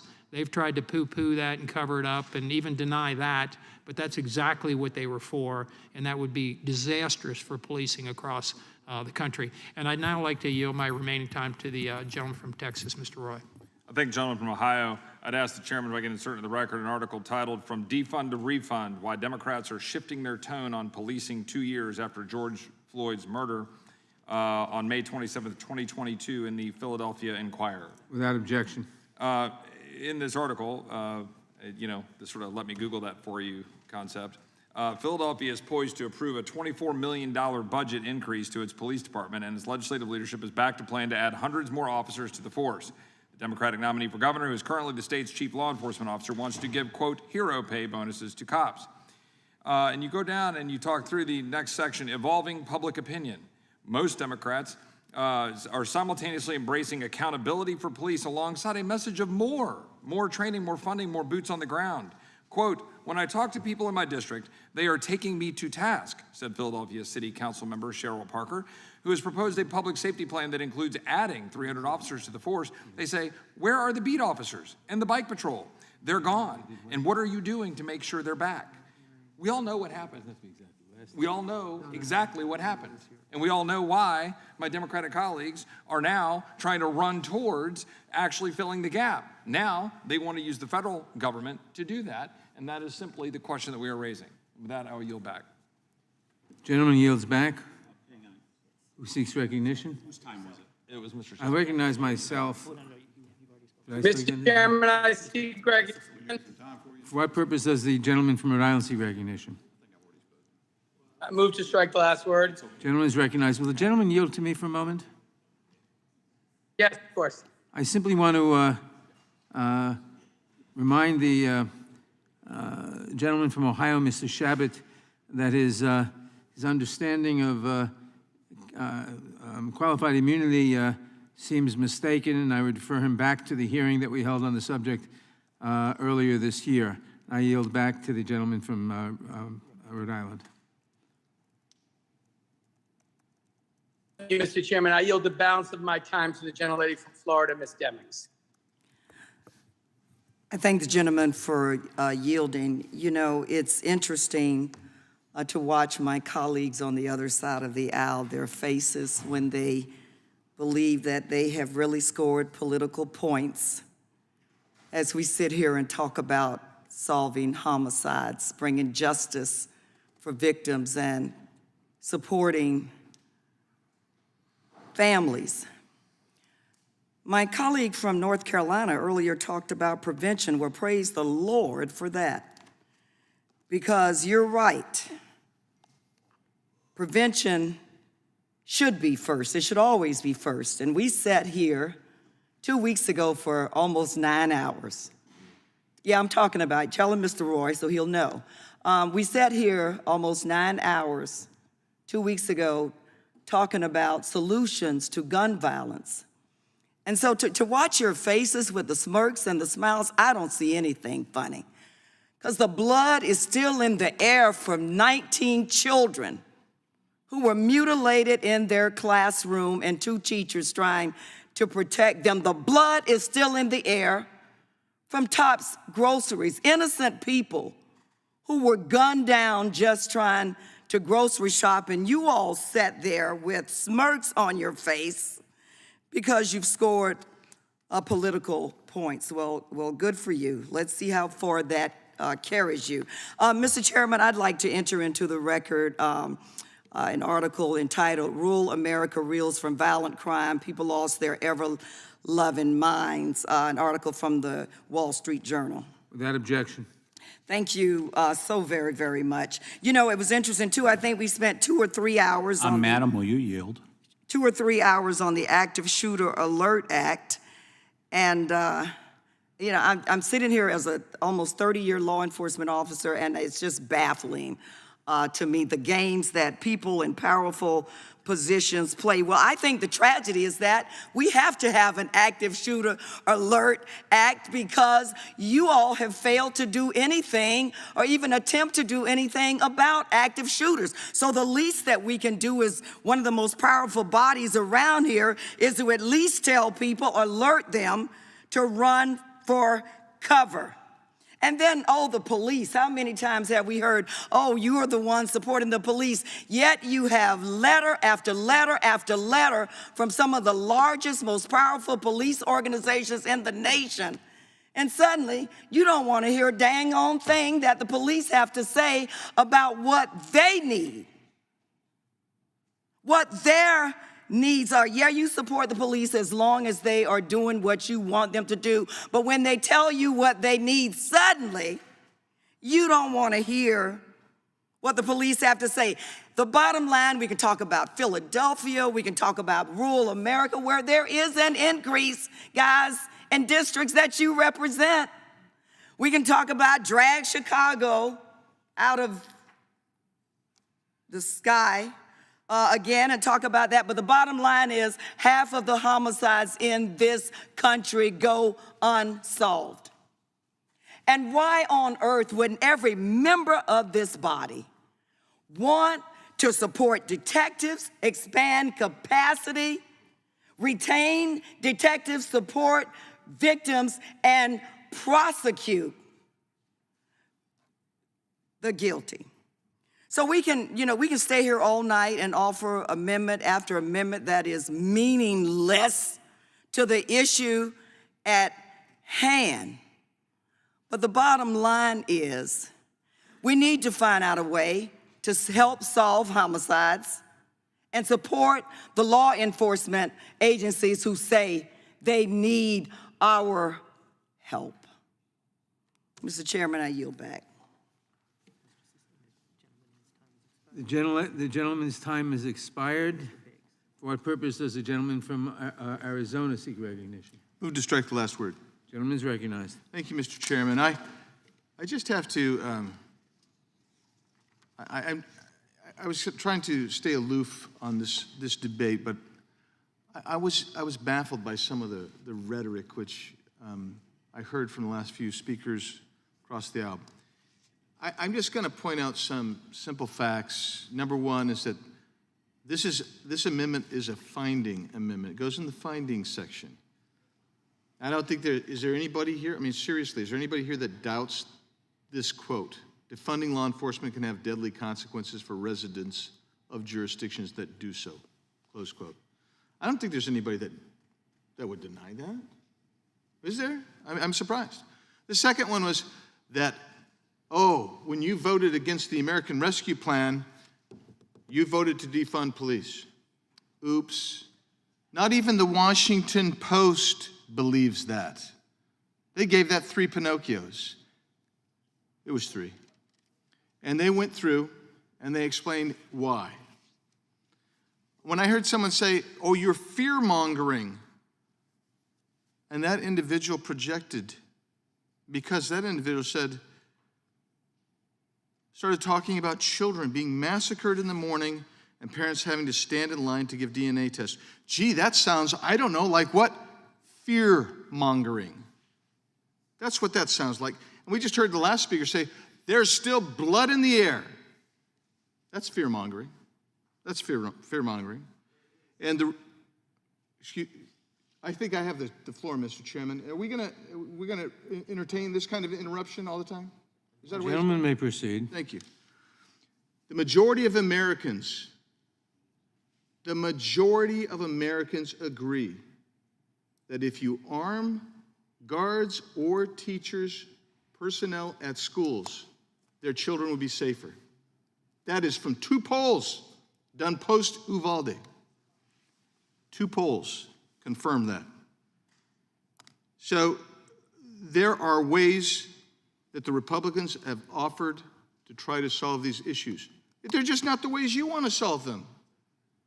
So somehow you impute ill and malevolent intentions. Would the gentleman on yield? us. I will not yield. You interrupt anyway, so no, I'm not going to yield. Thank you. So if you really were concerned about this, which is something we should all be concerned about, and you want to spend $1 billion, seems to me you would have found a way to pay for it. That's what I would have suggested you do. Let's find a way to pay for it. Let's find a way to keep local law enforcement from being federalized. How about that? Let's find ways to encourage instead of trying to put mandates on local law enforcement. With that, I'm going to yield to the gentleman from Wisconsin, Mr. Tiffany.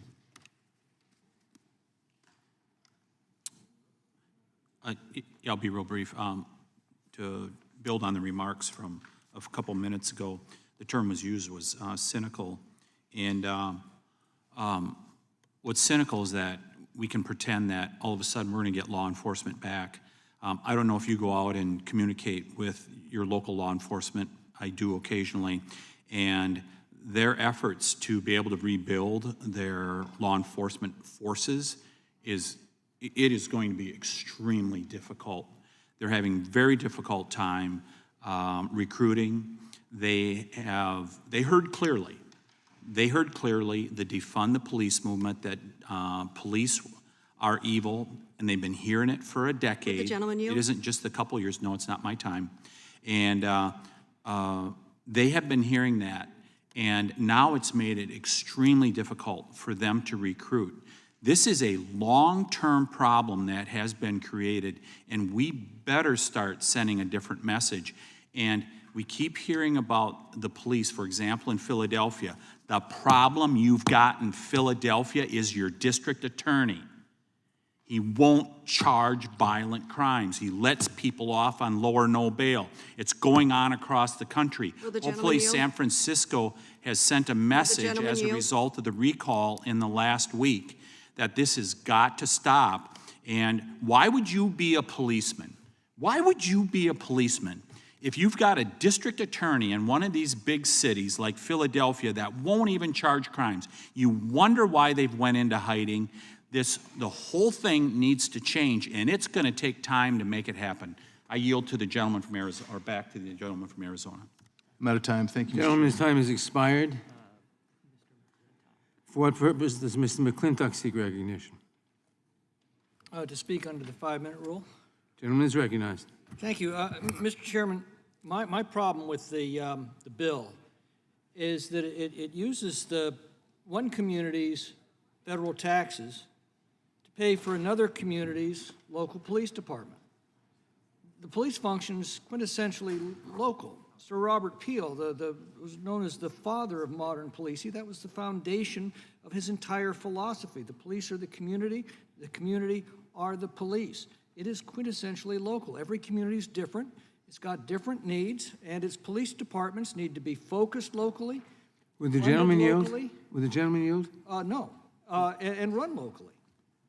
Now, many Democratic cities have bowed to this defund the police, Black Lives Matter movement, and they've cut their police budgets. Mr. Roy's amendment speaks to that quite directly. I happen to think that's foolish and even a dangerous thing to do, but that's up to their local city councils to decide and for their local voters to pass judgment on. Now, the communities in my district did not bow to these demands. They fully funded their police departments with their local tax revenues, while the Democratic cities were reducing funding to their police departments and using their revenues for other purposes. Well, now the representatives of those cities are saying, well, we're all for funding the police departments, and we're going to prove it by taking the taxes paid by my communities that are already fully funding their police departments to pay for your cities that have not. That's just not sound public policy. We shouldn't be robbing St. Petersburg to pay St. Paul. St. Petersburg should pay for its police department to the extent that it wishes, and leave St. Paul alone to pay for its department to the extent that it wishes. Each community's got a different perspective on this. I respect that. But how hypocritical it is to say we're going to show our support for the police by defunding them locally and then force another city to make up the difference. So please don't ask the representatives of the cities that have fully funded their police departments to pay for your cities that have chosen not to fully fund theirs. You pay for your police departments to the extent you wish. We'll pay for our police departments to the extent that we wish, and we'll let the people in each community decide whose approach works best. I'll yield to Mr. Roy first. Well, I appreciate the gentleman from California, and I would note, when we say the we and you, I represent Austin.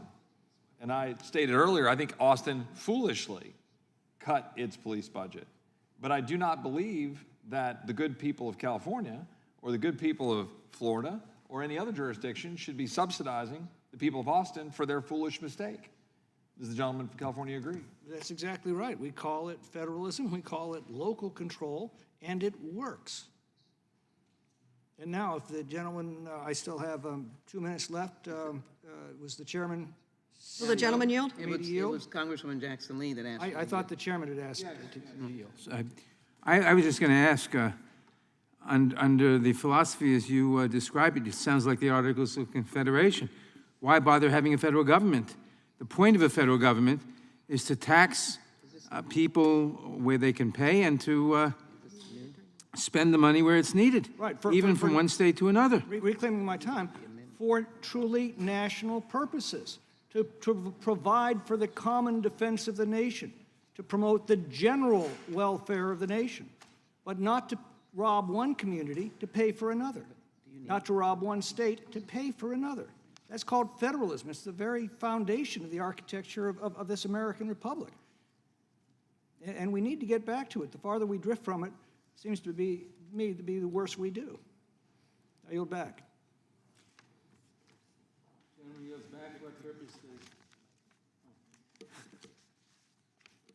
The gentleman yields back for what purpose does the gentlelady from Texas seek recognition? Ms. Garcia. Mr. Chairman, I move to strike the last word. Gentlelady's recognized. Mr. Chairman, I am against this motion, and I, of course, I'm just adamantly for the underlying bill, and I just cannot believe how, once again, we are straying so far away from the issue at hand. It just like our colleagues across the aisle are afraid to talk about anything related to guns and why they're so enamored with guns and don't want to discuss anything about them. It's just completely perplexing to me. As I've said before, you know, I'm a native Texan. I was taught at an early age how to use a rifle and how to use a shotgun. I'm still an owner of a shotgun. I keep it in my home to protect myself and to protect my family and to protect my property. But that's not what we're talking about here. You know, we're talking about making sure that we do something about gun violence and do something about where we are today. And I know that there's a lot been said about urban centers. I come from Houston. We got a lot of dollars for the police department and for some of the other cities that I represent. And we welcome it. We are, you know, I, for one, I want to make it sure and clear to everybody that's listening, I am not for defunding the police, period. And I wish that all our members on this side of the aisle would just make the same statement over and over again so they can get through the thick skulls of some of my colleagues across this aisle. And with that, I know that my colleague from Philadelphia and Pennsylvania would like to respond to some of the disparaging remarks that have been made about her city. So I yield back to the vice chair of our committee, Ms. Madeline Dean of Pennsylvania. I thank the gentlelady. I wanted to clarify just a basic vocabulary point. I was very upset and described the atrocities that happen, sadly, in our country every single day. But speaking of fear based in the truth about the slaughter of people in a grocery store, based on the truth about the slaughter of innocents, that's fear. I'm afraid. I don't know why you aren't. Fear-mongering is something different, and I'm pretty sure most of you on the other side of the aisle know in your vocabulary the difference between fear, based in truth, and fear-mongering. Fear-mongering is manipulation that causes fear by using exaggerated rumors of impending danger. You are guilty of fear-mongering. I am guilty of sad outrage and fear for my constituents, for my family, for my grandchildren. That's the one thing. The other thing with this Philadelphia thing, and Larry Krasner, he just won re-election. I know very well what he believes some of the serious sources of our gun problem and gun violence problems are. It is the iron pipeline where guns are acquired in other states where it's easy to get your hands on a gun, or acquired through private sales. Big loophole in Pennsylvania around private sales. We wanted to do something about that, close that loophole, close the problem of straw purchasing, and guess what? GOP won't do it. I was a member of the Pennsylvania House. Democrats are in the minority there. Democrats are in the minority in the Senate. And our own governor said that what we lack is a majority in Pennsylvania's legislature with a will to do something. I remember when I was there, we tried after Sandy Hook to bring up a background check bill. In the hearing around background checks, we were not allowed to mention guns, not allowed to mention gun violence, and they actually didn't want us to name the bill. That's how absurd the Republican majority in Pennsylvania is. That is one of the greatest obstacles to doing anything around gun violence. Elections matter, and I hope this election cycle brings us some folks who actually share my outrage, who share my fear for my children, my grandchildren, and all of yours, and want to actually do something to save lives. I yield back to Ms. Garcia. Thank you. And Mr. Chairman, I just wanted to just say one last thing. You know, I served in local government. I was the elected city controller for the city of Houston, and I know about local government. But I'm not liking hearing all this second guessing of what local governments are or not doing. I suggested if anybody really wants to make the decisions for local governments, they ought to just stay home and run for city council, city controller, mayor, whatever it is in their cities, because you don't know what's going on there unless you've been in their shoes. Thank you. And with that, I yield back. Gentlelady yields back. Does anyone else seek recognition on this amendment? Does Ms. Bass seek recognition on this amendment?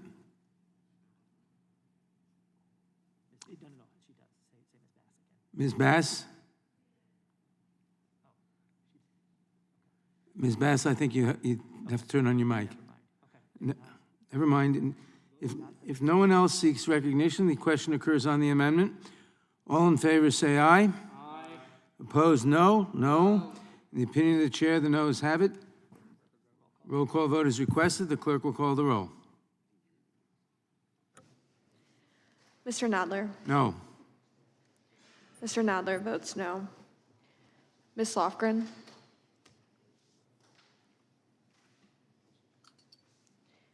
Ms. Jackson-Lee? Ms. Jackson-Lee votes no. Mr. Cohen?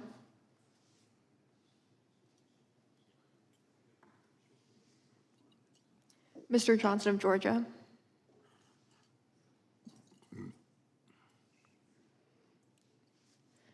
Mr. Deutsch?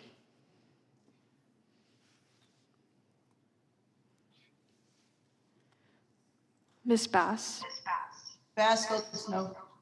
Ms. Bass votes no. Mr. Jeffries? Mr. Jeffries votes no. Mr. Cicilline?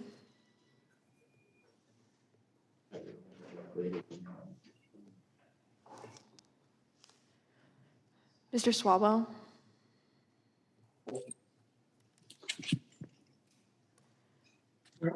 Mr. Liu? Liu votes no. Mr. Liu votes no. Mr. Raskin? Raskin votes no. Mr. Raskin votes no. Ms. Jayapal? Jayapal votes no. Cicilline votes no. Ms. Jayapal? Jayapal votes no. Ms. Jayapal votes no. Ms. Stimmings? Ms. Stimmings votes no. Mr. Correa?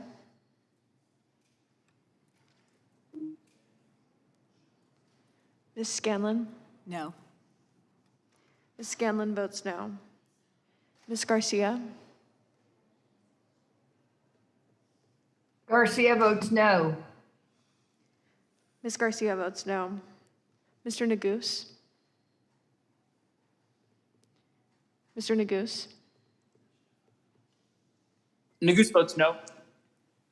Mr. Neguse votes no. Ms. McBath? McBath votes no.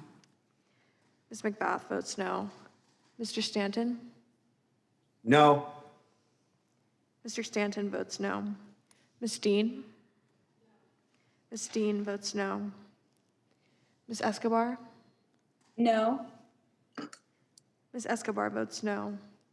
Mr. Jones?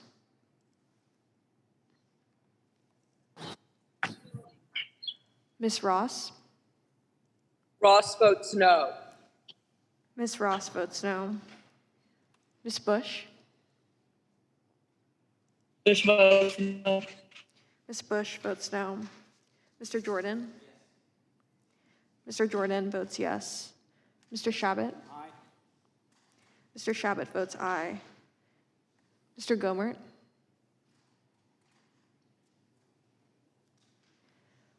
Mr. Issa? Aye. Mr. Issa votes aye. Mr. Buck? Aye.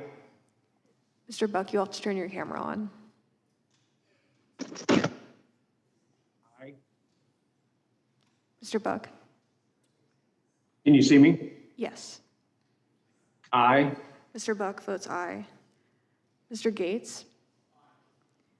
Mr. Gates votes aye. Mr. Johnson, Louisiana? Mr. Biggs?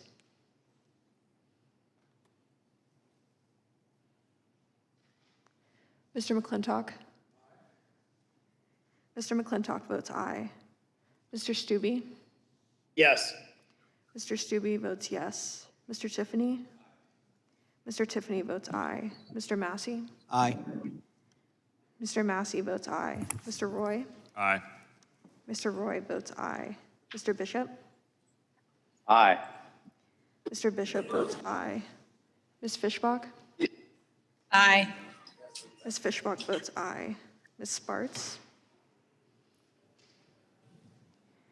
Mr. Fitzgerald? Mr. Fitzgerald votes aye. Mr. Benz? Mr. Benz votes aye. Mr. Benz votes aye. Mr. Owens? Aye. Mr. Owens votes aye. Mr. Chairman, how am I recorded? Ms. Lofgren, you are not recorded. No. Ms. Lofgren votes no. Mr. Chairman, how am I recorded? Mr. Cicilline, you are not recorded. I vote no. Mr. Cicilline votes no.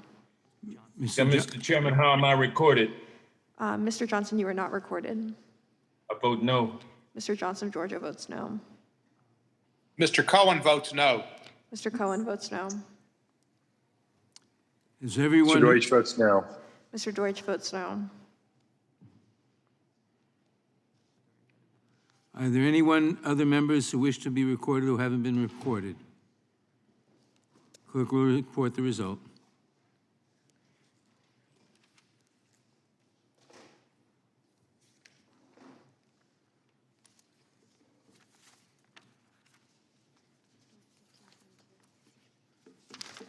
Mr. Chairman, there are 15 ayes and 22 noes. The amendment is not agreed to.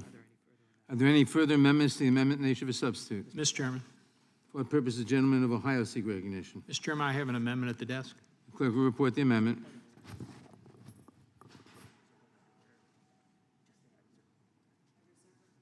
Point of order is reserved. Amendment to the amendment in the nature of a substitute to H.R. Mr. Chairman, I'd ask 57. unanimous consent the amendment be considered as read. Amendment will be considered as read, and the gentleman is recognized for 5 minutes to explain his amendment. Thank you, Mr. Chairman. The brave men and women who protect our communities by serving in law enforcement deserve our respect and our gratitude for the sacrifices that they make every day.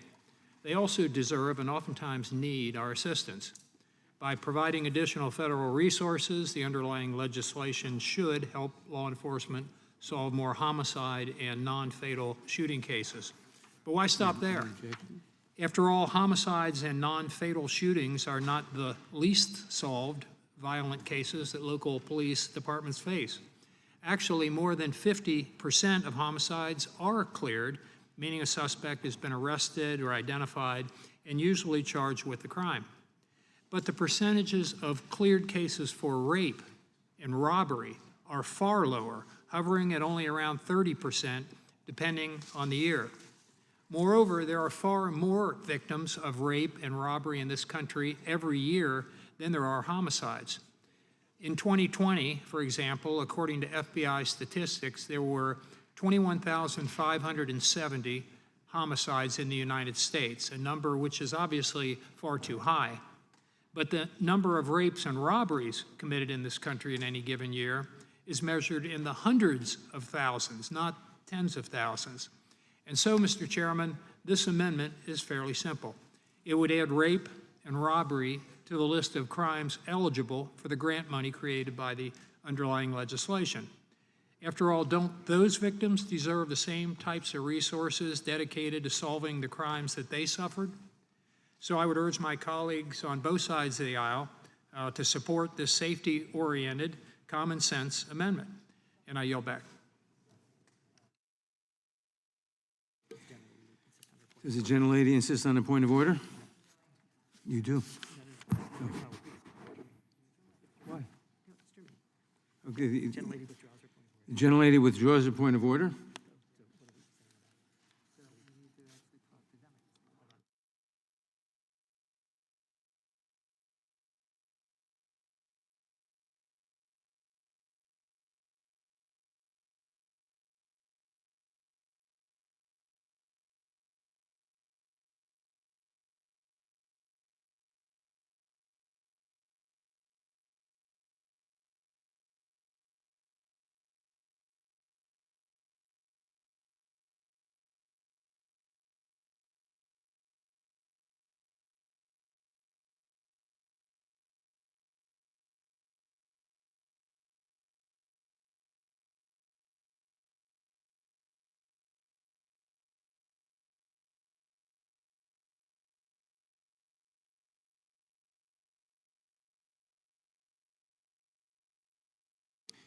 Who seeks recognition on the amendment?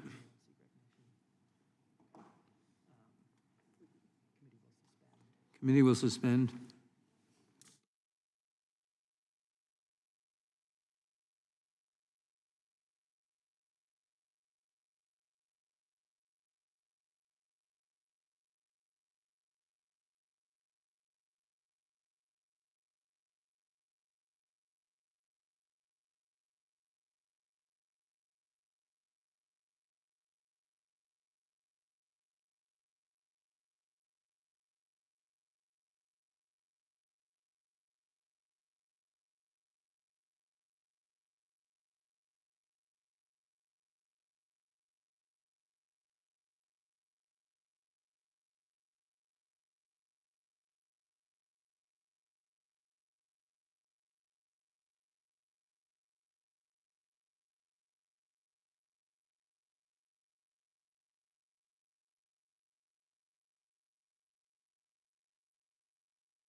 For what purpose does the gentleman from Ohio seek recognition? Mr. Chairman, I'd like to ask unanimous, Use your mic. ask unanimous consent to amend my amendment to change the language to homicides, rapes, and other aggravated felonies. Without objection. Yes, that's the only thing I'm changing in my Every, amendment. every place where it appears, I assume. Right, that's right. Without objection? Then let me just recognize myself in support of the amendment. With that change, I see no reason not to support the amendment. I don't know if it represents an improvement to the bill, but it's certainly at least as good and may represent an improvement to the bill. So I urge adoption of the amendment. Is there any further discussion of the amendment? In that case, the question occurs on the amendment. All in favor say aye. Aye. Opposed, no. The ayes have it. The amendment is adopted. Are there any further amendments to the amendment in nature of a substitute? For what purpose does Mr. Tiffany seek recognition? Mr. Chairman, I have an amendment at the desk. Clerk will report the amendment. The gentleman reserves a point of order.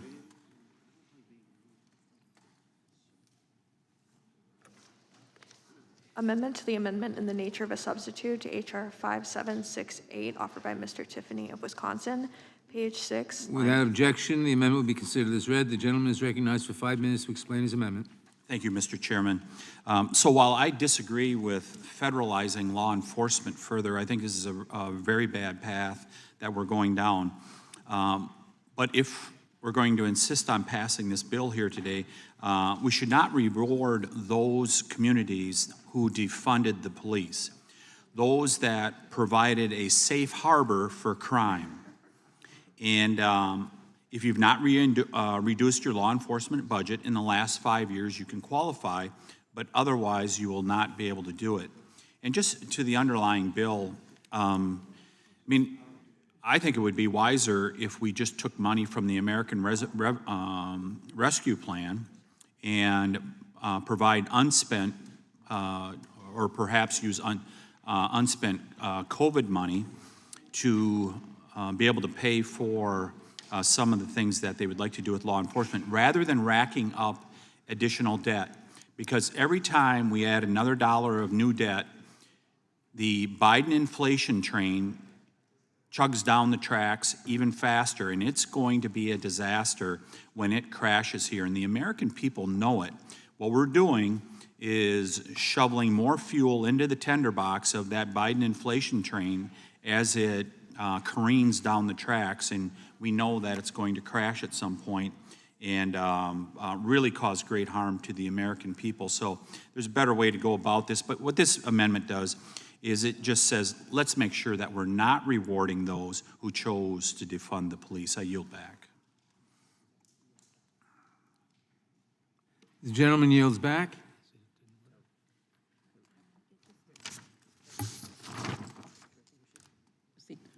For what purpose does it, wait a minute. Does the gentleman insist on his point of order? No, I withdraw it. The point of order is withdrawn. For what purpose does the gentlelady from Texas seek recognition? Strike the last word. Gentlelady is recognized. I think we have been on the floor voting. Some of us have had to go into separate meetings. Some of us have been on Zoom calls. We come back at 5:30. And a very viable bill by a person on this panel that has had years, decades of service as a law enforcement officer, who has seen the plight of a number of large and small cities and rural areas, and offered a very thoughtful initiative that I can assure you that victims of crime are celebrating without even knowing this legislation is, we hope, going to be able to move forward. Let me take hope is going to move forward, and is going to be stronger and better for the victims of crime. That's the good news that we have today. And then there is the news of truth. Again, Large cities with Democratic mayors spend far more money on policing and hire far more police officers than large cities with Republican mayors. The 25 largest Democrat-run cities employ 75% more police officers than the 25 largest Republican-run cities on a per capita basis. The 25 largest Democrat-run cities spends 38% more on policing than the 25 largest Republican cities on a per capita basis. Tragically, crime is a national pandemic. It is reaching rural and urban communities. Tragically, in a rural part of Texas that one would think, on the narrative that my friends are trying to address, may be represented by Republicans, a tragic killing occurred. Violence with guns is prominent and prevalent. But my cup runneth over, because as I watched the last couple of days, I watch Proud Boys in Idaho disturbing a perfectly peaceful Pride event. I watched Proud Boys march on my alma mater's campus, the University of Virginia, with the replacement evil words in their mouth. Jews shall not replace us. And an innocent victim lost their life. I don't know what this obsession is with Black Lives Matter, but they are our children, my children. When Black Lives Matter marched for George Floyd, or really initially when they marched for Trayvon Martin, that was their origin. I'm not sure if my colleagues were there, but I was in Florida.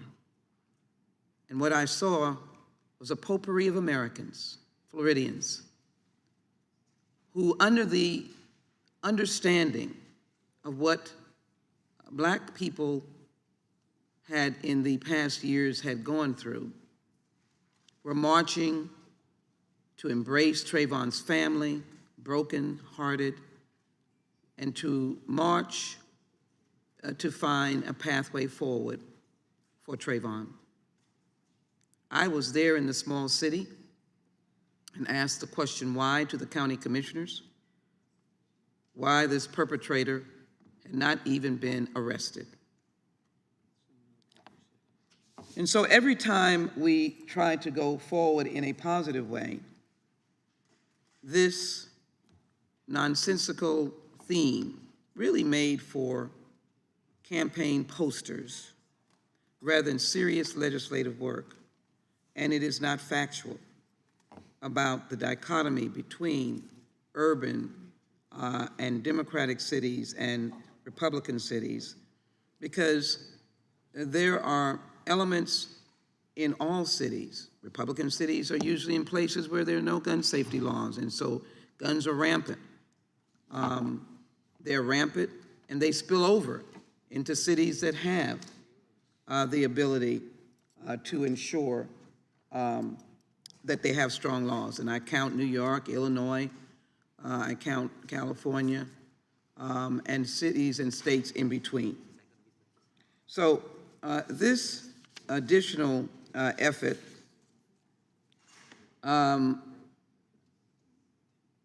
about not reducing its budget is redundant for the last legislation, and it does not answer the pain of victims whose cases have been delayed, and this legislation before us, sponsored by Congresswoman Dimmons, is the answer that we need to solve problems that are backlogged and to give hope to those whose child is dead, whose mother is dead, whose brother is dead, they're raped, they are attacked by an aggravated felony. Let's do this and stop the obsession with Black Lives Matter and others and get our job done. Pass the legislation, I yield back. For what purpose does Mr. Fitzgerald seek recognition? Gentleman's recognized. Yeah, thank you, Mr. Chairman. What you just heard, that's not what the amendment is about here. The amendment that I'm proposing here is that if you reduce funding for police over the last 5 fiscal years, then you don't qualify for this program. If you defunded the police, then you do not qualify. And if that's the case, I mean, what we've been hearing sometimes today is that, no, we haven't been defunding the police. Then this amendment's not a problem. It's not a problem because you haven't been defunding the police. So I think it's a good amendment. It's very simple, and I hope we get its adoption.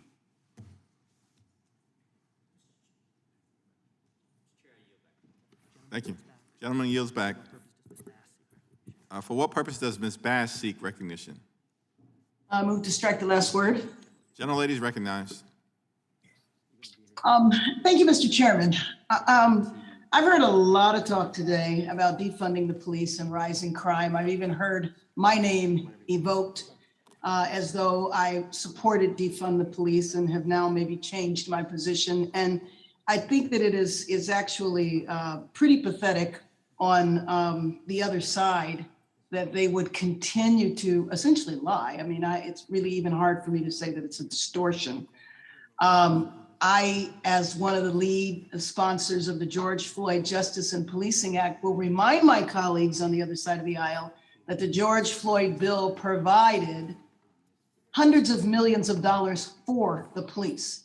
So anybody that voted for that bill did not support defund the police. But I will point out that my colleagues that have voted against the bill voted against funding for the police, as has been mentioned by several of my other colleagues. If you didn't support the Relief Act and the money that went in response to COVID, you had an opportunity to support the police. You had an opportunity to support the Capitol Police, and you chose to vote against that. I have to say that I'm disappointed that the fear of so many is being weaponized to attack the hard work being done to make our community safer and safer in a comprehensive manner. Of course, we need police. We need to stop the crimes of today and prevent the crimes in the future, which is why investing in community violence prevention programs and crime prevention programs goes right along with making our communities safer. And I know that we were debating a bill earlier by my colleague, Congresswoman Demings, who is a former police chief. So the idea that she would support defunding the police, I think, is ridiculous. And the idea that we would reduce or block funding from cities that, for whatever reason they chose, had to reduce funding or shift funding, that now we're going to penalize them, I think is really ridiculous. And you talk about the rise of crime, and I'm sure that all of you are very well aware that crime has increased across our country, regardless of whether you are talking about a Democratic or a Republican state. As a matter of fact, if you look at the homicide rate, the homicide rates are higher in states that are governed by Republicans. And so at some point in time, I hope we could actually talk about the issues and not use the hearing to essentially provide fodder for either your appearances on Fox News that night or maybe your campaigns. Will the gentlelady yield to Congressman Raskin? Absolutely, I will yield to my colleague. Thank you, Congresswoman Bass. Thank you for those trenchant remarks. I've never liked the phrase defund the police, although I've never heard anybody in my state out there arguing for or legislating for it. The main people here talking about it are Republicans in Congress. In any event, the police and the Capitol Police, the Metropolitan Police Department, police from Maryland, Virginia, saved our lives on January 6th, 2020, on something our colleagues never talk about in all of their faux appreciation for law enforcement. They never talk about the officers who actually laid down their bodies and their lives to defend us against the white nationalists and the racists who were whipped up into a MAGA mob that attacked the Congress of the United States. And so I've got no interest in that phrase, but I got to say this amendment is utterly absurd because under this amendment, a city government, a town government would not be eligible if they increased their local police budget for 4 of the 5 last years by 150% or 200%, but 1 year they decreased it by 3%. Because I don't think this is about a cumulative approach. It basically says if you've cut your law enforcement budget for any 1 year of the prior 5 years, suddenly you're not going to be eligible to participate, which just shows the general sloppiness of this whole approach, which tries to ride defund the police to some political advantage. I don't hear anybody talking about it, but these people, and in any event, this amendment is utterly absurd. A city could be dramatically increasing its police budget over 5 years, but 1 year decides to decrease it, which we think would be within the realm of federalism and local control, and then suddenly they wouldn't be eligible. Thank you for yielding, Ms. Bass. I'll yield back to you. Gentlelady's time has expired. Who seeks recognition? Mr. Chairman, For what purpose does the gentlelady from Florida seek recognition? move to strike the last word. Gentlelady is recognized. Mr. Tiffany, I do have a question, and thank you for your amendment, because I probably have fought harder to increase police budgets as a police chief than most. But I remember in 2008 and 2009, the city of Orlando went through a recession, and every city department, including the police department, were asked to reduce their budget by 1 percentage point. So how would you handle, how would that fit into what you are requesting in your amendment?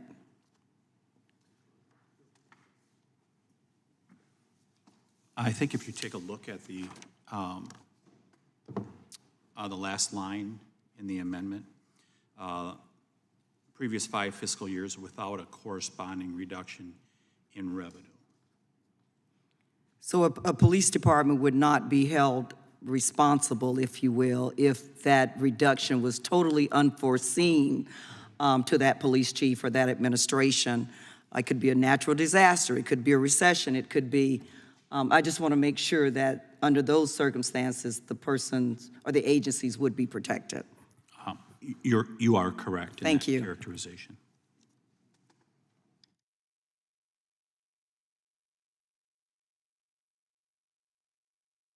Does anyone else seek recognition on the amendment? If not, the question occurs on the amendment. All in favor say aye. Opposed, no. No. No. The opinion of the chair, the noes have it. The amendment is not agreed to. A recorded vote is requested. The clerk will call the roll. Mr. Nadler. No. Mr. Nadler votes no. Ms. Lofgren. No. Ms. Lofgren votes no. Ms. Jackson Lee.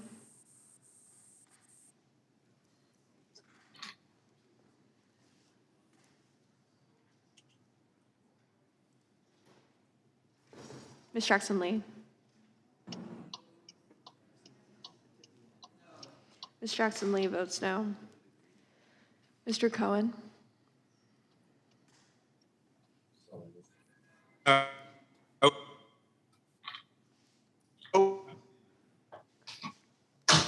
Mr. Cohen, you will have to turn your camera on. Let's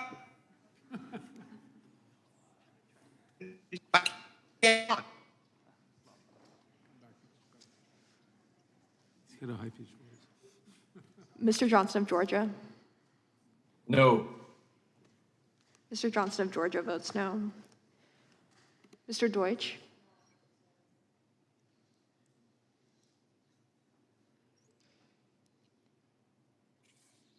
Ms. Bass. No. Ms. Bass votes no. Mr. Jeffries. Mr. Jeffries votes no. Un momento. Mr. Cicilline. No. Mr. Cicilline votes no. Mr. Swalwell.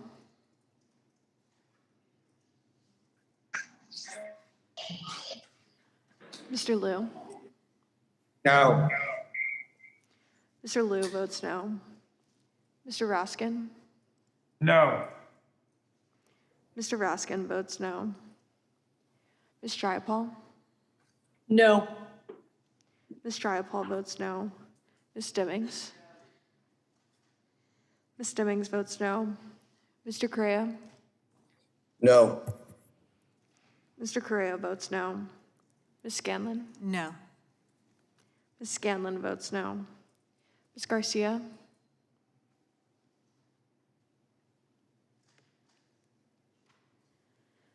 Mr. Neguse? Neguse votes no. Mr. Neguse votes no. Ms. McBath? McBath votes no. Ms. McBath votes no. Mr. Stanton? No. Mr. Stanton votes no. Ms. Steen? No. Ms. Steen votes no. Ms. Escobar? No. Ms. Escobar votes no. Mr. Jones?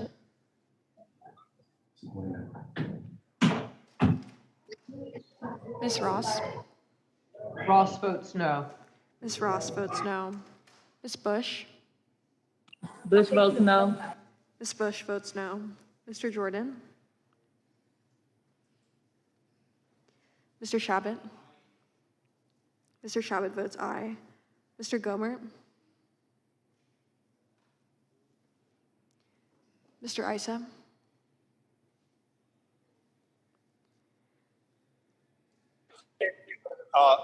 Yes.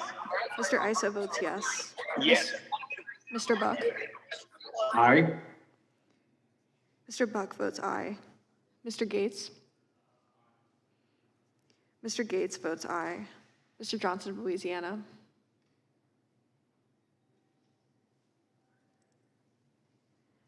Mr. Biggs? Mr. Biggs votes aye. Mr. McClintock? Aye. Mr. McClintock votes aye. Mr. Stube?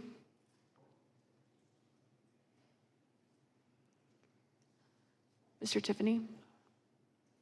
Mr. Tiffany votes aye. Mr. Massey? Mr. Massey votes aye. Mr. Roy?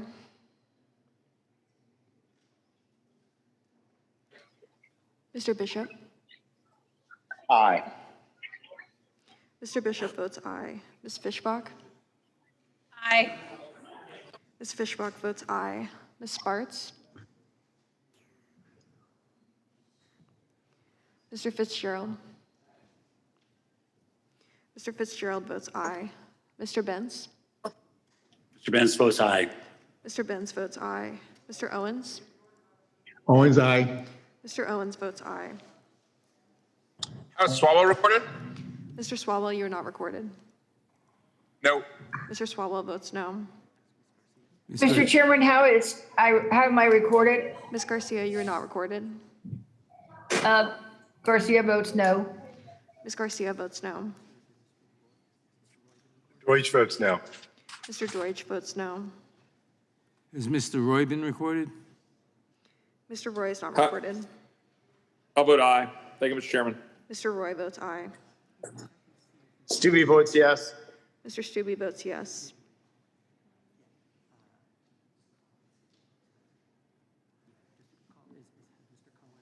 Has Mr. Cohen been recorded? Mr. Cohen is not recorded.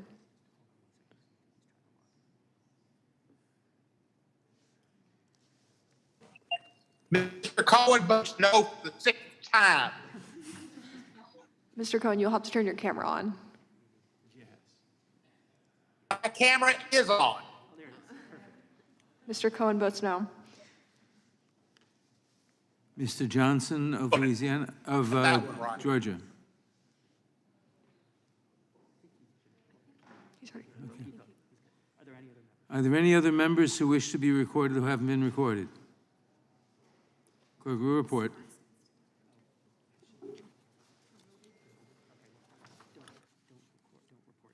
Okay, don't, Mr. Chairman, there are 15 ayes and do I- 24 hold on. noes.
Mr. Chairman, how am I recorded?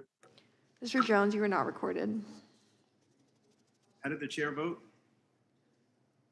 Chair voted no. No. Mr. Jones votes no.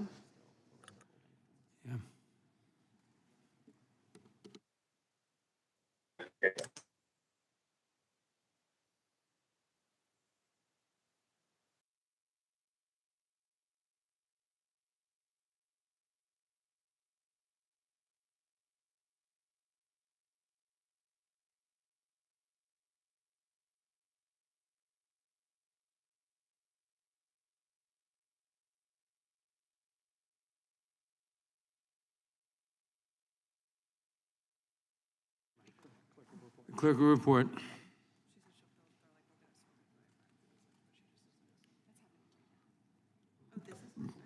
Mr. Chairman, there are 15 ayes and 25 noes. The amendment is not agreed to.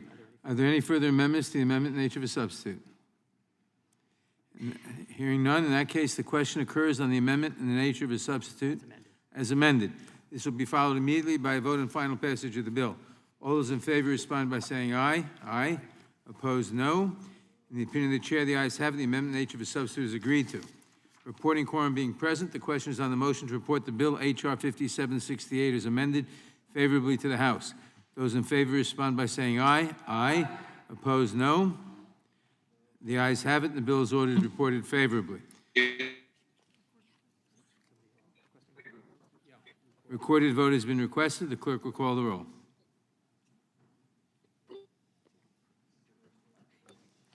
Mr. Nadler. Aye.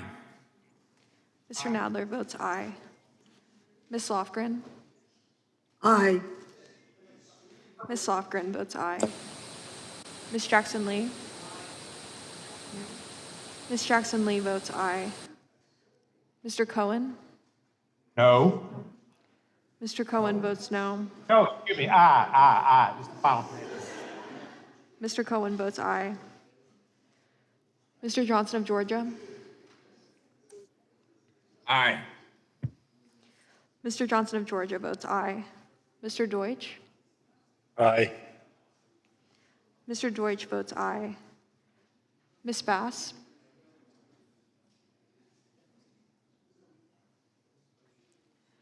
Mr. Jeffries. Aye. Mr. Jeffries votes aye. Mr. Cicilline. Aye. Mr. Cicilline votes aye. Mr. Swalwell.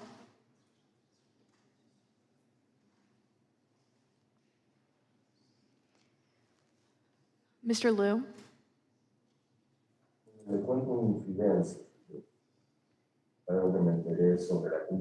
Mr. Raskin.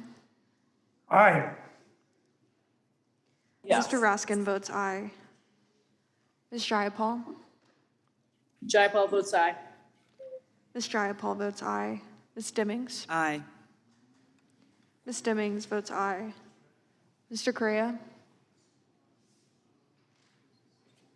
Correa votes aye. Mr. Correa votes aye. Ms. Scanlon. Aye. Ms. Scanlon votes aye. Ms. Garcia. Garcia votes aye. Ms. Garcia votes aye. Mr. Neguse. Neguse votes aye. Mr. Neguse votes aye. Ms. McBath.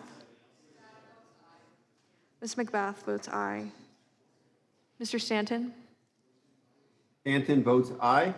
Mr. Stanton votes aye. Ms. Dean. Dean votes aye. Ms. Dean votes aye. Ms. Escobar. Aye. Ms. Escobar votes aye. Mr. Jones. Aye. Mr. Jones votes aye. Ms. Ross. Ross votes aye. Ms. Ross votes aye. Ms. Bush. Bush votes aye. Ms. Bush votes aye. Mr. Jordan. Mr. Shabbat. Mr. Shabbat votes aye. Mr. Gomert.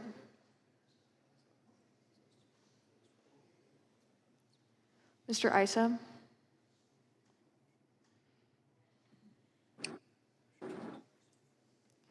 Mr. Buck.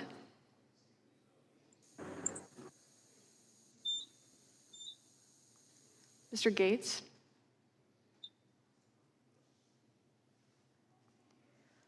Mr. Johnson of Louisiana, No. Mr. Johnson of Louisiana votes no. Mr. Biggs, Mr. Biggs votes no. Mr. McClintock, Mr. McClintock votes no. Mr. Stube, No. Mr. Stube votes no. Mr. Tiffany, Mr. Tiffany votes no. Mr. Massey, Mr. Roy, Mr. Bishop,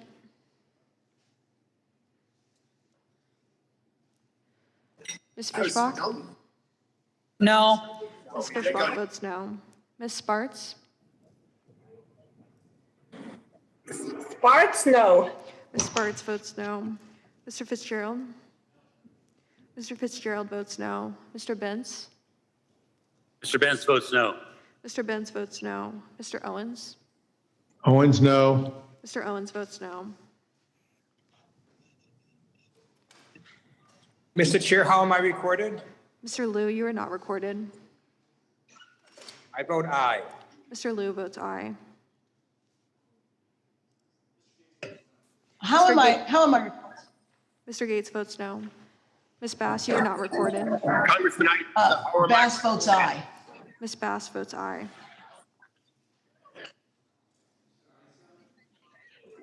Mr. Issa? Congressman Issa votes no.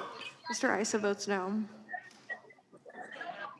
Congressman Buck, how am I recorded? Mr. Buck, you are not recorded. Congressman Buck votes no. Mr. Buck votes no. Mr. Massey, you are not recorded. Mr. Massey votes no. Johnson of Louisiana? R. Johnson? Mr. Johnson of Georgia? Johnson of Georgia votes yea. Are there any other members who wish to be recorded who have not been recorded? Mr. Chairman, am I recorded? Mr. Johnson, you are recorded as aye. Thank you. Are there any members who have not been recorded who wish to be recorded? Clerk will report.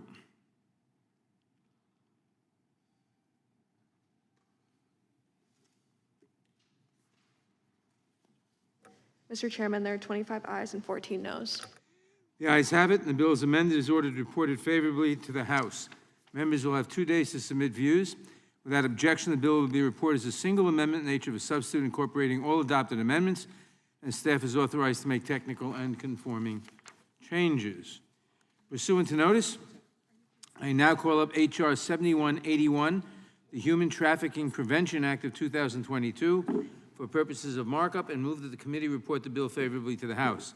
The clerk will report the bill. H.R. 7181 to amend the Trafficking Victims Protection Without Act. objection, the bill is considered as read and open for amendment at any point. I'll begin by recognizing myself for an opening statement.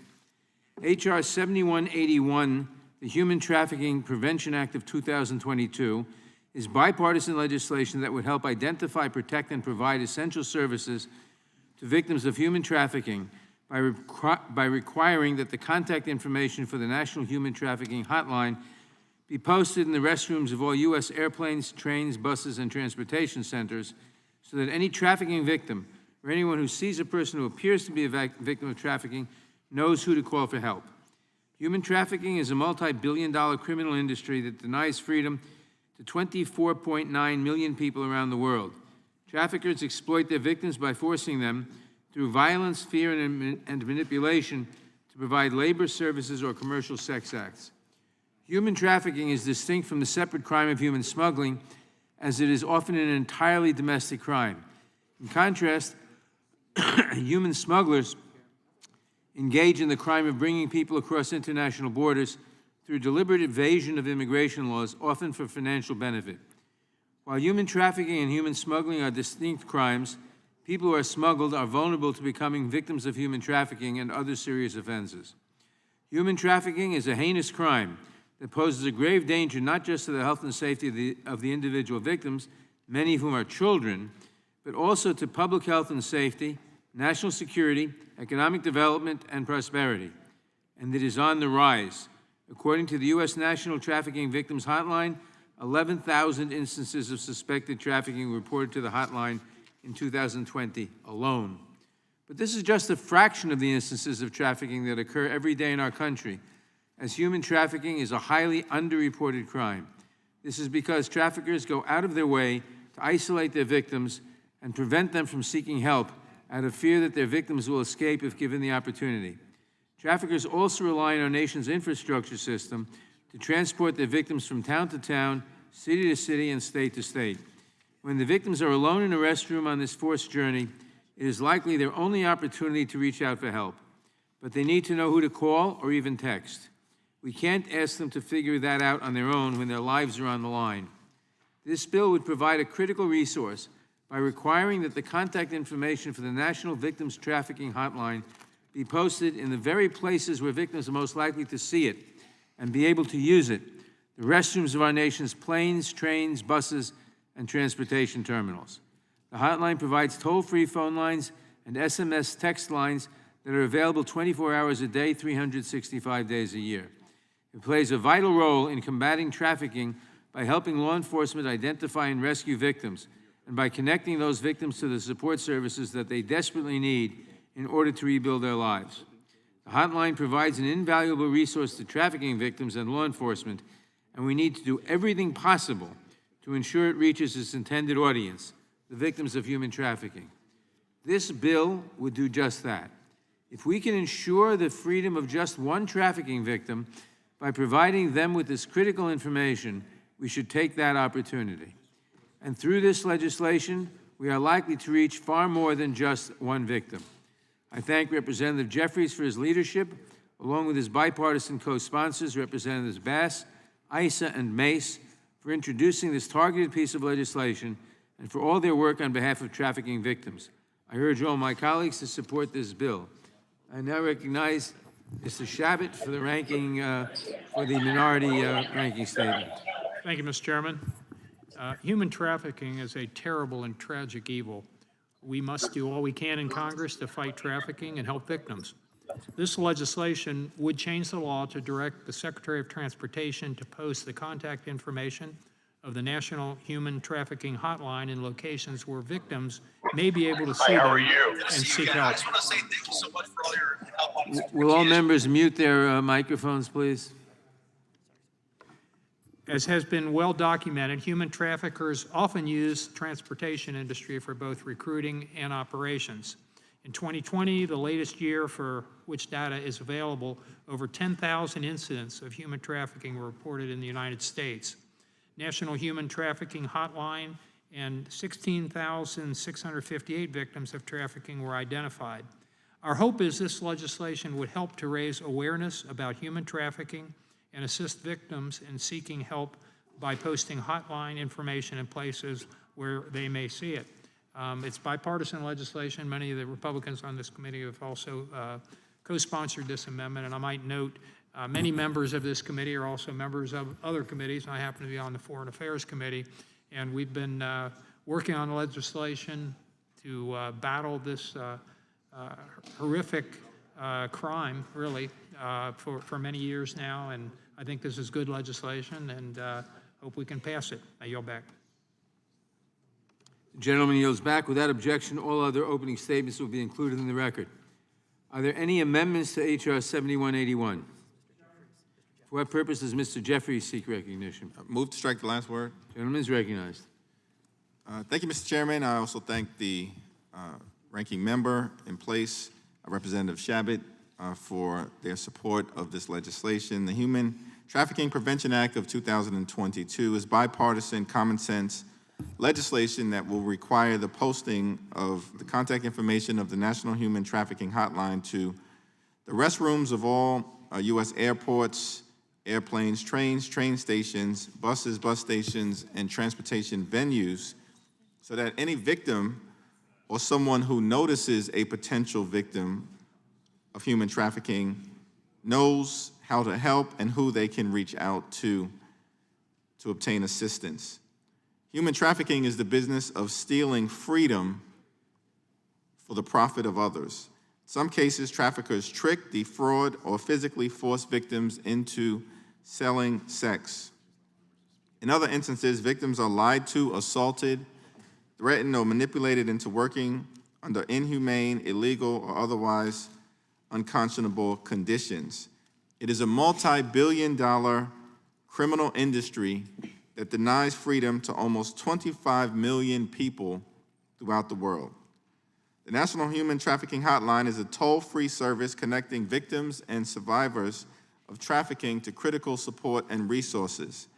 The hotline provides both a toll-free phone line and SMS text lines, which are available 24 hours a day, 7 days a week, 365 days a year. Help is available in English, Spanish, or in more than 200 additional languages as needed through an on-call interpreter. Hearing and speech impaired individuals can contact the trafficking hotline by dialing 711, the free national access number that connects to telecommunications relay services. Hotlines are critical components of any anti-trafficking effort, as they are one of the safest tools for victims and survivors to coordinate with law enforcement and service provider partners for emergency assistance, connect to services in order to heal, and learn about available resources. They also operate as the first point of contact for the public to relay trafficking concerns and report tips to law enforcement professionals. The Department of State's annual Trafficking in Persons report clearly establishes that raising awareness of the hotline's existence, such as by posting the hotline in public spaces, increases the likelihood of its use. According to statistics compiled by the National Human Trafficking Hotline, 34% of callers identifying as victims learned of the hotline through pamphlets that were part of the organization's campaign to raise public awareness. Additional public awareness will save lives. Spreading awareness of the hotline is key to connect victims and potential victims to the help that they need at the moment when they might be the most vulnerable in transit, and where one phone call can change the course of their life. Traffickers rely on our transportation system, including buses, trains, and planes, to perpetrate their horrific offenses. We must make sure that they cannot freely abuse our transportation system in order to perpetrate this heinous crime. I want to thank the co-leads of this legislation, Representatives Darrell Issa, Karen Bass, and Nancy Mace, for their partnership, as well as my colleagues on the Judiciary Committee, including Representatives Lucy McBath, Mike Johnson, Tom Tiffany, Victoria Sparks, for their leadership and co-sponsorship of this effort. Thank you for the opportunity to share some remarks with respect to H.R. 7181, and I urge my colleagues to support this legislation and yield back. Gentleman yields back. For what purposes does Mr. McClintock seek recognition? I have an amendment at the desk. I reserve a point of order, Mr. Chairman. Point of order is reserved. The clerk will report the amendment. Amendment to H.R. 7181, offered by Mr. McClintock of California, page 2. Without objection, the amendment will be considered as read. The gentleman is recognized for 5 minutes to explain his amendment. Thank you, Mr. Chairman. This amendment simply adds ports of entry to the locations where human trafficking hotline numbers should be placed. You know, so much of the human trafficking that we're seeing is coming through our porous southern border. FBI Director Christopher Wray testified before this committee last year that in many cases, illegal immigrants arrive here deeply indebted to the cartels, and that those debts are often discharged through involuntary servitude enforced by affiliated criminal gangs. It's always fascinated me that there are some on the left who are constantly trying to resurrect the debate over slavery that was resolved nearly 160 years ago, and yet seem oblivious to the slavery that their own border policies are producing in our time. At any rate, human trafficking, involuntary servitude, slavery, is rising dramatically as our borders remain wide open. And I think it's a very good thing to circulate a hotline for someone at a bus terminal or an airport who sees suspicious activity to be able to report it. But where's someone most likely to observe this? Will the gentleman yield? In a bus terminal the gentleman in a yield? moment? Will the gentleman yield? Sure. I think it's a good amendment. We're prepared to accept it. Well, then I'll shut up. Is there any further discussion on this amendment? For what purpose does Ms. Jackson-Lee seek recognition? Gentlelady is recognized. Here we go.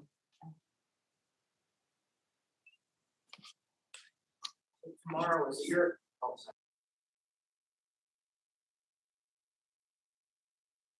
Thank you to the gentleman from New York on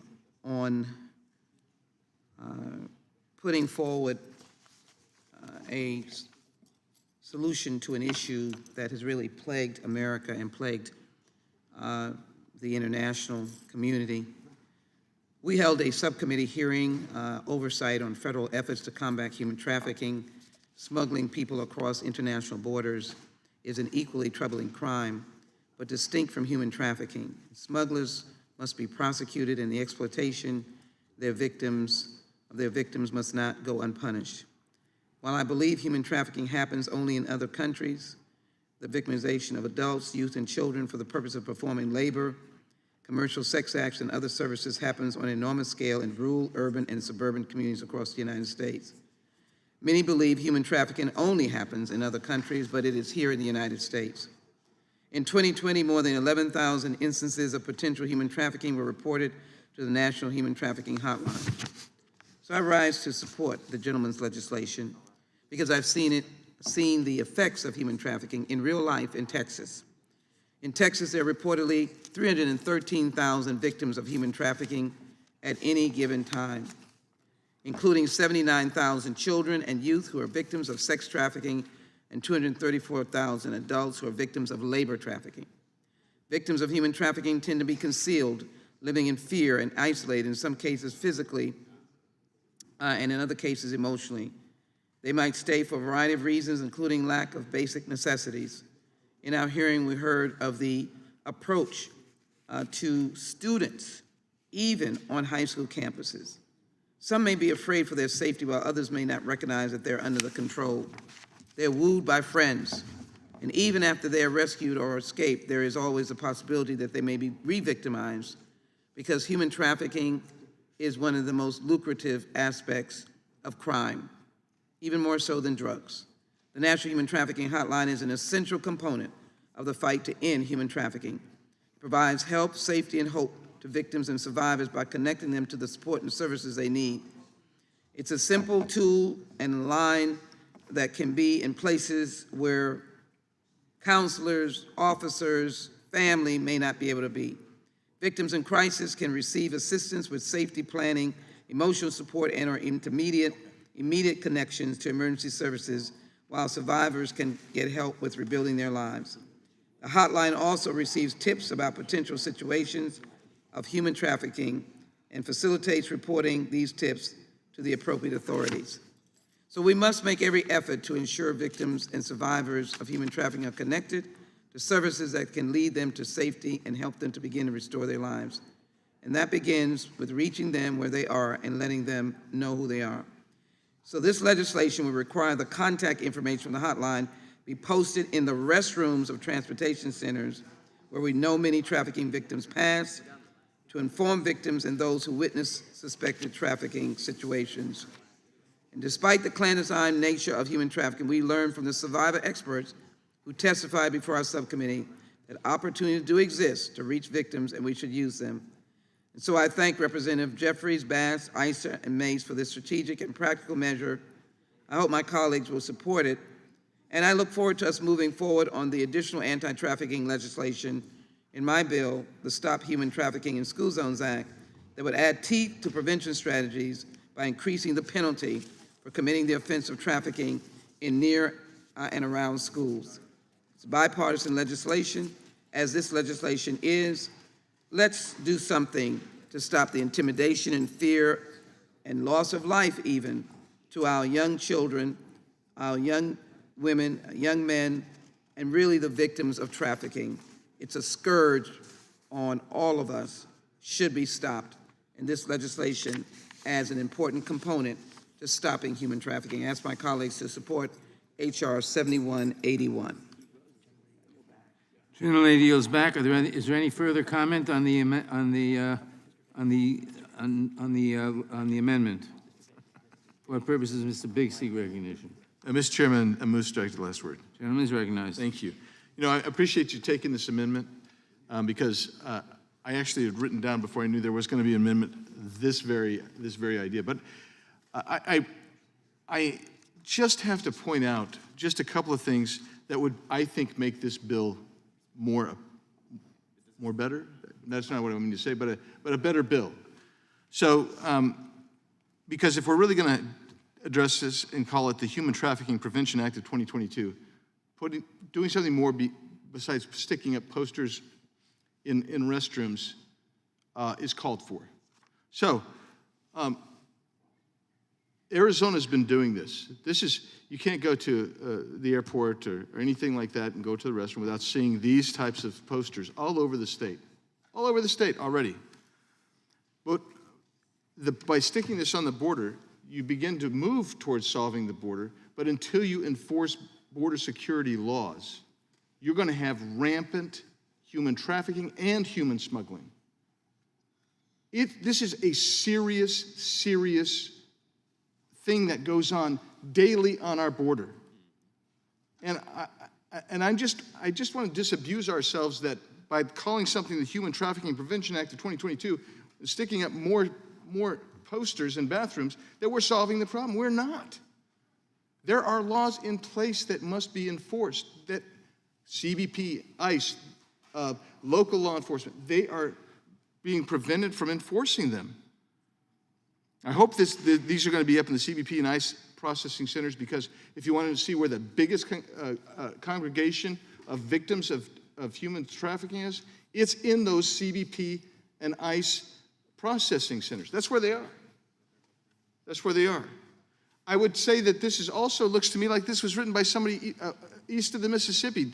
It doesn't appreciate how people are transported through the desert in Arizona. Why are we not including things like in rest areas? Believe me, when people go in a rest area, and sometimes they're in a Suburban or a big SUV, all seats are gone, there's 20 people in them, they stop at rest areas. We should have them there. And in Arizona, we do. How about campgrounds? How about national parks? They are moving through national forest land in southeast Arizona. To me, I appreciate it. I'm going to support this. How about light rails? We haven't defined light rails. That's not included in here. It should be included in here. And you haven't done, you talk about bus stations. Does that include bus stops? Because that's what happens in Yuma, Arizona. That's what happens in Phoenix, Arizona. That's what happens in Tucson, Arizona. Love to see that added to it. With that, I'm going to yield to the gentleman from Wisconsin. Yeah, I'm just going to take a minute. Thank you. And I'm happy to sign on to this bill, the gentleman from New York. Happy to do that. But let's be real clear. Off from Mr. Biggs' point, we're not solving a problem here. We are not solving the greater problem. Our United States government, under the Biden administration, is the biggest human trafficker in the world at this point. And I can tell you, I've seen the proof. I was told when I went to the border, what was that, a year ago in April, we went down to McAllen, Texas. The Border Patrol people said, you need to go further, go to Panama. I went down to Panama. Who was there? The International Organization for Migration, UN outfit. They are pumping people up here. It is the pipeline from Panama to get people up here to America. Who's here at the southern border? It is the International Organization for Migration. You have the cartels on the southern border. They're helping pump people through. There is one person in America right now who could do more to solve this problem, and that is the President of the United States of America. He could do more to prevent this problem. So I am happy to sign on to this bill. But anybody that's going to go and take a victory lap on this and say, hey, we're really doing something about human trafficking, we're helping on the margins. But if you really want to get to the crux of it, it requires the president or this committee to take action. I yield back to the gentleman from Arizona. And I'll just say, I do appreciate the sentiment for this bill. I'm going to support this bill, but I would just say one last thing. We need to do something to address the transnational crime organizations known as cartels. They're the ones that are trafficking most. Let's do something about that, Mr. Chairman. Thank you. The gentleman yields back. For what purpose does the gentleman from New York seek recognition? Move to strike the last word. Gentleman is recognized. I just wanted to associate myself with your remarks, Mr. Chairman, in terms of your support for the McClintock Amendment. I appreciate the gentleman submitting it. I am in strong support of it, and I agree also with the sentiments expressed by my colleagues, Mr. Tiffany and Mr. Biggs. This is a major problem. We've got to do everything possible to try to solve it. This is a modest step, but a common sense, bipartisan step in terms of making sure that the hotline information is regularly available through these transportation venues, which is a primary artery for the commission of these horrific human trafficking offenses. But I do look forward to working with all of my colleagues on Judiciary, and I know the Homeland Security Committee as well as Foreign Affairs Committee have legislative initiatives that are underway to deal with this problem. It's not a Democratic problem or a Republican problem. It's an American problem that we have to solve on behalf of the American people. And I yield back. Gentleman yields back. For what purpose does the gentleman from Ohio seek recognition? Thank you, Mr. Chairman. Strike the last word. Gentleman is recognized. Well, I too support the amendment, support the legislation. As the gentleman from New York said, this is a modest step, but a good step. But I couldn't agree more with the gentleman from Arizona and Wisconsin. The gentleman from Wisconsin said we can't solve this problem until this administration changes course. But remember, this administration is doing it intentionally. They are intentionally allowing the border to be overrun. Record after record, each month there's a new record of illegal migrants crossing the border. It is, remember what he said a year ago, Mayorkas, when he said that we are executing our plan. If this is their plan to set record month after month, it has to be intentional. And when he was in front of this committee, 6 weeks ago, we asked him about the 42 individuals who came across the border who were on the terrorist watch list, and we asked him the status of that. Does he know where they're at? Have they been sent home? And he couldn't answer the question. You're the head of Homeland Security in front of the Judiciary Committee. You get asked about 42 individuals on the terrorist watch list who came across as illegal migrants, and you don't know the status of them? So, yeah, this is a good step. We appreciate the gentleman from California's amendment, the bill itself, but we aren't even close to what needs to happen with this administration because they are intentionally doing this to the country, and anyone with common sense across the country understands what's going on. I would yield to the gentleman from Wisconsin. Thank you very much for yielding. And I would say to the gentleman from New York who has authored this, I appreciate that you've authored this. I would hope that someone like yourself or others on your side of the aisle, perhaps on this Judiciary Committee, because it is evident this administration refuses to do anything about what is devastating communities. And you see it in New York. You see the flights that go in at the dark of night that are dumping people off into New York State and throughout America. This is not a political gotcha thing with us. It truly isn't. After having made 4 or 5 trips to the border, having been to Panama, seeing the International Organization for Migration, which is trying to usurp our borders, when you're seeing this happen, and it is deliberate, in the United States of America, our government is the biggest human trafficker in the world at this point. We are sincerely asking for help on your side of the aisle to deal with this problem. I appreciate what you have put forward here, Mr. Jeffries, but boy, we've got a whole lot bigger problem. I yield back. I yield back. Gentleman yields back. The question occurs on the McClintock Amendment. All in favor say aye. Aye. Opposed, no. The amendment is agreed to. For what purpose does Ms. McBath seek recognition? Thank you, Mr. Chairman. I move to strike the last word. Gentlelady is recognized. Thank you. First, I want to thank Representative Hakeem Jeffries and all those that have helped to support this piece of legislation. And there again, we know that it is not a piece of legislation that solves the entire crisis, but it is a beginning, and begin we must to eradicate human trafficking. Over 11,000 instances of potential human trafficking were reported to the United States National Human Trafficking Hotline in 2020. That's over 11,000 potential cases of one's daughter, one's sister, one's son being forced into sex acts, forced into labor against their will. Over 11,000 potential cases of a loved one torn from their family, leaving their family to wonder whether they'll ever come back, where they are, if they're safe, if they're okay. The Human Trafficking Prevention Act helps combat these horrible crimes by requiring the posting of the National Human Trafficking Hotline number in airports, restrooms, train stations, bus stations, and of course, we know, as we've heard, we'd like to be able to expand additional places that this number would be, so that victims of human trafficking know that help is quite literally just a phone call away. As a former flight attendant for a major air carrier, I traveled in and out of Hartsfield-Jackson International Airport for over 30 years. And I know that public transportation, like airplanes that I flew on, were actually used to transport human trafficking victims from one location to another. And of course, those individuals were forced to suffer at the hands of their abusers and others. We were taught what was called situational awareness, to always be aware of any young women that looked nervous, that looked afraid, were not allowed to speak and ask for a beverage or something to eat, someone that seemed nervous, someone that seemed like maybe they were under duress. So I understand what that potential for human trafficking looks like.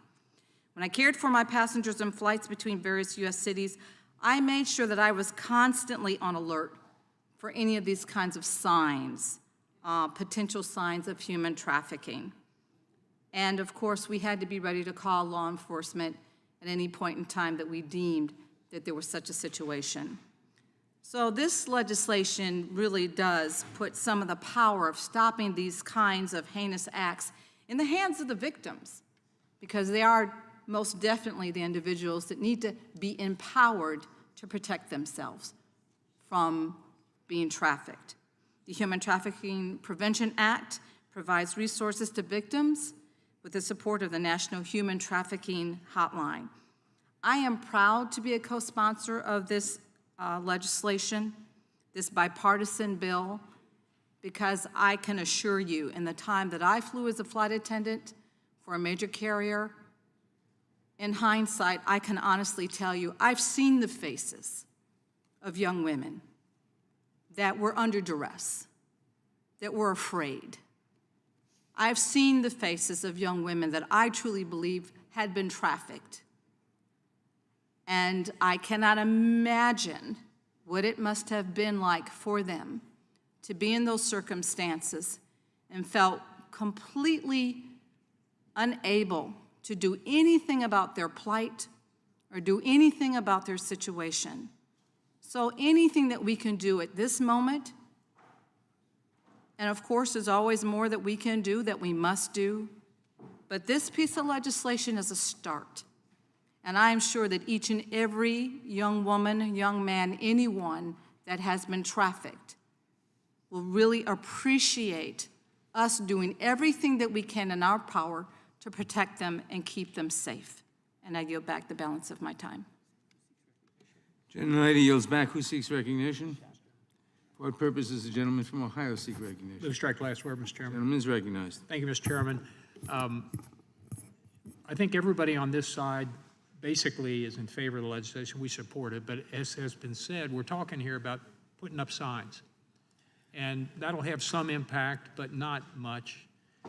Something that would really have an impact is if this administration would reverse its disastrous policies at our southern border, where they basically undid all the good that had been done, where we actually had some border control finally. We had a wall going up, which was effective.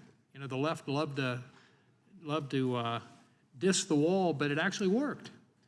And now that those metals out there rusting, and the American taxpayers are paying for that. And so therefore, we've seen a huge flow of people coming into this country illegally, and we've seen, caravans of people again. Sometimes it breaks up and gets up here in bits and pieces, but the numbers are unprecedented, as Mr. Jordan said. And let's not forget that we have fentanyl in particular that's been up here that's killing huge numbers of Americans, over 100,000 the most recent year, 100,000 American lives that have been snuffed out because of that poison that's coming mostly from our southern border, and the precursors come from China into Mexico. It gets made down there into the United States and kills Americans. And the American taxpayer is footing the bill for all this stuff ultimately, because they're paying for putting people on buses and planes and shipping them to God knows where all across the country. Members of Congress can't, no matter how much we've asked the administration to get information about where they're going and who's coming, they refuse to give us that information. They do it oftentimes, in the middle of the night where the press or other people can't find out where they're doing it. And so they're paying for that transportation. They're also paying for food. They're paying for locating these people all over the country. They're paying for the education of the children. And unfortunately, some of the folks that are here illegally commit crimes. They end up in our criminal justice system. The American taxpayer is footing the bill for that as well.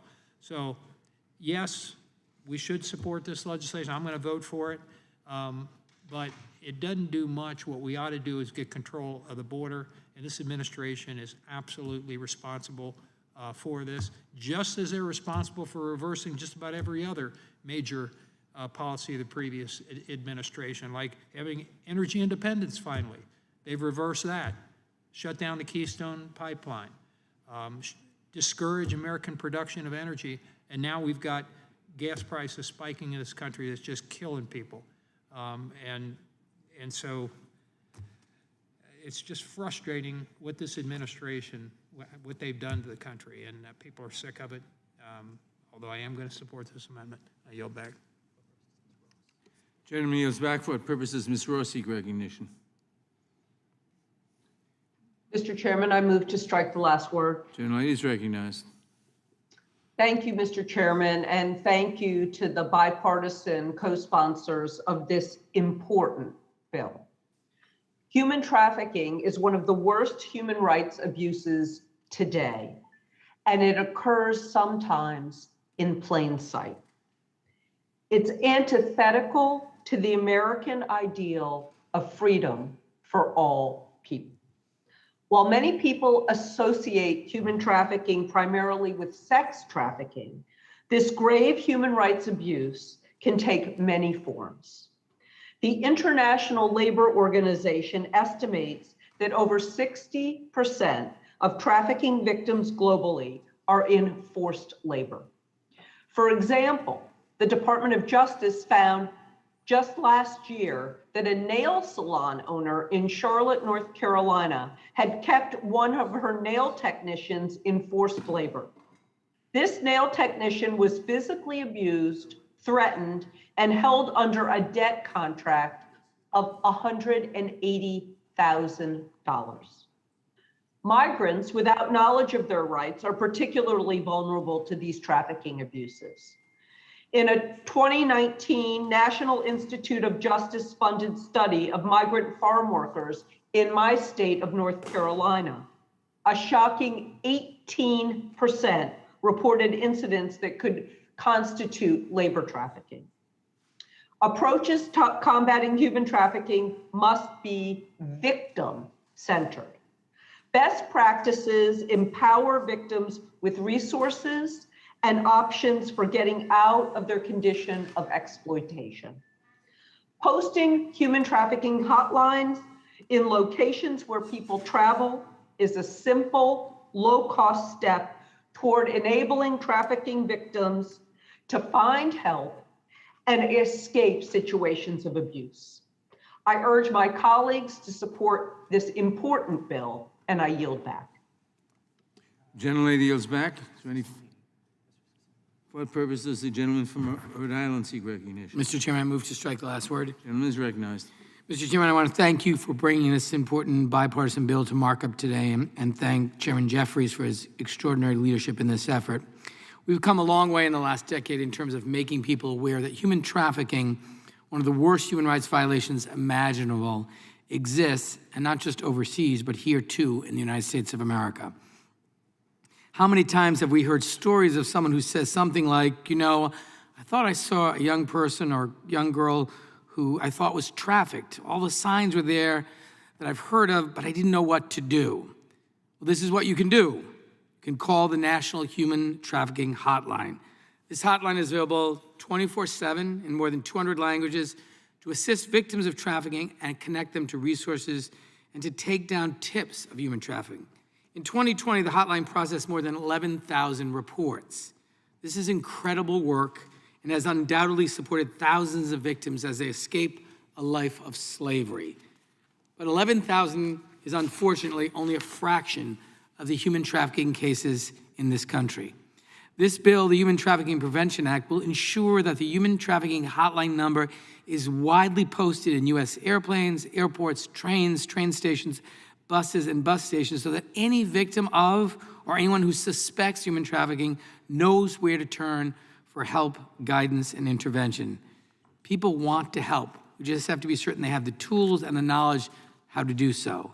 And this bill is not just a small, insignificant thing, as some have suggested. This is extraordinarily important, that this information is readily available to those who are victims of human trafficking or those who might observe it is impactful. It will make a real difference. It will save lives. And so I want to say thank you again to Mr. Jeffries for his leadership and all of the bipartisan supporters of this bill. I'm proud to support it today, and I urge my colleagues to do the same. And I yield back. Gentleman yields back. For what purpose does Ms. Dean seek recognition? I move to strike the last word. Gentlelady is recognized. Thank you, Mr. Chairman. I do thank you, Mr. Chair. I thank Mr. Jeffries. I thank Mr. McClintock for making the bill even better. I was thinking about my own area. Too many of us have believed that it is something that just doesn't happen in our neighborhoods. It happens on the wrong side of town or in those other countries. But just this month, back home in Philadelphia, it happened to us. 4 people from Reading, PA were convicted of offenses stemming from a year-long investigation by Homeland Security Investigations Philadelphia and the Reading Police Department into a racketeering conspiracy, June 2nd, human trafficking. Victims of these criminals were raped, shot, assaulted with batons, stabbed with a knife, hit with a hammer. A minor was forced to have a sexual encounter with a gun held to her head. Horrid violence that could possibly be stopped by a call if good people intervene. We often say, see something, say something. You've heard this important refrain time and time again. If, like me, you have used SEPTA back home, or even in the metro here in DC, but it is more than that. Sometimes that call is a lifeline, a pathway to freedom. The Human Trafficking Prevention Act of 2022 can provide that pathway. This bill requires the Department of Transportation to post contact information on the National Human Trafficking Hotline in the restaurants of U.S. airports, buses, bus station, trains, and the additional locations added by the amendment. I am proud to lend my strong support to this bill, and I commend the bipartisan efforts of Representatives Jeffries and Issa.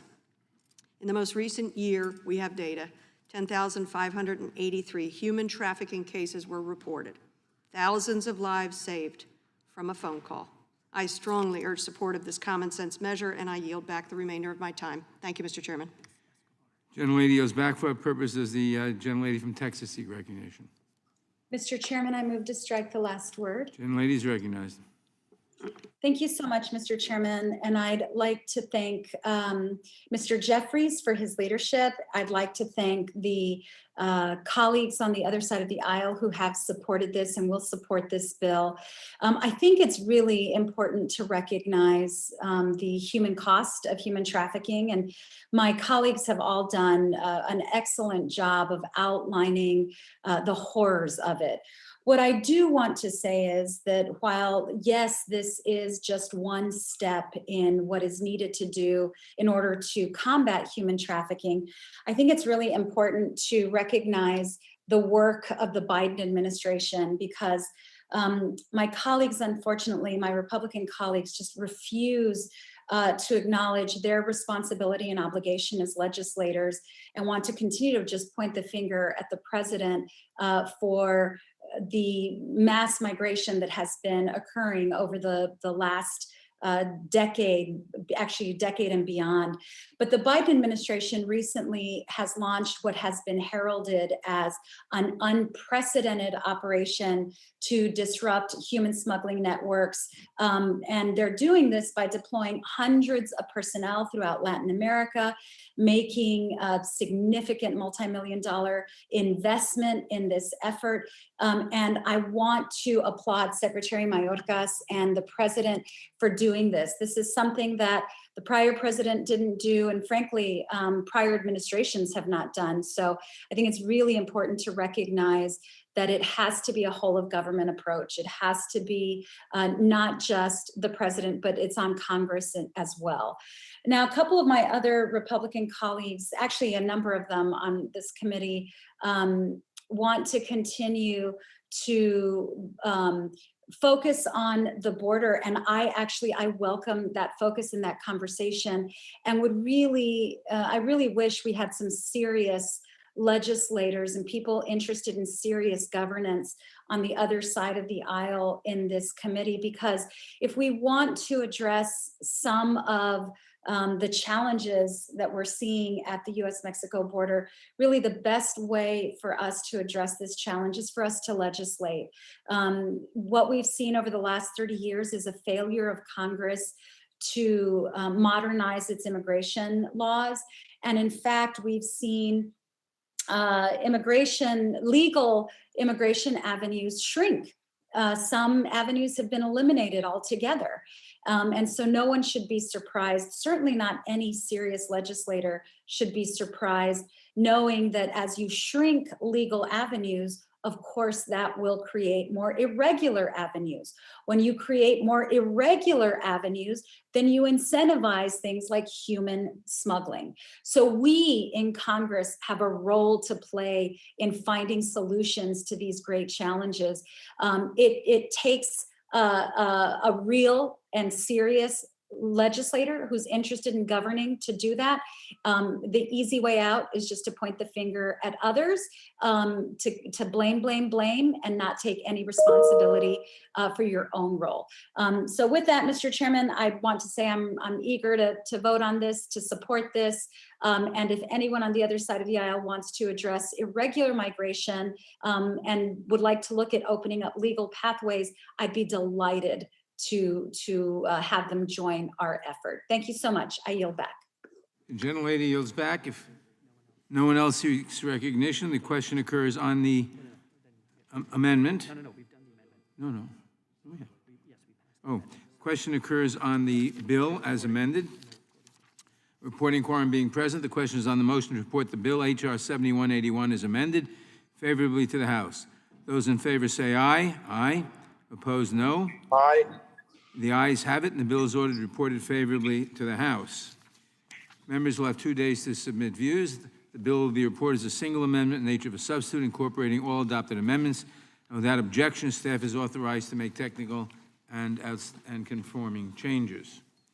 Pursuant to notice, I now call up H.R. 3285, the 21st Century President Act, for purposes of markup, and move that the committee report the bill favorably to the House. The clerk will report the bill.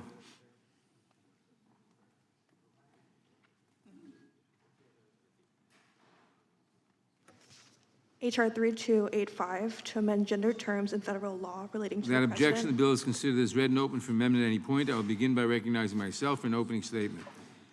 H.R. 3285, the 21st Century President Act, modernizes current law criminalizing threats against former presidents and their families by removing gendered terms from the statute. It makes no substantive changes in the law. This provision, Section 879 of Title 18, was enacted in 1982 in the aftermath of John Hinckley Jr.'s attempt on the life of then-President Ronald Reagan. Section 879 makes it unlawful to threaten, to kill, kidnap, or inflict bodily harm upon a former president, president-elect or vice president-elect, or major candidate for president or vice president, or their, quote, immediate family member. The statute, however, defines immediate family with terms such as wife, her, and widow, which presumes the president will always be a man married to a woman. When the law was enacted, in using these terms, Congress did not account for issues of gender equality, an area in which we have made important, though incomplete, progress. In the 2020 election, the presidential candidates among just the two major parties included one member of the LGBTQ community and 6 women. The Democratic and Republican parties have each had women on the ballot as vice presidential candidates. It is clear that the terminology in the statute is outdated and should be changed to refer instead to the spouse of a former president. I want to thank Representative Mark Pocan for identifying this anachronism in the law and for introducing this bill to rectify it. H.R. 3285 will indeed take this law into the 21st century. I also want to thank my Republican colleagues for their past support of this legislation. Last Congress, the same bill passed out of this committee on a voice vote with no amendments offered. It went on to pass the House on a voice vote as well. I hope we can again agree to efficiently advance this bipartisan legislation. Therefore, I support this bill, and I urge my colleagues to do the same. I now recognize the ranking member of the Judiciary Committee, the gentleman from Ohio, Mr. Jordan, for his opening statement. Thank you, Mr. Chairman. I think we're fine with this legislation. Only point I would add is we got a border that's no longer a border. We got record gas prices, record inflation, record crime, attacks on the First Amendment rights of Americans, Second Amendment rights of Americans, a foreign policy that is just a mess as well. But today, the Judiciary Committee is going to change it from wife to spouse. So I think we're fine with that and would yield back. Without objection, all other opening statements will be included in the record. Are there any amendments to H.R. 3285? If not, the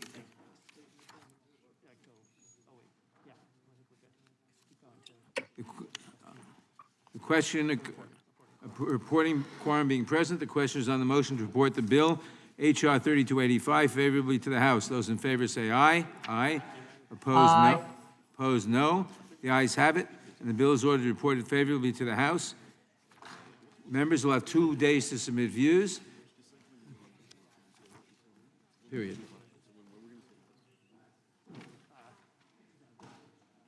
Any more bills? Any more bills? This concludes our business for today. Thanks to all of our members for attending. Without objection, the markup is adjourned.